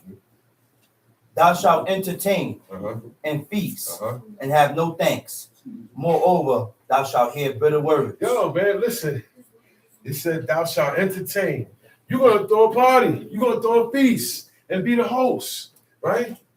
And you're going to entertain everybody. Nobody's going to thank you.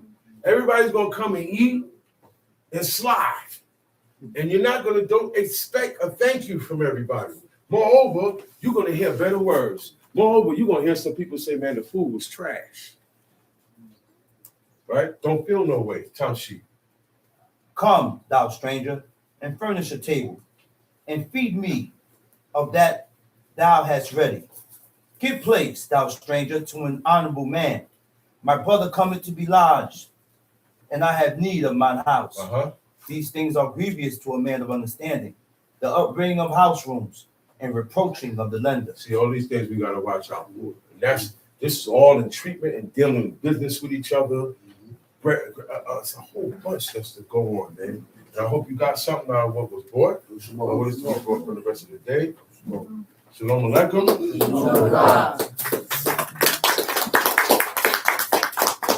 Call up the next teacher teaching the Nasi Shama Ben Lewi.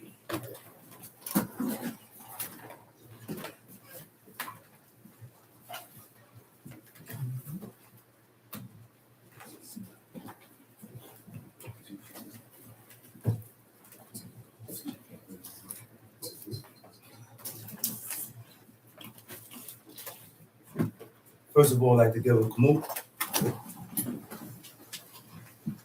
First of all, I'd like to give all honor and praise to the God of Abraham, the God of Isaac, the God of Jacob, the great, mighty, revered God, the Most High God, who bestows his loving kindness and possesses all things, who remembers the pious deeds of the patriarchs, the Most High, slow of anger, great in kindness, forgiving iniquity and transgressions, but who by no means clear the guilty, visiting iniquities of fathers upon the children to the third and fourth generation. The Most High's work is perfect, for all his ways of justice, a God of faithfulness and without iniquity, just and right is he. You may be seated for the Lord. Giving due respect and honor to a head in Israel, my father, founder of Ben and Zach and Maccabees, Chief Eleazar, to the chief men, princes, brothers and sisters, I say unto you the tongue of my forefathers, Shabbat Shalom. We're going to go into Genesis. Genesis, which means the beginning. Bereshit. And we're going to read about a man that God saw faithfulness in. Okay. We're going to read about a man that God called his friend. We're going to read about a man that in the Hebrew, when God called this man his friend, in the Hebrew it means his beloved. His beloved one. Okay. And Abraham came from idolatry. Abraham came from worshiping idols and deities. But God saw something in Abraham that he had to turn to, he was able to show himself to. And Abraham immediately believed God. That's right. Counted him for his righteousness. And God counted it to him for righteousness. That's right. That's right. And a lot of us don't have that mind state today. Yeah. A lot of us don't move like this. That's right. Everything that we are told, it needs an explanation. And that's a problem. That's right. That's a problem. Some things are not to be explained because a lot of things that we read in the book don't have an explanation for it. Yeah. What kind of God would he be to give a command and have to explain his commands or explain his order? Then he won't be God. That's right. Yeah. Do you explain yourself to the child every time you tell them don't do something? No. And if they ask you why, you'll say, hey, boy, watch your mouth. Don't ask me why. Just do what I say. So why we want explanation for everything that we read in the book? Everything that we read in the book, we need an explanation and we want to question God. Yeah. Why? Yeah. God said, don't do it. He said, thou shalt. Thou shalt not. Thou shalt. Thou shalt not. And according to what I read, these are curriculums and standards that God has set for us to live by in order for us to be accepted.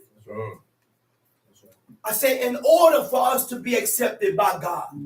We have to live according to these curriculums and standards. So one thing about my God, he don't force you to do nothing. He don't force you to be with him. He don't force you to do the laws. He don't force you to do nothing. He said choose. Huh?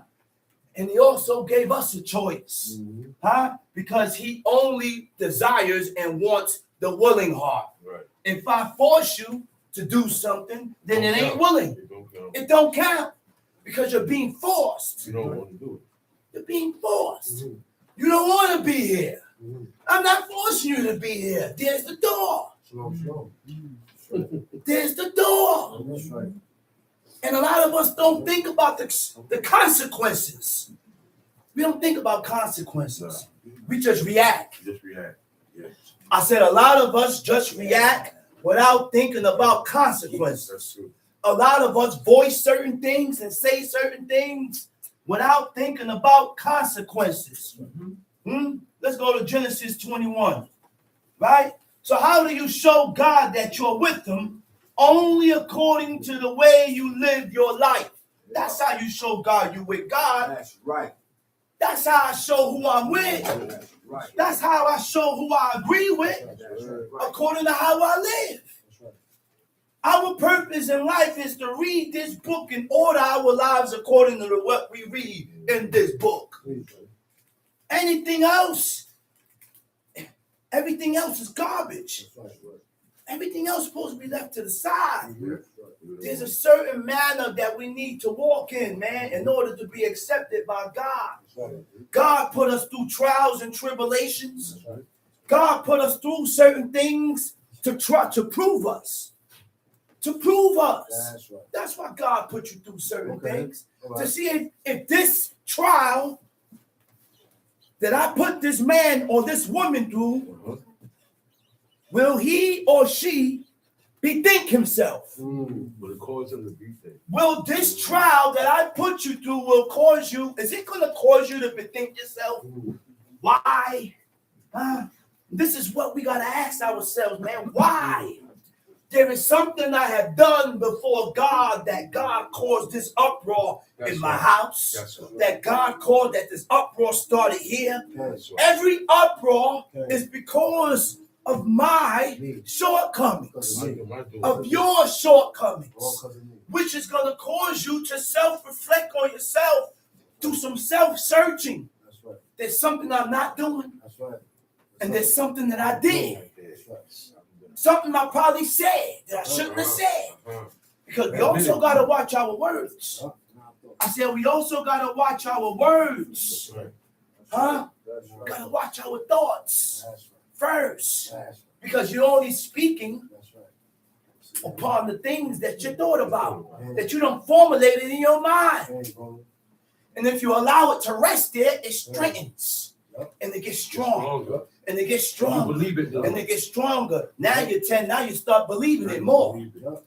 Now you start believing it more. Oh, everybody is against me. No, you against yourself. That's right. You against yourself. And everybody ain't against you. That's right. And everything that's said ain't for you. Right. You took that. You just take everything and just And make it about you. and make it about Make it you. about You're not that important. It's not about you. Don't flatter yourself. Don't flatter yourself. The purpose of these teachings is to hearken to these words and find yourself. Okay. Each and every one of us must find ourselves. That's right. Find ourselves. Don't sit there and tell me or tell you he talking about me. No. So you know what? He's talking about me. Admit it. I have done this Admit and it. I need to stop. Admit it. I have moved this way and God don't like it. I'm that way. We don't think about offending God. Yeah. We don't think about the things that we do that offends God. Well, And this is what builds that breach and that distance from you and God. So the more we make our mind up to serve God,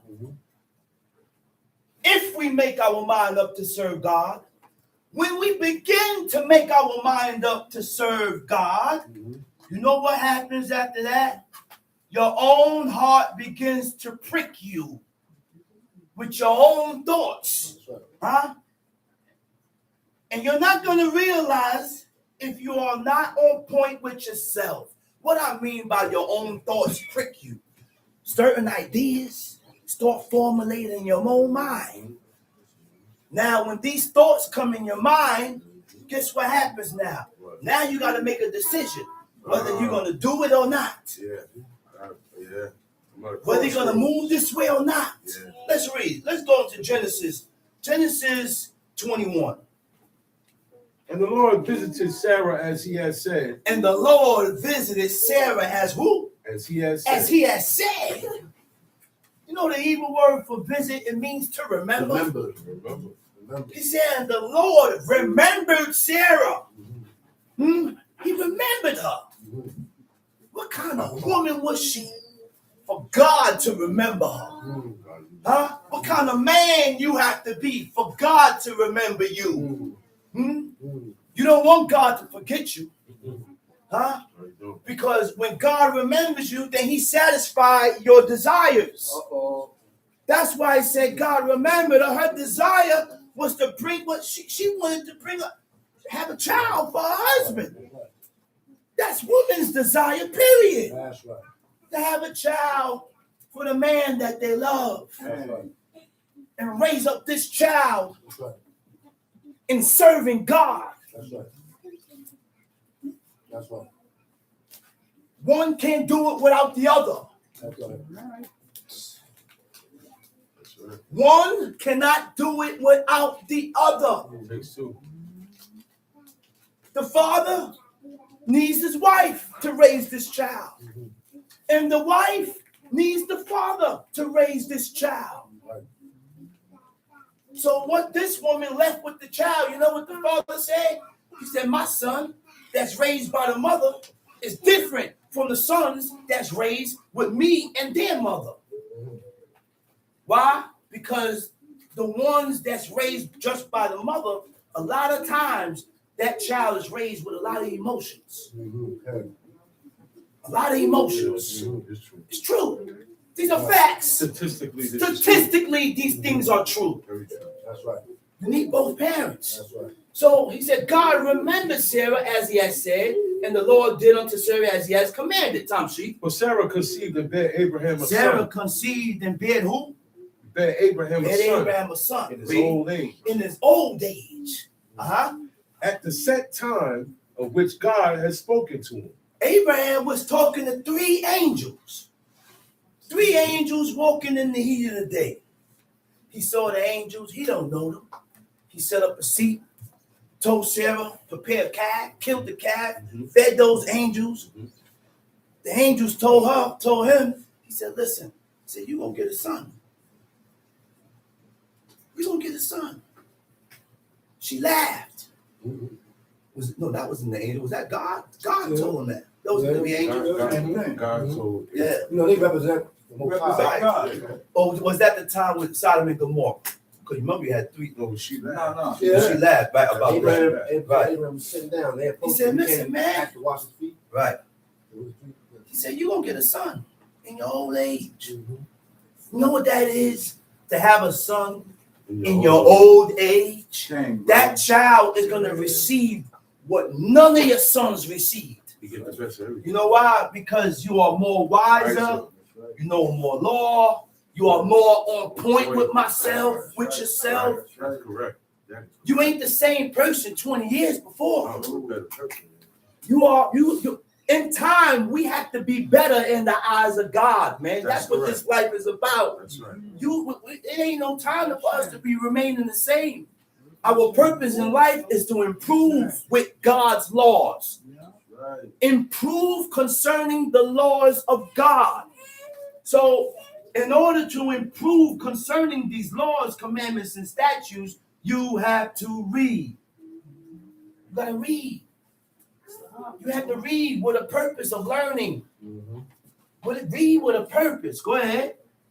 And Abraham called the name of his son that was born unto him, whom Sarah bare to him, Isaac. Isaac, geek's cock.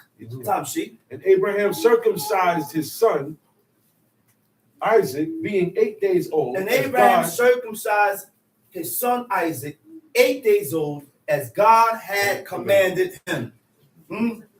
Now, there's a reason why the child is circumcised at 8 days old.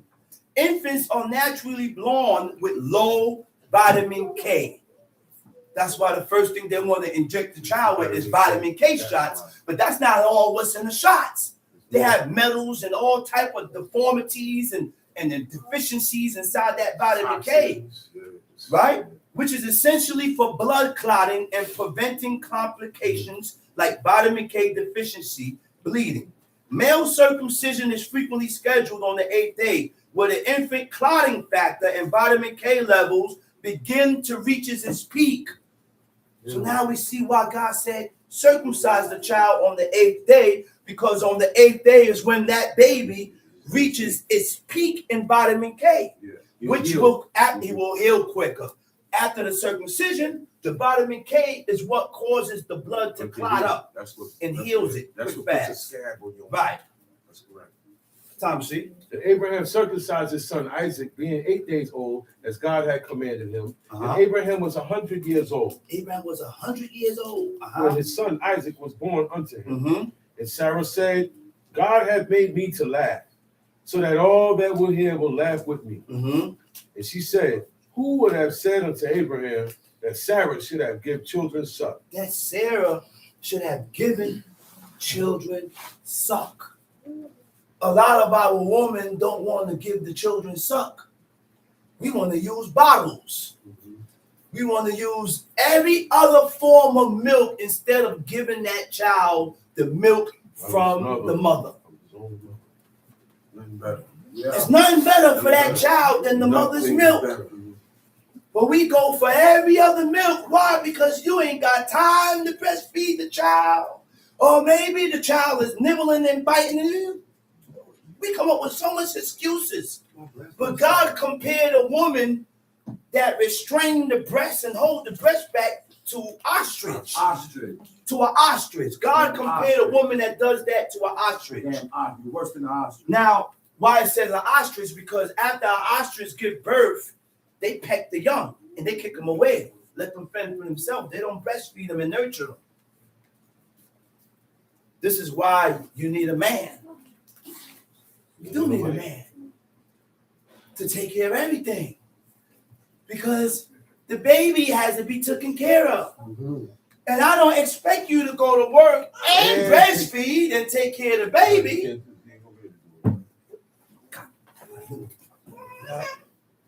Yeah. That's why you're tough. You're a little tough one. He tough. Tough shit. Verse 8. And the child grew and was weaned. And the child grew and was weaned. What is weaned? Breastfeed, right? For a certain amount of years, not 6 months, not 1 year, not 2. Listen, my kids didn't stop breastfeeding until after 4 or 5 years. But people want to feed their kid food. No good. 6 months, No good. 1 year, and they don't have no teeth. A whole Burger King The sandwich. child, listen, and look, In his mouth. you know what my kids was eating? My kids was breastfed. Look, my father was in Panama. This is the old, and we look at it strange because we so Americanized. We are Americanized. We have this hedonistic mentality. So when certain things are said, you don't look at it you look at things with a hedonistic mentality. My father was in Panama, right? He said he went to the beach. A lady sat down, she on the beach. The little boy was like 4 or 5 years old, running around playing. He said the little boy came back to her. He said, what happened? You thirsty? He said, yeah. Pulled her breast out. He sucked on it. Sucked on her breast. Got the milk. When he finished, he put it back. Kept on running. Ain't nothing strange about that, man. Huh, what, you breastfeed the child 4 years old? Yes. We have to get out of this type of mentality. American mentality. You cannot serve God with this type of mentality. America. I breastfed, make sure. And if I wasn't there, she probably would have fed them food at 2 years old, 1 year old, when they don't have no teeth. But I had to stand my ground and make sure. You know what my kids ate? Breast milk. I took fresh vegetables. I don't buy Gerber vegetables from the store. Only God knows how long that's been sitting there. I buy fresh vegetables. I boil it halfway, put it in the blender with carrots, broccoli, different vegetables, blend it up, and they eat it. I buy fresh fruits, blend it up, puree fruits, blend it up, and I have a bowl of vegetables, a bowl of fruits, and their milk, their mother's milk. And that's what they ate till they got their teeth. Not the tooth front, the grinders. Digestion begins in the mouth. Why I said I did this? Because I had a child. My oldest child is 24. And I didn't do this with my oldest child. And she ate. And my baby was constipated. And I had to lay her down and take a safety pin, the hardest stool, pick out the stool from her anal, and then the rest of the stool flew out. Can't tell me you ain't gonna do it. Have a child. When you have a child, you'll do anything for the comfort of your baby. Right? You'll do anything for the comfort of your baby. Next thing, she was clogged up with nose. I had to take my mouth, put it on her mouth, and blow. Yeah, I can do that. And that, by me blowing through her mouth, it released the mucus from her nose. Mucus all in my face. I had to wipe my face, wash my face, but who cares? As long as my child could breathe. As long as my child could breathe. Huh? Yes. And when you breastfeed, the mother have to watch the diet. Watch your diet. You know why? Because whatever you your eat, diet. you transfer it through the milk. With my first daughter, same thing. Her mother ate a lot of fried food. So when she pumped the breast milk out, when she put it down and it settled, you know what's on top of the breast milk? Oil. Rests on top of the oil, on top of the milk. So, Tom sheet. Watch your diet. And the child grew and was weaned. And Abraham made a great feast the same day that Isaac was weaned. Oh, he didn't have a birthday party? No. The he day didn't that have a Isaac party. got weaned was the day that he had a party. He had a mishte. He had a party. See, we have to learn to party when our forefathers party. Okay? Follow the ancient path. Our traditions and customs is all in the book. That's right. If you didn't read about a birthday party, why are we having birthday parties? If we didn't read about what New Year's, did you read about New Year's in here? No. Oh yeah, we had no. But did you read about New Year's in here? So why we celebrate this? Baby shower. Why we do these things? Baby shower. Tom sheet. And Sarah saw the son of Hagar the Egyptian, which she had born unto Abraham, mocking. Okay, Sarah saw the who? The son of The Hagar, son of the Hagar, Egyptian, the Egyptian, which she which had she born had unto born unto Abraham, Abraham, mocking. What does it mean to mock? Mocking, zakak. It means, mocking means to ridicule in a cruel way. To mock or make fun of someone with deliberate intentions to humiliate the My person. intention is to make You're making fun of the person with the intentions to humiliate. You know what that means? To make someone feel ashamed or foolish, often in a public way. in And front of that's why everybody. I don't joke on people. I used to joke a lot.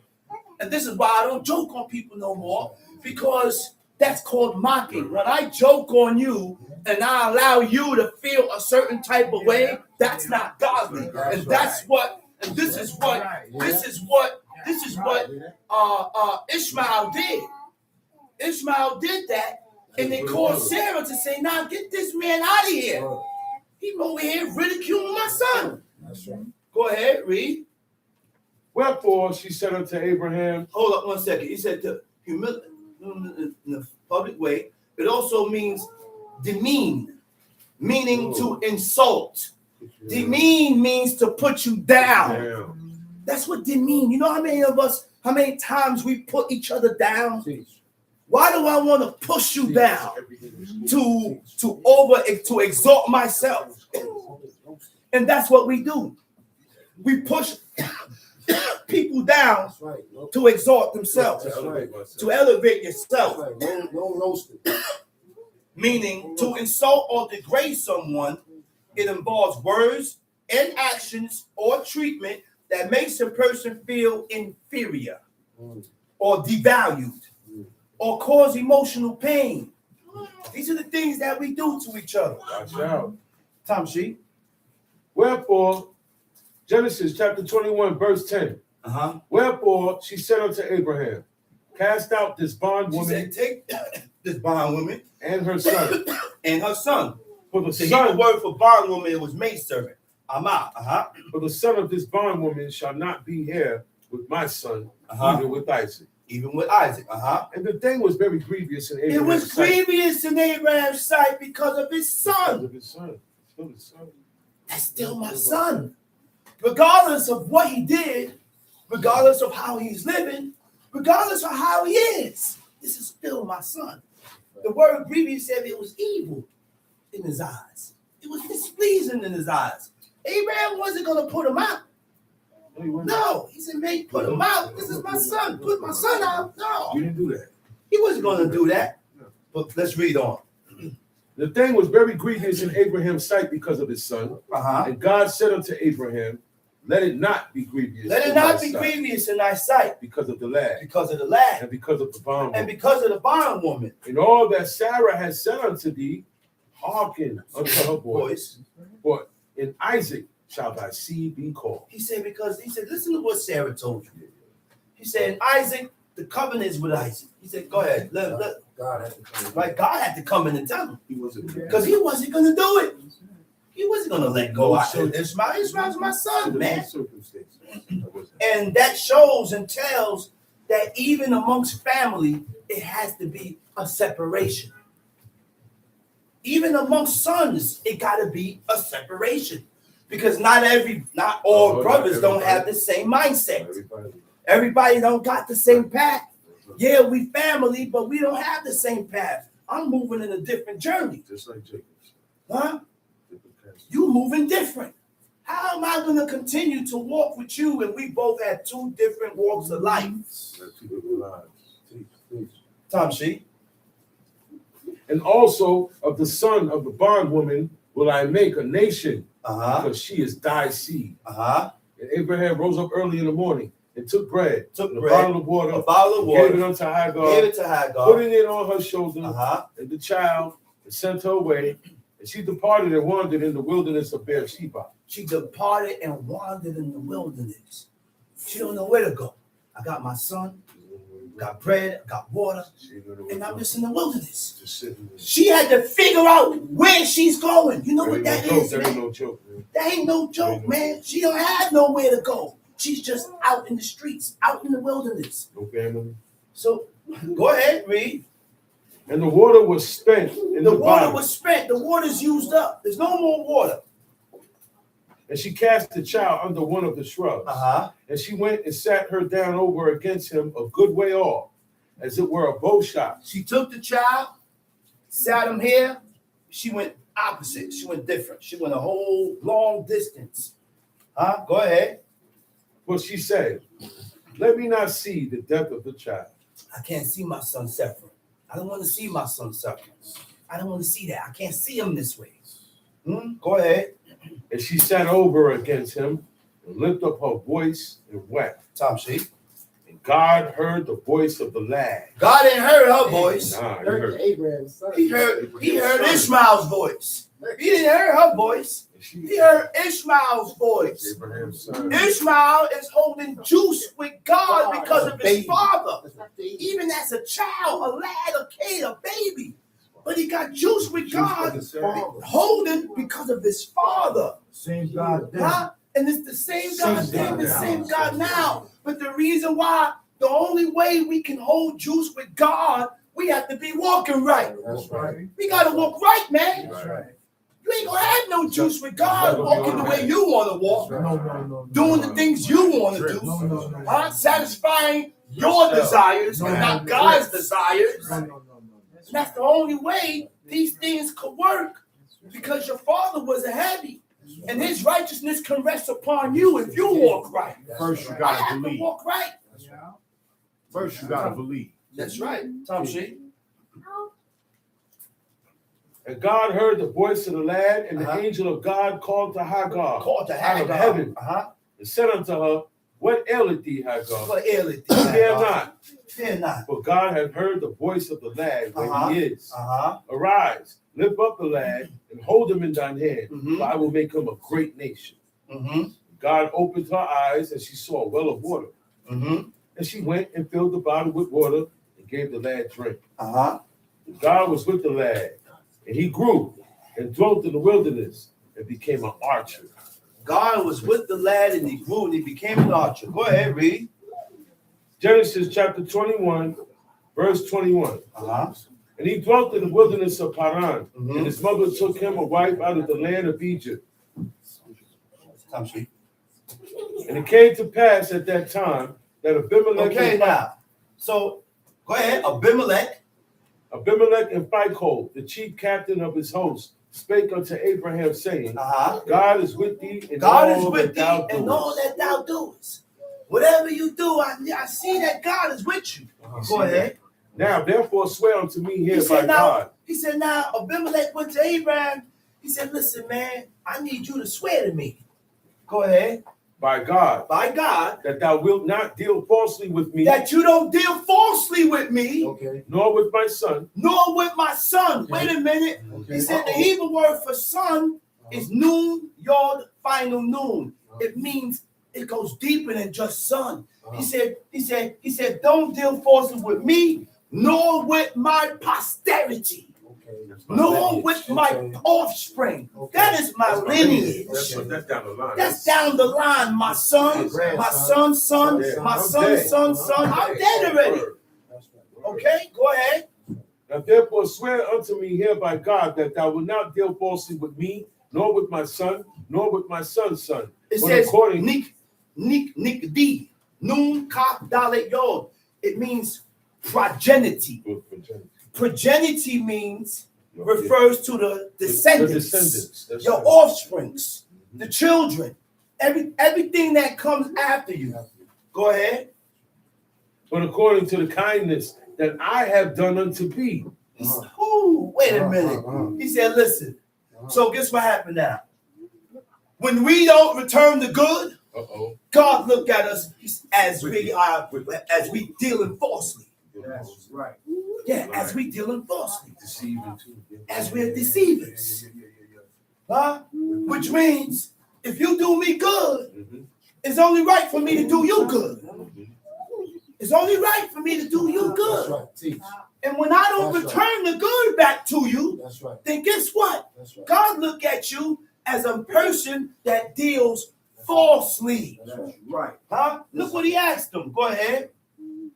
But according to the kindness that I have done unto thee, thou shalt do unto me, into the land wherein thou hast sojourned. He said, listen, man, I showed you kindness. That's right. Swear to me that you return the kindness back to me. No. I expect He's Keep looking it forward. back. He's looking forward to He's goodness. looking forward Because I to tell you because I did kindness to you. It is a normal thing to expect. It's normal. That's right. And ain't nothing wrong to expect. You know what you don't expect? You know what I don't expect nothing back? There's certain things in here that says not to expect. He said, let it die. That's right. The brother just bought it. You gotta have wisdom. He said, do this, and this. He said, don't let it die under this. He said, lose your bread for your brother. That's right. And I've been that person all my life. I see you ain't got it. I don't hold nothing over your head. Yeah, I lose my bread for my own. That's right. But if I do you good, I want you to do good back to me too. That's right. I expect it. That's right. Because that's what King David said. That's right. King David was going to move on Naboth. He said, because everything I did was in vain. He said, everything that I did was in vain. No. It was for naught. That's right. He said, strap up. I'm killing everything. But God was merciful and he stopped them from avenging himself and he sent Abigail to stop him. Vengeance is the Lord. So we got to have wisdom when we're doing certain things and we got to know what is what to expect and what not to expect. Certain things I definitely won't expect. That's right. Certain things I'm not going to expect it back. That's right. Certain things I don't want it back. That's right. Huh? I said certain things I don't want it back and I'm not expecting it. But certain things I am expecting it. That's right. Certain things I am expecting it. Tom Sheet. And Abraham said, I will swear. And Abraham said, I will swear. And Abraham reproved Abimelech because of a well of water, which Abimelech's servants had violently taken away. And Abimelech said, I wot not who had done this thing, neither didst thou tell me, neither yet heard I of it, but today. And Abraham took sheep and oxen and gave them unto Abimelech, and both of them made a covenant. And Abraham set 7 ewe lambs of the flock by themselves. Verse 29. And Abimelech said unto Abraham, what mean these 7 ewe He lambs? said, what's the reason for this 7 ewe lambs, which thou hast set by themselves? And he said, for these 7 ewe lambs shalt thou take of my hand, that they may be a witness unto me. Now these 7 ewe lambs is our witness. For these 7 ewe lambs shalt thou take of my hand, that they may be a witness unto me, that I have digged this well. Wherefore he called that place Beersheba. Go to Numbers 16. Numbers chapter 16. 16. Yep.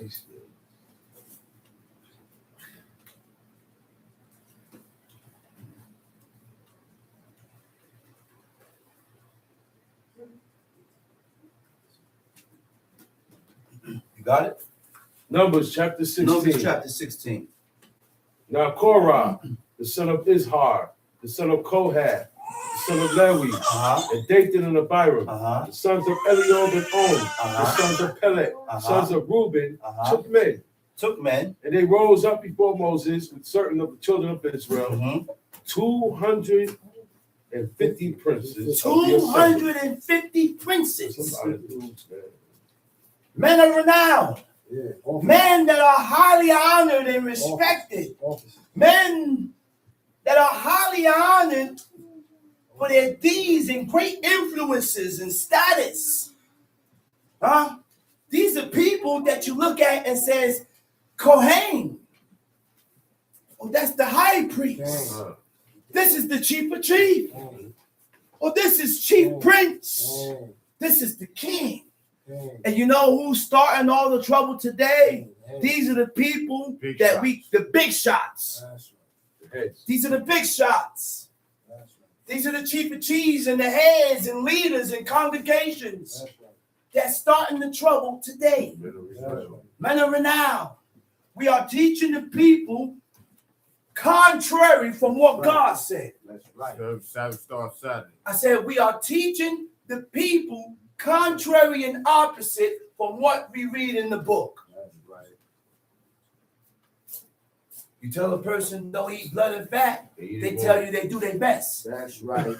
Temple That's of what he the said. Lord of these. He said, I do my best. That's I said, right. your best. Temple of the Lord of these. Your best. God ordered us not to eat blood and fat. That's right. It's my job to soak and get that blood out of that meat. Or don't eat it. Or don't eat it. God. There's a live spot, my boy just told me. In Queens now. Just found it. They sell live lamb, live deers, and you can go to the store and kill the lamb, get your cows, get your deers live, fresh kill. If you can eat all the meat you want. Stop going to Western beef. Only God knows how long that meat been sitting there on that slab. Because God gave us laws, commandments, and statutes and commanded us not to eat nothing that died of itself, nor torn by beasts. So when we buy our own meats in the stores, you don't know how the animal died. You don't know if it was torn by beasts. You don't know nothing. So basically, you're taking chances with your life. Why do we take chances with our lives? Because it tastes concerning God, Because it to tastes his laws. Satisfy Why? Because it tastes good. Time sheet. And they gathered themselves together against Moses and against Aaron, and said unto them, Ye take too much upon you, seeing all the congregation are holy, every one of them, and the Lord is among them. Wherefore they lift ye up yourselves above the congregation of the Lord. What verse you at? Verse 4. Uh-huh. And when Moses heard it, he fell upon his face. What did Moses? Wait. You know, Wait a minute. He knows. Let's go over this. Verse 3. And they gathered themselves together against Moses and Aaron and said unto them, Ye take too much upon you, seeing all the congregation are holy. Yes, everybody was holy. But even though everybody is holy, you are not in the same status with Moses. You're not in the same status with Aaron. What does it mean to be holy? What does it mean to be holy? Holy, the Hebrew word for holy is kedoshim. It means transcendence, right? It means set apart. It means separate.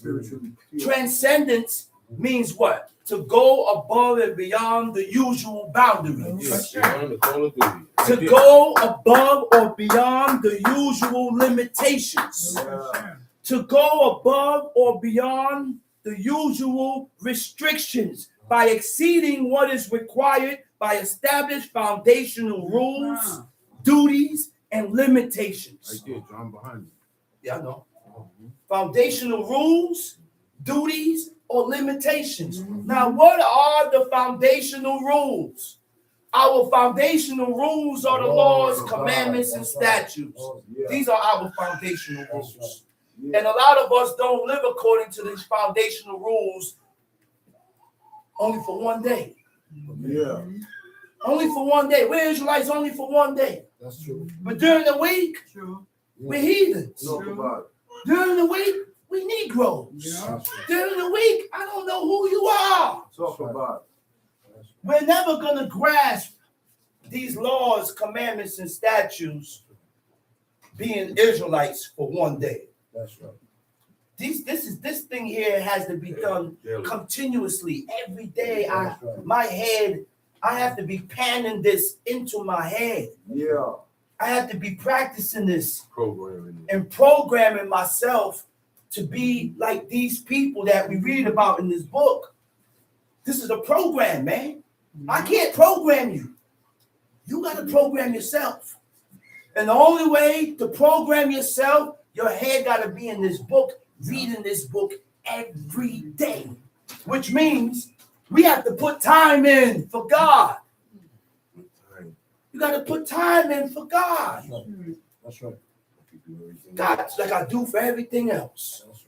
Self-imposed barriers are internal. Self-imposed barriers. Self-imposed Put that on myself. barriers are internal. Restrict myself. You know what self-imposed barriers is? You restrict yourself. You hold yourself back. We are holding ourselves back from being godly, from being righteous. These are the things that we do in life. Huh? Self-imposed barriers are internal. Self-created, mental, or emotional limits. You done formulated these thoughts in your brain, or emotional limits, beliefs, and fears and doubts that an individual put in their own way, which prevent them from becoming better with God. You build that stumbling block, stemming from negative self-talk.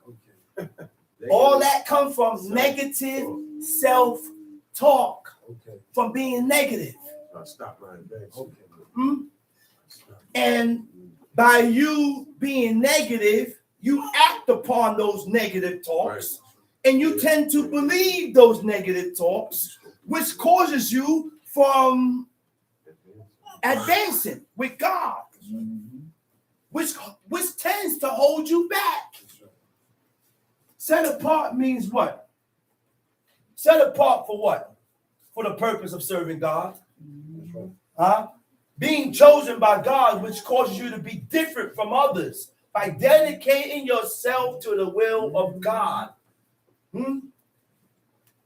Tom sheet, verse 4. And when Moses heard it, he fell upon his face. And he spake unto Korah and unto all his company, saying, Even tomorrow the Lord will show who are his and who is holy. So even tomorrow, God is going to show who's his and who's holy. Tom sheet. And will come and will cause him to come near unto him. Even him whom he had chosen will he cause to come near unto him. Oh my gosh. Chosen. Woo. Wait a minute. God will show who is holy and bring them near to himself, even the ones he has chosen. Huh? Huh? He will cause them to come near to God. He said that's when feelings begin to stir up. Feelings of obligations to make right that which was done wrong.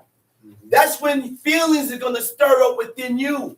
If you are dedicated to serve God, the number one thing that's going to stir up in you, the first thing that's going to formulate and stir up in you is the feelings to make that right, which who you have offended, whether it's God or man.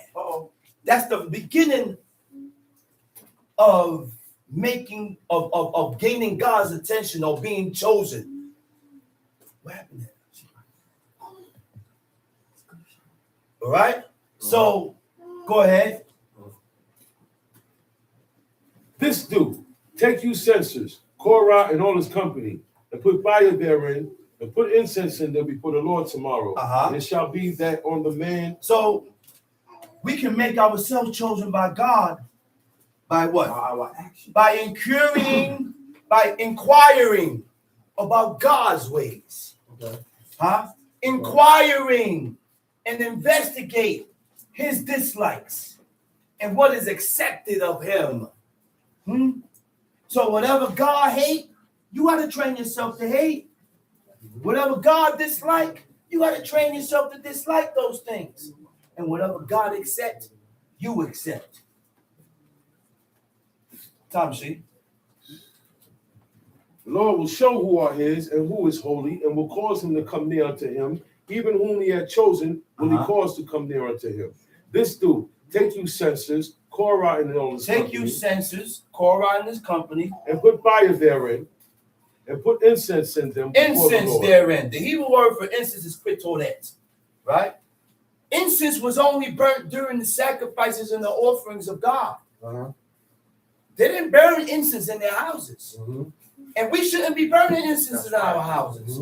Incense was only for the purpose of the offerings and the sacrifices of God. Go ahead. Verse 8, right? 8. And Moses said unto Korah, Hear I pray you, ye sons of Levi, seeming it but a small thing unto you, that the God of Israel has separated you from the congregation of Israel. He says, seeming it but a small thing unto you. Taking it lightly. You take things lightly. That God done separated you from the congregation of Israel. To read. And to stand before the congregation to minister unto them. And he had brought thee near to him, and all thy brethren, the sons of Levi, with thee. And seek ye the priesthood also. He said, brought you near. They wanted to do the priesthood job. See, in Levi had 3 sons: Gershon, Kohath, and Merari. And each son had different jobs. Okay? You didn't have the Gershonites going into the Kohathites' job. That's right. The Kohathites didn't go messing with the Merarites' job. Everybody stuck to their own job. And and one job couldn't be done without the other. Right. You needed someone to take care of the utensils That's right. for the purpose of the sacrifice. Everybody's job was important. Tom sheet. For which cause both thou and all thy company are gathered together against the Lord. And what is Aaron that ye murmur against him? He's saying, what is Aaron that you murmur against him? Read. And Moses sent to call Dathan and Abiram, the sons of Eliab, which said, We will not come up. Go ahead. Is it a small thing that thou hast brought us up out of a land that floweth with milk and honey? You know what they calling that? Egypt. That's Egypt. They talking about, listen, man, you done took us out of Egypt. That's the land that we was good over there. We didn't ask to get out of there. That's the land that flows with milk and honey. Go ahead. To kill us in the wilderness, except thou make thyself altogether a prince over us. Go ahead. Moreover, thou hast not brought us unto a land that floweth with milk and honey. Or give it. He said, for which cause both thou and all thy company are gathered together against the Lord. And what is Aaron that ye murmur against him? So when we speak against the law, we're speaking against God. That's what you were saying. Something. When you speak against the laws of God, when you speak against the laws, you speak against God. So we have to watch our words with certain laws that you don't agree with, that you don't like, and train yourself to accept these laws. Right. Train yourself to accept these laws, man. We hear these laws over and over and over, and we still complain. Why? Because it's not according to my liking.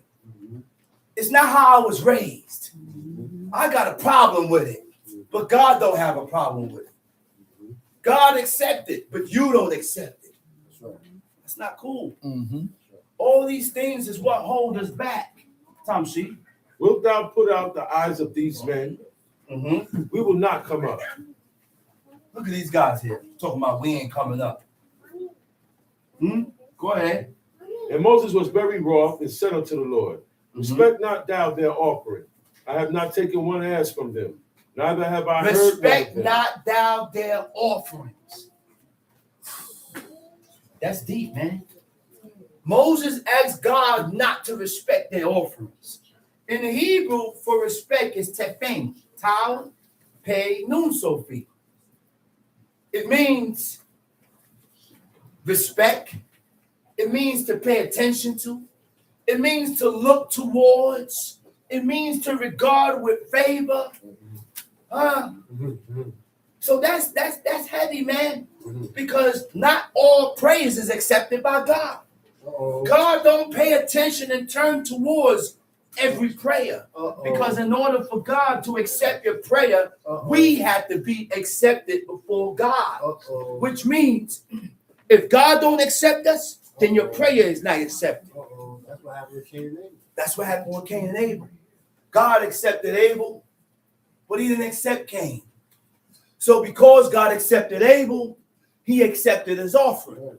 He said, but Cain and his offering, which means, it says and, which means two things. I didn't accept Cain, and I didn't accept his offering. That's right. It said, but Abel and his offering was accepted. But it never stated what it was that caused Cain not to be accepted by God. It was something that God saw in him.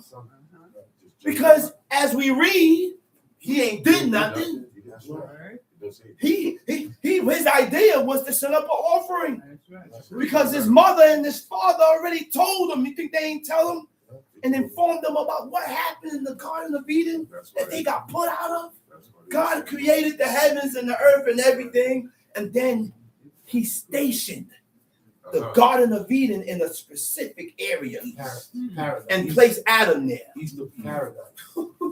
It was a certain spot. And the connection to that garden was 4 rivers that connected to that Garden of Eden. Can't find those rivers today. Those rivers are shifted. You ain't finding that. You're not finding that. Tom sheet. And Moses said unto Korah, be thou and all thy company before the Lord. Thou and they and Aaron tomorrow. And take every man his censer and put incense in them. Bring ye before the Lord every man his censer. 250 censers. 250 censers. Thou also and Aaron, each of you his censer. And they took every man his censer and put fire in them. And laid incense thereon. And stood in the door of the tabernacle of the congregation with Moses and Aaron. Read. And Korah gathered all the congregation against them unto the door of the tabernacle of the congregation. And the glory of the Lord appeared unto all the congregation. And the glory of God came down. I said, the glory of God came down. These people that's putting fire in these incense didn't have no business doing these things. When they did it, God came down. Go ahead. And the Lord said, and the Lord spake unto Moses and unto Aaron. Saying, look what God told Moses. Separate yourselves. Separate yourselves. From among this congregation. From among this congregation. Wait a minute. Not every congregation you belong in. We ain't close to God. We're not close to God to get informed. So when I see certain things being done that's contrary to the law, it's up to you to separate yourself. Yes, I have to separate myself because God is not informing you and telling you to separate yourself. You have to separate yourself according to what you see that is done. That's not done, or that is done that's contrary from what God says. Didn't King David say, I separate myself? King David said, I don't sit with evil people. That's right. He don't sit or dwell with wicked people. That's King right. David said, I done separated myself from my own people. That's right. Because everybody don't have the same mindset as you to serve God. That's right. Everybody, all Israelites are not on that same path to serve God. A lot of us is in and out. A lot of us is playing games. A lot of us is sitting up on the beamer, standing up on the beamer teaching, and they ain't got no hair on their head. Yeah. Talking about Moray, Talking about Chief of Chief, Prince. But he ain't got no hair on his head. No. What about the face, brother? A lot of them come up here and they ain't got no hair on their face. Come on, man. Well groomed. That's not the look of a Hebrew. Come on, man. That's not the look of Israel. Come on, man. It's not the look, man. And even though you go in these camps and you teach the law, they get angry at you. Yeah. They don't tell themselves, these are things that I need to stop doing Yeah. to gain favor in the eyes of God. Yeah. How can we gain favor in the eyes of God, sinning presumptuously, doing things that God hate. That God hate. Yeah. Doing things that is in your power to stop. That's right. And we come up with excuses That's right. and with reasons of why we have to do it That's or right. why I do it. One brother said, well, I have to shave for my job. I said, well, I just won't be at that job. That's right. I ain't shaving my face and I'm not cutting my hair for no job. That's right. God come first. And this is where your priorities coming at. Where's my hair falling out, Where is brother? your priorities? Where's my hair falling out, brother? Our priorities ain't set. Tom sheet. And they fell upon their faces and said, O God, the God of the spirits of all flesh, shall one man sin and will Wait. What verse is that? 22. Go ahead, read that over. And they fell upon their faces And they fell said, upon their faces and said, O God, oh God, the God of the the spirits, God of the all spirits flesh, of all flesh. shall one man sin? Shall one man sin? And wilt thou be wroth with all the congregation? Huh? God was going to wipe out the whole congregation. Moses and Aaron, you two move. He took Moses and Aaron and separated them and was going to wipe everybody out. But only because of Moses and the juice that he had with God, Once again, he turned to God. He said, shall one man sin and you kill out the whole congregation and you're angry with everybody? Huh? Come on, man. Come on, man. Let's read. Numbers chapter 16, verse 23. And the Lord spake unto Moses, saying, speak unto the congregation, saying, get you up from about the tabernacle of Korah. He said, okay, Dathan, get up from the tabernacle of Korah. Dathan Dathan. and Abiram. And Abiram. Read. And Moses rose up and went unto Dathan and Abiram, and the elders of Israel followed him. Mm-hmm. And he spake unto the congregation, saying, depart, I pray you, from the tents of these wicked men, and touch nothing of theirs, lest ye be consumed in all their sins. Watch the things that you take. Okay. A lot of things that we take from people are cursed. And we go and we take from them, and guess what? We end up cursed. That's right. You end up cursed. So a lot of times you gotta learn to keep your hands to yourself and don't take, because you're taking from a person that's cursed by. Look, they cursed, man. They're cursed. Tom sheep. So they got up from the tabernacle of Korah, Dathan and Abiram on every side. And Dathan and Abiram came out and stood in the door of the tents, and their wives and their sons and their little children. And Okay. Because, hold that right there. We're going to go into the law quick fast. God said you cannot cut your hair, period. Yes. At all. No seasons, no dark seasons, no nothing. Okay? So we're going to go and hold that point there. I'm going to go into Leviticus chapter 19, verse 27. Ye shall not round the corners of your heads, neither shalt thou mar the corners of thy beards. This was a Hamitic custom. Okay? The Hebrew word for round, Hamites did this. They used to take the baby, shape their heads into a shape. But in the Hebrew, this doesn't mean that. I mean, in the Hebrew, this means different. Okay?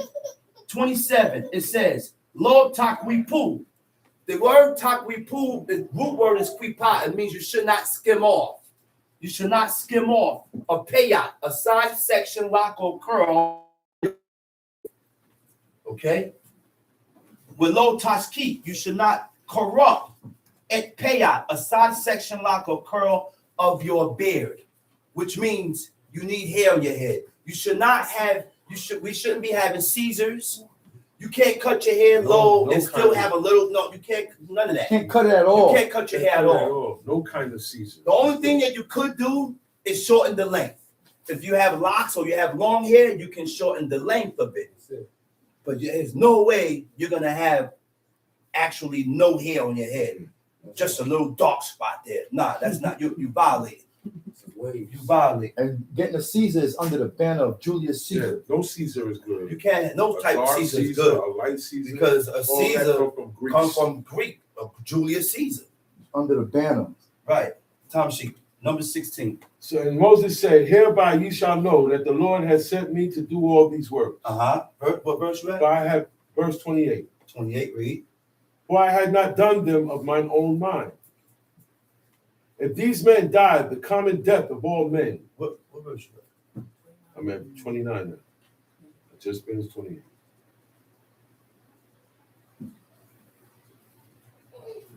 He's speaking 29. Verse 27. So they got up from the tabernacle of Korah, Dathan, and Abiram on every side. And Dathan and Abiram came out and stood in the door of the tent. And their wives and their sons and their children. God commanded them. He said, oh, you see the things that a father can do that can affect his household? That's right. I said the things that a father can do that can affect his household. That's right. That's right. There are things that a father can do that can affect his wife. Good or bad. There are things that a father can do that can affect his children, That's right. whether it's righteousness or evil or wickedness. You the reason why you're famous. Okay? That's right. So now, and a lot of times, guess what? Guess what? Yeah, God, with the father does things and he affect the household. But what happened if the father is walking upright and pushing for God and on point with himself and still things go down in the house? That's on us. That's That's us. That's on them. That's on us. That's why I'm always Huh? That's on us. Say that again. That's on us. Okay then. You gotta It walk. ain't always got to be on the father. No. Look at the father. You did this you the reason. No. I'm on point with myself. That's right. That's right. I'm in the mirror. My father said I that. used to say that. That's right. My father used to say that. He said, nah. He said, it ain't me. He said, what y'all doing? There's Right. something that y'all doing that brought this upon. Something That's you did, right. wife, that brought this upon you. So first I used to say, man, damn. First I used to say, damn, it's something I did why this brought up. But It's a good thinking like It's that. a good way to thinking. think like It's that. excellent Excellent thinking. way to think like Yes, that. it is. But then again, on the other side now, I'm over here busting my brain trying to figure out what I'm doing. Okay. Maybe God is doing the separation. What I said, you got it. Maybe God is doing the alienation. That's who God. That's Alienated, Yeah, he alienated pushing this people. one away Yes. and pushing that one away Yes. and stirring up certain things here to Yes. push this one that way. God is It ain't always got to be the father. That's right. No. I used to It say ain't the same always got to thing. be the father, man. That's right. Sometimes it could be you. Yeah. That's right. You're the father. Sometimes it could be you or That's you right. or you or you. That's right. That's right. Tom Sheik. Numbers chapter 16, verse 28. And Moses said, hereby ye shall know that the They Lord did has sent me. Korah and Abiram that God took their whole house. Remember what God said in Exodus 20. He said, remembering the sins, visiting the sins of the fathers upon the children, upon the sons, until the third and fourth generation of them that hate me. Now we know how to show, and now we know how to show our hatred for God by going against. That's right. Once we go against the things that God, That's the hatred. that shows hatred. That denotes hatred. That's right. Tom Sheik. Moses said, hereby ye shall know that the Lord has sent me to do all these works. All these works. For I have not done them of mine own mind. I didn't do this of my own mind. Read. If these men die the common death of all men, or if they be visited after the visitation of all men, then the Lord has not sent me. But if the Lord make a new thing, and the earth open her mouth and swallow them up, And the earth opens her mouth, and the earth separates and splits. You know what that was? That's a new thing. That ain't no Ain't no earthquake. earthquake. It's something new. The earth opened up. That's crazy. You know what that is, man? Wondrous things happen to wondrous people. That's right. People in high places, weird things happens to them. Not weird, but unusual things. Unusual. These people was They're not And normal high, people. they was in high standards with God. They're not normal They people. wasn't regular people, man. These are 250 princes that officiate before God, man. Go ahead. Swallow them up with all that appertain unto them. Everything that belonged to them. If they go down quick, And they into go the down pit, quick into the pit. Read. then ye shall understand that these men have provoked the Lord. Now you're going to understand that these men have provoked God. Huh? It also means to despise or to contend. So this despise God means what? We despise God in our actions. That's contrary. Uh-oh.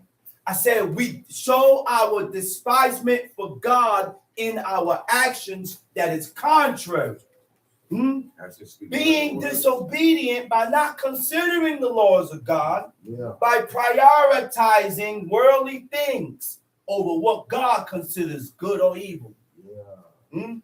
Contempt of God is showing disdain for God's commandments through your actions by willfully disobedience, disregarding the word of God stemming from pride. And this is why we disregard Pride. these laws. Pride. This is why we disregard the laws of God, Pride is in the because way. of pride. Mhm. Go ahead. It came to pass as he had made an end of speaking on these words, that the ground clave asunder that was under them. Uh-huh. And the earth opened her mouth Uh-huh. and swallowed them up Uh-huh. and their houses, Uh-huh. and all the men that appertain unto Korah and all their goods. Mhm. They and all that appertain to them went down alive into the pit, and the earth closed upon them, and they perished from among the congregation. They went down into the pit alive and then died again. Yeah. And then died. That's Sheol, that's the hell, that's pit. Everybody goes down there. Nobody goes up. That's the place of the dead. The only difference is that there's sections. Separation down there. There's separations. Separation down there. The light of the riches, the light of the righteous don't rest with the light of the wicked, Two separate. lest the righteous put forth their hands to iniquity. That's right. Now, if I put forth my hand to iniquity, now God gonna put me and bury me next to Biggie Smalls That's right. and Tupac. Yeah. And guess what? Who else? Martin Luther King, Toussaint Duvalier, Malcolm X. All these people that we speak good about that hate God. Why do we speak good about these people? Oh, they did a revolution. God don't care about revolution. God don't care about none of that. You know one thing God care don't deal about? with color. God only care about his laws. Who's doing it? Who is doing his laws, his commandments, his statutes? That's it. That's who we are. Tucson. That's it. Or why we don't speak about unity? Huh? Why? You know why I don't speak about unity? It's a good thing to be unified. Yeah. But how can we be unified and we don't have the one mind One principle? mind principle. Everybody see the Lord different. I said, how can we be unified without the one mind principle? Which means if we are unified, everyone must think alike. That's Yeah. right. So that we can all be on one accord. One accord. That's right. And this is why you have different camps, That's right. different spots. That's Everybody just think different and do the law according to how they see fit. That's right. Nobody does the law according to what it reads in the book. That's right. And we love to add on and take away from what we read. Yes, brother. So we can't be unified. You won't be able to. Yeah. We won't be able to unify. Schools. It's a good thing to have schools, our own schools. Yep. It's a good thing to have our own schools. Yep. But guess what? Not everybody's rich and got money. That's right. You know why I say that? It's cheaper for a poor man to put his kid in a public school than to put him in a school Right. amongst ourselves. Because I have to pay $500, $600, $700, and I ain't got that money to pay that. And the people I ain't rich. and the people I that gotta go to pay my the- mortgage. I gotta pay light. I gotta pay gas. I gotta pay water bill. I gotta pay my cell phone bill. I gotta pay food bill. I gotta pay taxes. I gotta take care of my children. And you want me to pay for school when I could just put them in a public school? It's hard. I ain't rich. We ain't rich. So we look towards an easy way out to be a little easier on our pockets. Yeah, we want schools for our children. I don't want my son going to public school, That's right. learning the ways and customs and learning the ways and customs of heathens. So we got to spend more time with our kids at home concerning God, because they pick up a lot of things from school. That's right. And they bring it home. That's right. Mm-hmm. That's right. Please. Tom, see? They and all that pertained to them went down alive into the pit, and the earth closed upon them, and they perished from among the congregation. Verse 34. And all Israel that were round about them fled at the cry of them. But they said, lest the earth swallow us up also. And You know why? You know why I said I don't speak about these guys here? Because it ain't the day to speak about them. That's right. It ain't the day to speak about Martin Luther King. That's right. It ain't the day to speak about nobody. The only you know what this day consists of? Speaking about God, God and those godly men in the book. men. And you know why? And you know why I say that is because in Isaiah, read Isaiah 58, verse 13. It states that we should not be speaking of matters. That's right. That is one way of profaning the Shabbat day. Speaking of things that has nothing to do with God. So I don't speak about Martin Luther King. They did good. Yeah, they did good. Yeah, they did good. All those guys did good, but they don't get the floor today. They weren't godly. They wasn't godly. They didn't do that type of thing. No, We're not they talking wasn't about- godly. We're not talking about that. We're talking about They wasn't godly. That's right. God They just- put a stone. They wasn't godly. They So served Jake- gods of wood and They stone. did not They serve served God. idols. They didn't serve the They Most still High. serve idols. So do you still think God loved them? No. No. No. I can't say God loved them. That's I don't right. speak. Because God says who we love. That's right. God said, I love those that keep my commandments. That's right. That's what That's God right. said. That's right. And I'm only speaking what the book says. That's That's right. right. God said, I love those that keep my commandments. That's right. Now, when God do something for you, for a person that don't keep his commandments, that's just his mercy, That's right. right. his pity, Right. and his compassion, and his Because he kindness. is the God of all Because he's a flesh. God of the spirits of all flesh. That's And even though you don't know God, God will still show you pity. right. Even This though is you God. give his praises to idols and deities. That's right. Again, he heard the cry inside. He heard the cry of Sodom, And it was heathen. right? He heard they cry. The Sodomites. He heard they cry. He heard they cry because he's God. He's God. He created them too. Right, because he's God. He created everybody. That's right. You're right about that. Mhm. Verse 35. And there came out a fire from the Lord Uh-huh. and consumed the 250 men that offered incense. 250 men got consumed by the fire of God. Tom, see? And the Lord spake unto Moses, saying, Speak unto Eleazar, the son of Aaron the priest, that he take up the censers out of the burning, and scatter thou the fire yonder, for they are hollow. Uh-huh. The censers of these sinners against their own souls. Let them make them broad plates for a covering of the altar. Uh-huh. But they offered them before the Lord.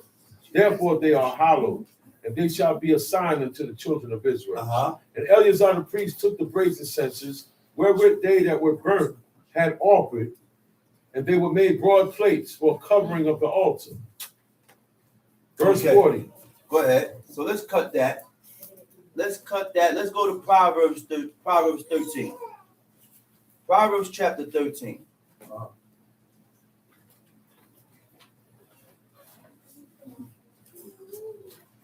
Got it? Proverbs chapter 13. Uh-huh. A wise son heareth his father's instruction. A wise son, hearing his father's instructions. I said, a wise son hears his father's instructions. Uh-oh. The Hebrew word for instructions is musad, Uh-oh. right? Uh-oh. Musad means reproof. It means reprimand. It also means ethics. A father in the Hebrew, it says, Ben Kakam Musad Ab. A father instructs a wise son. What is reproof? What is ethics? Reproof is criticism for a fault. To indicate or point out a fault. When you criticize a person false, you point out the good and the bad faults of a person and judge the matter righteously, not according to my mindset. Okay. You point out the good, what a person did, because that's the only thing that matters. What was done. Okay. Not who is right, but what was done. What did you do and what did you do? And I hear the matter out. And I judge the matter according to what God said. I'm not on your side and I'm not on your side. And whoever's wrong is wrong. Ethics is moral principles that governs a person's actions. Mm-hmm. Ethics is moral principles that governs a person's thought pattern. Ethics is moral principles that governs a person's ways. So what are the ethics? Ethics are the laws. These laws, these commandments, these statutes. Go ahead. But Now, hold up. A person's actions is governed by moral principles, right? Uh-huh. It means that these principles is what controls you. Uh-huh. These principles are the things that guide you, Uh-huh. guides you, and your decisions. Uh-huh. Okay, go ahead. But it's what? But a scorner hear it not A rebuked. scorner hear it not rebuke. Mm. The scorner, a scorner is arrogant and proud. Okay. They don't accept correction. Okay. They don't accept criticism or instructions. That's right. And they react with hostility to anyone trying to guide them, That's right. making them resistant to any form of correction. Okay. So when you try to correct the person, they get angry. They get hostile. They don't want to hear it. You can't tell me nothing. Leave him alone. They don't want you to tell. Leave him alone. He can't serve God. That's a scorner. Because correction is the way of life. Right. You can't say you're in the way of life or want to serve God if you reject correction. That's right. God is going to send people to correct you. That's right. Gonna turn them all down. If you turn the correction down, then now God got to correct you. Right. Go ahead, read verse 2. Verse 2. A man shall eat good by the fruit of his A mouth. man shall eat good by the fruit of his mouth. And that's the only way you're going to eat. You got to go work. You hungry? You got to go work. Now you can eat good. Go ahead. But the soul of the transgressors shall eat violence. The soul of the transgressors. The Hebrew word for transgressors is bagad. The soul of the treacherous. Treacherous. Guilty of betrayal to commit an act that caused others to feel hurt. That's what the garment. That's what treacherous is. Huh? You hear the definition of treachery? So how do you know if you're treacherous? When I do things to hurt you. When I do things knowing that it's going to hurt you and without considering how you feel, that's treacherous. You hear that definition, man? Guilty of betrayal to commit an act that caused others to feel hurt. So how many of us have done things that caused others to feel hurt? I know it was going to hurt you. I know you wouldn't have liked it. But all I cared about was myself. Yeah. You know how that person feel? Or do you have any regard about how that person feel? You don't got no good in you, man. It ain't even come in your mind to say, well, man, I know he or she feeling the way. No. I know what I did must have hurt him or must have hurt her. I'm just concerned about myself. You ain't treacherous. That's right. You ain't treacherous. That's right. And remember that. You not treacherous. But everybody, that doesn't mean everybody that's around you is not. That's right. And they will do things to hurt you, so protect yourself. That's right. That's right. They will do things that you wouldn't do. to them. They will do it to you, but you won't do it to them. So I got to protect myself. We got to protect ourselves. Because we're living around lawless people. Everybody don't regard God's laws. The people you live around, don't regard everything that they read in this book and they don't take it to themselves. You're doing that, not them. So you gotta protect yourself, man. Let's read. Proverbs chapter 13, verse 3.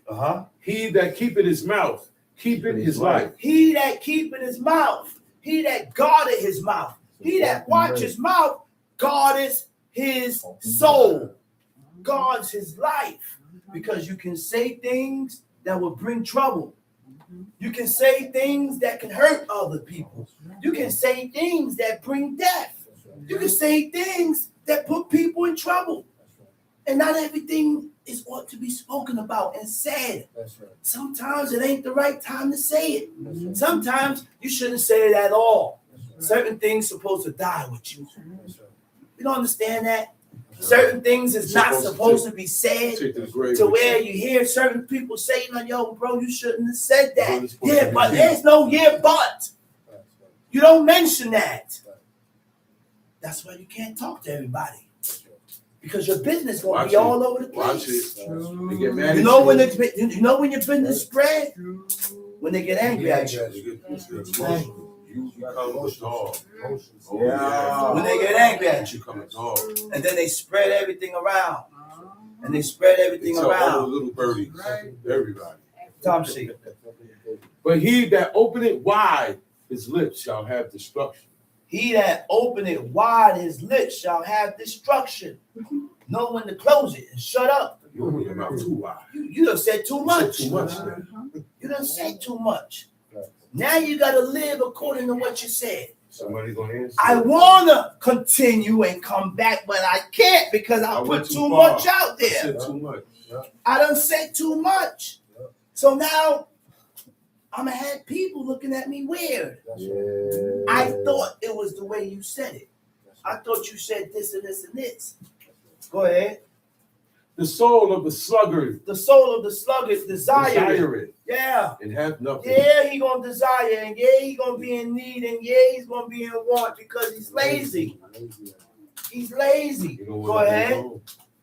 But the soul of the diligent shall be made fat. The soul of the diligent. Karuzim. The soul of the diligent. It means the determined. Someone who is firm and unwavering in their purpose or in their decision. He said the soul of the diligent shall what? Diligent shall be made fat. Okay? Prosperous. Tamshi. A righteous man hated lying. Ooh. A righteous man hated lying. In the Hebrew it says, Dibar shekwed yisna zadik. A righteous man hated a lying matter or lying words. So if you're righteous, you're going to hate lying. Right. My father used to always say, I hate liars. I just looked My at him. father always said that. I just looked at him and said, Abba made it, man. He said, I hate a damn liar. I hate it. And then he looked at us. He said, I don't lie to y'all. He said, I don't lie. And then he looked at you in tears. He said, but y'all lie to me. I said, God, please. He said, I don't lie. That's what my father said, man. And if you're righteous, you're going to despise lying also. And the righteous don't sin.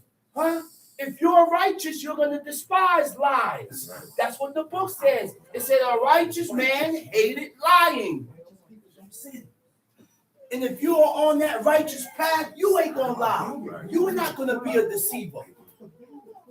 Go ahead, Tom C. But a wicked man. Stop, hold up. We're reading from Proverbs 13.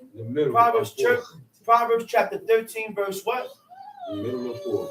In the middle of 4. Shalom TL. Shabbat shalom, shalom TL. Go ahead, Tom C.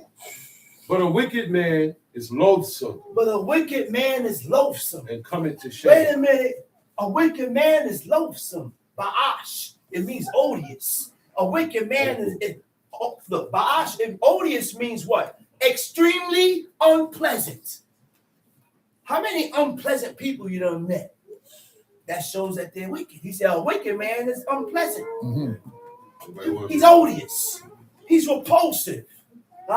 Stirs up feelings of disgust which cause others to avoid you. Something is always wrong with you. Huh?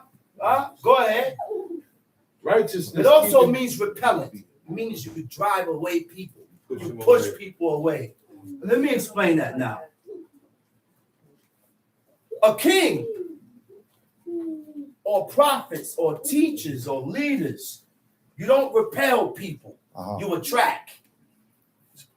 You're supposed to attract, not repel. Okay? Those are one of the qualifications of heads and leaders and kings. Influence people. Okay? You influence people, good influence, godly influences. Whether they're right or wrong. Towards the laws, towards the commandments and the laws and the commandments of God. Tom C. Righteousness keepeth him that is upright in the way. Righteousness keepeth him that is upright in the way. The Hebrew word for righteousness is zedakah. It means righteousness. And it also means justice.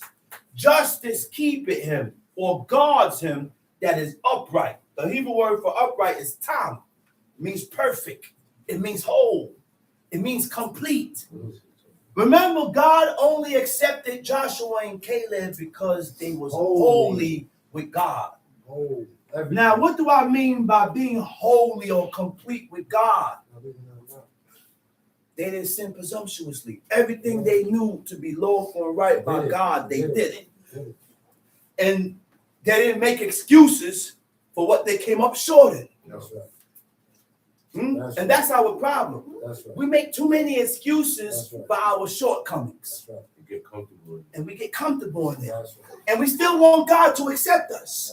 But how can God accept us if we continue to come up short? We can't. Tom C. But wickedness overthroweth the sinner. Wickedness overthroweth the sinner. Go ahead. There is that maketh himself rich and hath nothing. There is what? There is that maketh himself rich, yet hath nothing. There is that maketh himself rich, but has nothing. Fronting like you got it, but you ain't got it. Right.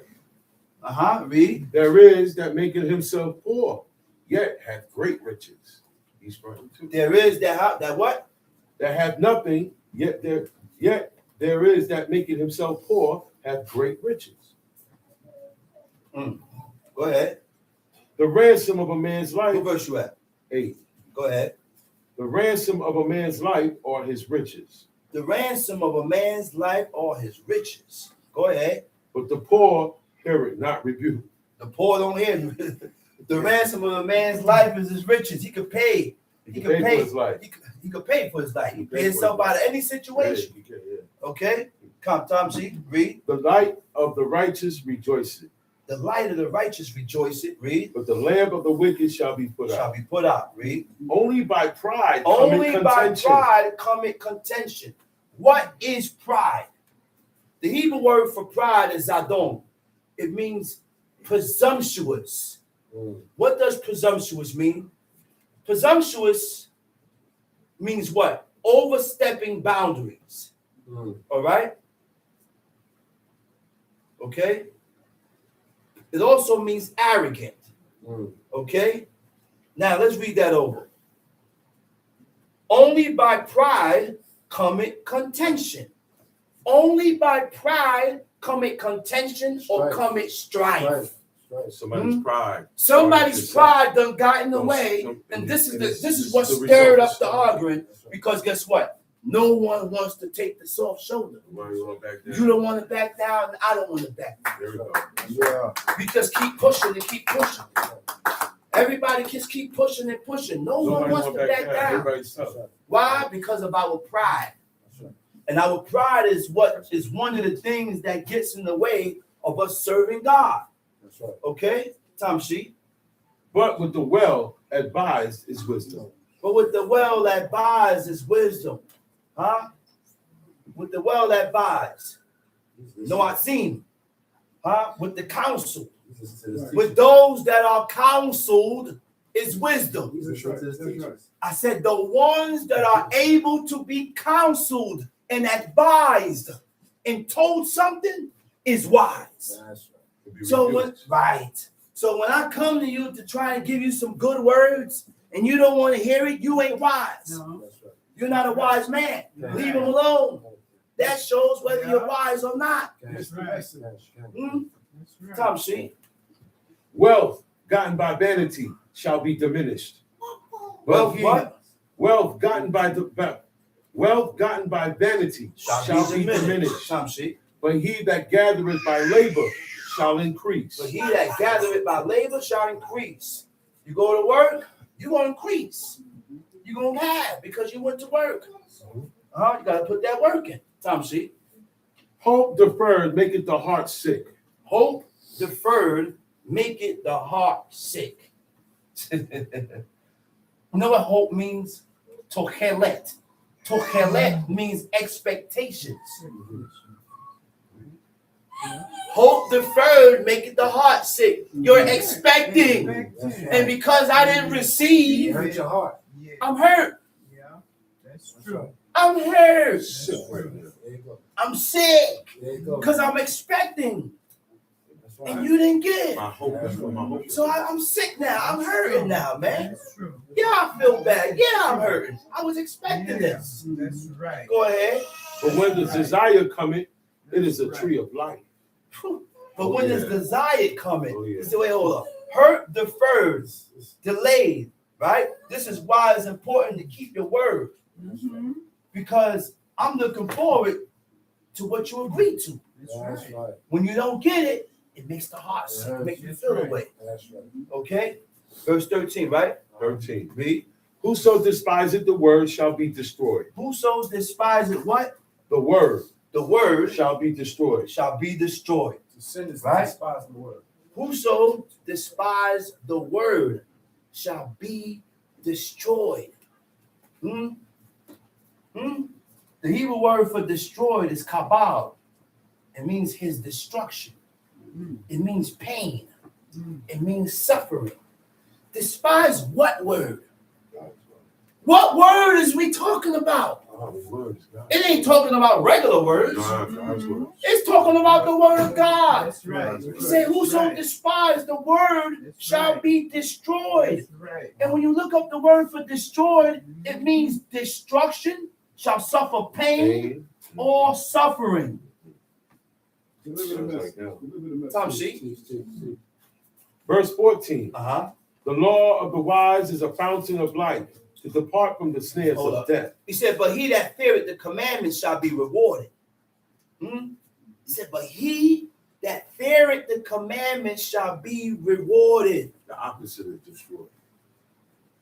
So there is something to look forward to That's right. For doing these. for doing these laws. That's Believe right. There is something to look forward to That's by right. fulfilling these Yeah. laws, commandments, and That's right. statutes. Talk about it. There's something to look I ain't forward doing to. this for no reason. You're not getting the reward now. That's right. That's right. When am I getting it? That's right. You don't receive the reward now. That's You gotta right. prove yourself, man. Tom, see? That's right.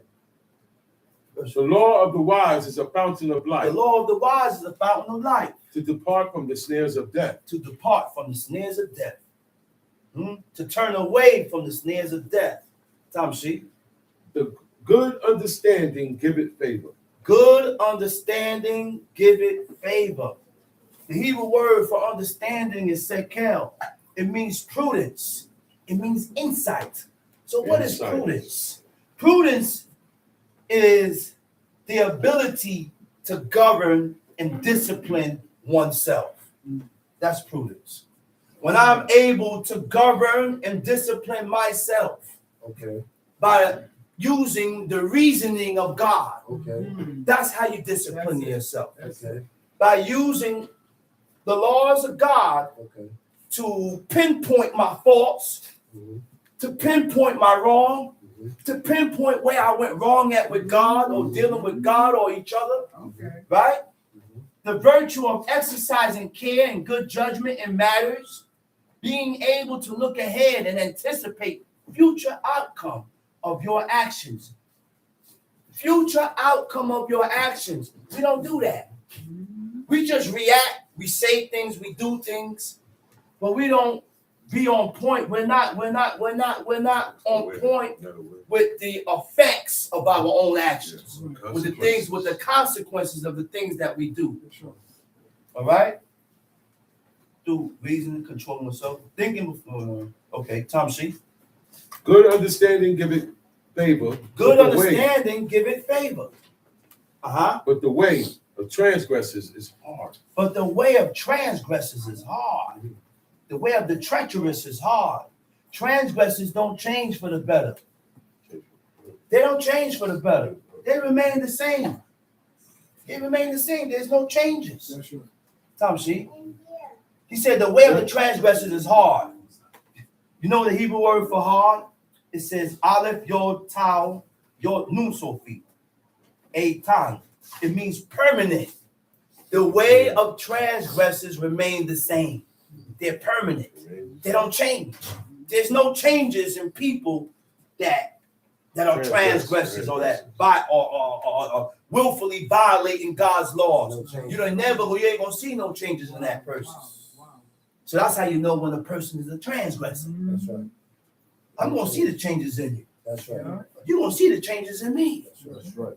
And that's how you know who made their mind up to serve God or who didn't make their mind up to serve God. That's We right. have to see changes within ourselves. That's right. Got to see changes, man. That's right. Tom C. Every prudent man dealeth with knowledge. But a fool. Every prudent man dealing with knowledge. That's correct. What verse is that? That was verse 16. Okay. Verse 16. Every prudent man dealing with knowledge. Go ahead. But a fool layeth open his folly. So, a prudent person speaks on what he knows, experienced, or studies. It said a prudent man deals with knowledge. Go ahead. But a fool layeth open his folly. Tom Sheep. A wicked messenger falleth into mischief. But a A faithful fool ambassador. layeth open his folly. Means a foolish person acts without wisdom. I said a foolish person acts without wisdom and discretion, openly displaying their foolishness through rash words and actions. They spread things all over. And that's how you can determine and see whether who's a fool or not. Tom Sheep. A wicked messenger falleth into mischief. A wicked messenger falling into mischief. You ended up in your own, you put yourself in that trouble by the things, by the message that you brought. Right. Go ahead. But a faithful ambassador is help. But a faithful ambassador is help. A faithful ambassador is reliable. Their work is of a great benefit to others. That's what that means. Faithful ambassador, they're reliable. You can rely on it. Tom Sheep. Poverty and shame shall be to him that refuseth instruction. Poverty and shame shall be to him that refuseth instruction. The Hebrew word for shame, it means dishonor. Poverty and dishonor is to them that refuse it instructions, that lets go of instructions, that ignores or neglect discipline.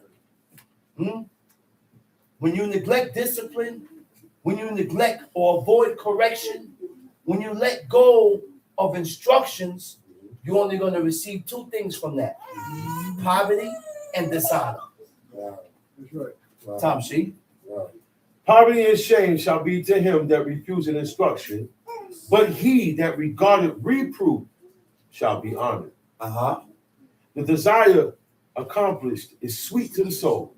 A desire accomplished is sweet to the soul. Read. But it is abomination to fools to depart from me. He that walketh with wise men shall be wise, but a companion of fools shall be destroyed. Go to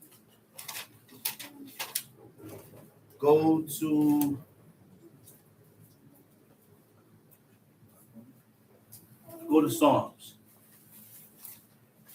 Psalms 4. Psalms chapter 4. Psalms chapter 4. Hear me when I call, O God of my righteousness. Thou hast enlarged me when I was in distress. He said, hear me when I call, O God of my righteousness. Because it ain't no guarantee when you bend that knee, God gonna hear you.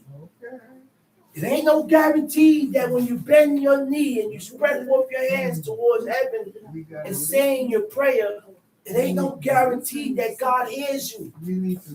Because we live a life of an ungodly life. We live a life, a presumptuous life before God. And when we get angry, that's when we put ourselves before God's laws. All it takes is for us to get angry. All it takes is for a little emotion to stir up. And we tend to do things according to our own heart's lust. He said, hear me when I call. He asked God, he said, answer me. Respond to me. Respond to my calling. That's what he's telling God, man.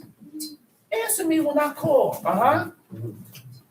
And what? And have mercy upon me. Hear me when I call, prayer. God, of my righteousness. Thou hast enlarged me when I was in distress.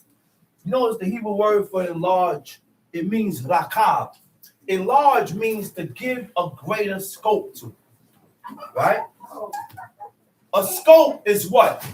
Is a space or opportunity for unhampered motion or activity. Unhampered motion means restrained. You know what that means? This is the guidance of God, man. This is the guidance of the Most High. When I begin, all right, for example, when King David was going back to kill Nabal and everybody there, God restrained him. That's right. God restrained him. Kept his feet. He kept his feet from sinning. And he sent Abigail. And this is what he asking God. He asking God to enlarge him, to watch me. Don't give me too much space or opportunity for me to violate your laws, your commandments. Go ahead. He Thou hast enlarged me when I was in distress. When I was in distress, when I was in affliction. Affliction is being in the state of pain, distress, suffering. God put us through those things. God stirs up certain situations to put you in that affliction, in that afflicted state. And God afflicts us for us to acknowledge our faults before God and become and acknowledge our faults to become better. You ain't gotta be in the hospital to be afflicted by God or in jail. God stir up certain things in your house to afflict you. And he know it's gonna affect you. He know it's going to affect you, so he stirred this up to put you on track and say, wait a minute, man. Why is this happening? What is going on here? What am I doing that's bringing this upon me? It's something I'm doing. There is something that I'm doing that has brought this upon myself. Tom Sheep. O ye sons of men, how long will you turn my glory into shame? He said, oh, ye sons of men, how long will you turn my kibodi? Kibodi means my glory, my honor. Treating what God considers as holy. How do you bring, read that over, man. O ye sons of men. O ye sons of men. How long will you turn my glory into shame? How long will you turn my glory into shame? Treating what God considers as holy, the things God accepts as evil, by adding and taking away from what we read and living contrary from what God says. The things that God considers holy, like the Shabbat, we profane it. And we deal with the Shabbat anyhow. We do as we please on the Shabbat. That's right. Tom Sheep. How long will ye love vanity? We got to train ourselves to honor what God honors. We got to train ourselves to love what God loves. We got to train ourselves to hate what God hates. Despise what God despises. Tom Sheep. How long will ye love vanity and seek after leasing? How long will ye love vanity? The Hebrew word for vanity is resh yod kuf. It means vanity is a self-admiration. right? Self-pride in oneself, which allows you not to consider others. Which allows you not to consider others. So when you don't consider others, that's called pride. That's called pride. A person that considers people, he has less pride than a person that don't. Right. And now you can denote and tell who has more pride than some. When you have a hard time considering how this man feels by what you said, then you got a lot of pride in you. Okay. When you have a problem not considering how this person felt behind your actions, then you have a lot of pride in you. And you have to work on yourself. But we got to pay attention to this, man. God has given us the key to be able to detect if you have pride in you or not. The things you say and what you do can denote and tell me if you have pride in you or not. Tom Sheet. But know that the Lord has set apart him that is godly. But no, wait a minute. He said God has set apart who? Him that is godly. That is godly. For himself. For himself. The Hebrew word for set apart is hiflah. It means to set. It means to separate. It means to distinguish. It means to be different. Okay. It means to differentiate. Okay. Huh? And once you're set apart, you're gonna be distinct. It ain't a lot of you that think the same. That's right. You're gonna think different. So what it means to separate, to make a distinction between, to make a distinction or a separation between, to keep apart. God is doing the separation amongst the nation. God is doing the separation amongst the Israelites. Everybody can't come together because some of those guys that's in the midst, God sees some godliness in them. He said, so I got to separate this guy from there. He said, I see godliness and righteousness in him. I'm going to separate him from over here. Yeah, God's a separation amongst us. Distinguish means to notice or to recognize a difference between who is godly and who's not. To become different in the process of growth and development. I said to become different in the process of growth and development, which means you're not going to be born like this. You got like this in time of putting in work. Right. You got like this of putting in years and years of time and fulfilling these laws, commandments, and statutes. So if you just started doing the law a year, 2 years, you're not going to have the same mentality as a person that been doing the law all his life. You ain't going to see things the way he sees it or she sees it. That's right. Tom She. The Lord will hear when I call unto him. Stand in awe and sin not. Stand in awe. Huh? Stand in awe. Stand in fear. Because that's the only thing that keeps us from violating the commandments of God. First, you have to fear God in order not to violate. If you are afraid, then you won't violate the laws of God. You have to be afraid. That's right. You got to be afraid. You got to be scared. Godly. What does it mean to be godly? The Hebrew word for godly is kasidai. It means pious. It means faithful. Godly means what? You can be godly. We all could be godly. Godly only means to conform to the laws of God. Conform means to agree. Conform means to agree. That's all it means. What does it mean to be pious? It means to be devoted to.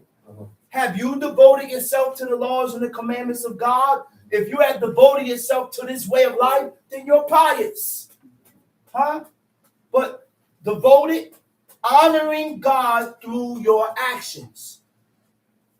Honoring God through your actions. Faithful means dedicated to what you commit yourself to, your belief. Steadfast with God means being firm and unwavering. You don't waver. You don't shift. You don't fluctuate. Tom, see?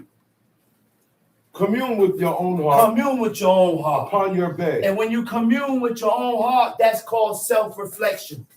You have to self-reflect, examine your feelings, examine your actions, searching and inquiring within yourself, aligning your conscience, aligning your values and belief with God. Yes, we have to examine our feelings because sometimes your feelings ain't right. What you feeling and how you're feeling, it don't have to be right. Not everything we feel could be right. Huh? Go ahead. Commune with your heart upon your bed and be still. Offer the sacrifices of righteousness and put your trust in the Lord. There'll be many that say, who will show us any good?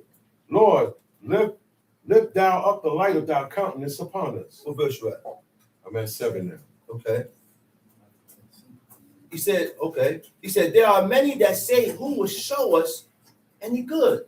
Lord, lift thou up the light of thy countenance upon us. Thou hast put gladness in my heart, more than in the time that their corn and their wine increased. Psalms 50. Psalms chapter 50. Our emotions is something else, man. Every emotional reaction we have as an adult was learned through childhood or your past.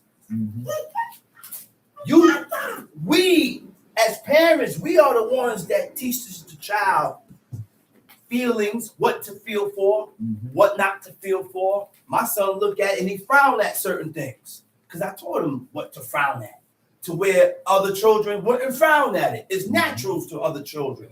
So we teach our child these emotional reactions. All right? And you can't come into something new still dwelling on your past. That's why the book says, serve God in simplicity of heart. Right? Simplicity of heart meaning let go. Don't come with hang-ups. Let go of my past. Don't come talking about I want to learn what God is or who God is, but you still got hang-ups from your past. That's going to hold you back. So your reaction is based on a summary that you created in your mind. Yeah. I said your reaction and why you reacted that way, because you done created a summary in your own mind about a situation. Yeah. Based on your parenting you received and the culture in society. Huh? So go ahead, Tom C. The mighty God, even the Lord, has spoken and called the earth from the rising of the sun unto the going down thereof. Psalms 50, right? Yes. He said, the mighty God, read. Even the Lord has spoken. Even the Lord has called the earth from the rising of the sun unto the going down thereof. Out of Zion, the perfection of beauty. Out of Zion. When you look at the definition of Zion, you know what it means? Parched place. Zion was the same mountain that God came down on. Parched, dry. It means hard. That's right. Tom C. Out of Zion, the perfection of beauty, God had shined. God has shined. Our God shall come and shall not keep silence. A fire shall devour before him. And it shall be very tempestuous. A very tempestuous round about him. So, you know what tempestuous is? It's a fire whirlwind. And within that fire whirlwind, the glory of God is in there. Tom C. He shall call to the heavens from above and to the earth that he may judge his people. That he may judge his people. Tom C. Gather my saints together that he may unto judge his people. His people. You can't be God's people going against. You can't be God's people sinning presumptuously. You can't be God's people doing things according to how you feel. That's right. God cannot claim us this way. That's right. We talking about we are God. No, you say you're God. Did God come to you and tell you that you're God's people? No. And I don't even look like I'm God people. Come on, man. Tom C. The only way we can call this and say we're God's people, we got to be living according to the curriculum, man. We got to be living this. And if we ain't living this, stop looking at yourself as God's people. You're not God's people. That's right. Fact. Tom C. Gather my saints together. Gather my saints together. Gather my godly ones, the pious ones. Huh? Huh? Go ahead. Now, who are saints? Who are the saints? The saints are people that set themselves apart for the purpose of serving God, can also be holy. God commanded us to be holy first. I said, God commanded us to be holy first by being set apart, meaning my way of thinking. Wait a minute. So when you set yourself apart to be holy for God, you think different. He said, my way of thinking, my actions is different. By surpassing ordinary standards, by becoming better before God. And that's your journey. My path and my goal is to become better. That's right. Is to become good before the eyes of my God. Right. And the only way to be better or good in the eyes of God, I have to be doing something. That's right. You got to be doing something. That's right.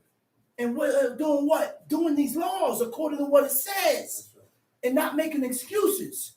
Not being afraid to tell a person, yo, you've sinned. That's you violated. You shouldn't be eating that.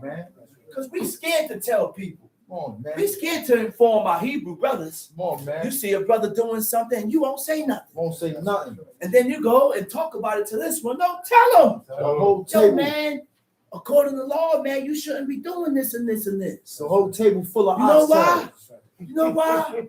Because according to law, when you don't inform a person about the things that they are doing that's contrary from what God said, then God charge you with it. That's what the book says. He said, I'll charge you with it. Come on, man. So, table full of kangaroo tails. Yeah. I'm gonna go to the camp and eat it. Don't say nothing. Come on, man. So, by becoming better before God, by what? Continuous improvement and commitment to God. This improvement never stops. It don't stop. What it means to be godly. What it means to be pious. Godly is being like unto God. That's what God said. He said, be like me. He said, be like me. He said, be holy because I, the Lord your God, am holy. Right? By training yourself to conform to God, having the ability to discern God's right way from the wrong way. Not your right way from the wrong way, but the way God said is right from what is wrong. Regardless if I'm at fault of the offense, surrendering one's own will to do what is right by God, by fulfilling God's will. That's when you know when you're godly. When you disregard my will and my feelings to perform what God said, to do what God said. When it's pious, reverence to God shown through obedience, submission, rooted in a person by taking heed to your thoughts. Right. Huh? That's what the pious does. The pious takes heed to their own thoughts. The pious take heed to their own words and actions. And they're careful to not offend God. And I'm careful not to offend my own people. So your actions that's towards God expresses and shows if you had faith and belief in God. Tom C. Gather my saints together unto me. Gather my saints together unto me. Not everybody. Only the ones that I consider and I look at as saints. And we need to put work in. We need to put work in so God can look at you as a saint. That's right. We need to put work in so God can look at you as pious and godly. That's right. all Israelites in America, in the world, are not saints. Right. Martin Luther King wasn't a saint. We all are not saints. Martin Luther King We have wasn't a to saint. put work in towards these laws for God to look at you and say, well, damn, he said, this is my saints. Tucson ain't no saint. Huh? Go ahead. Marcus Garvey ain't no saint. Tom Gather G. my saints together unto me, Gather those that have made a covenant Those with me, that have by made a sacrifice. covenant with me by sacrifice. What do they mean by that? A covenant with me by sacrifice. You done sacrificed your hide. That's right. You done sacrificed yourself That's right. for the purpose of serving God. That's right. You know, let me give you an explanation of a sacrifice. Okay? In Deuteronomy 22, it says that a woman shall not use what is concerning a man. Right? And a lot of people say, well, if my wife is cold, I could put my coat over my wife. Not according to that law. The sacrifice for God is I'm going to withstand that cold. Oh, that's right. And I don't want you to put your coat on me because God is going to look at me as a sinner. That's right. So therefore, I hold that cold and I go home with that cold. And I'm not going to allow my husband to put no coat over me. That's right. And I'm going to sacrifice myself for the purpose of serving God. That's right. You don't get sick. That's right. And with that, I hope everybody has gotten what was bought. Definitely. And I'm going to say Shabbat Shalom. Glory to God. Glory to God.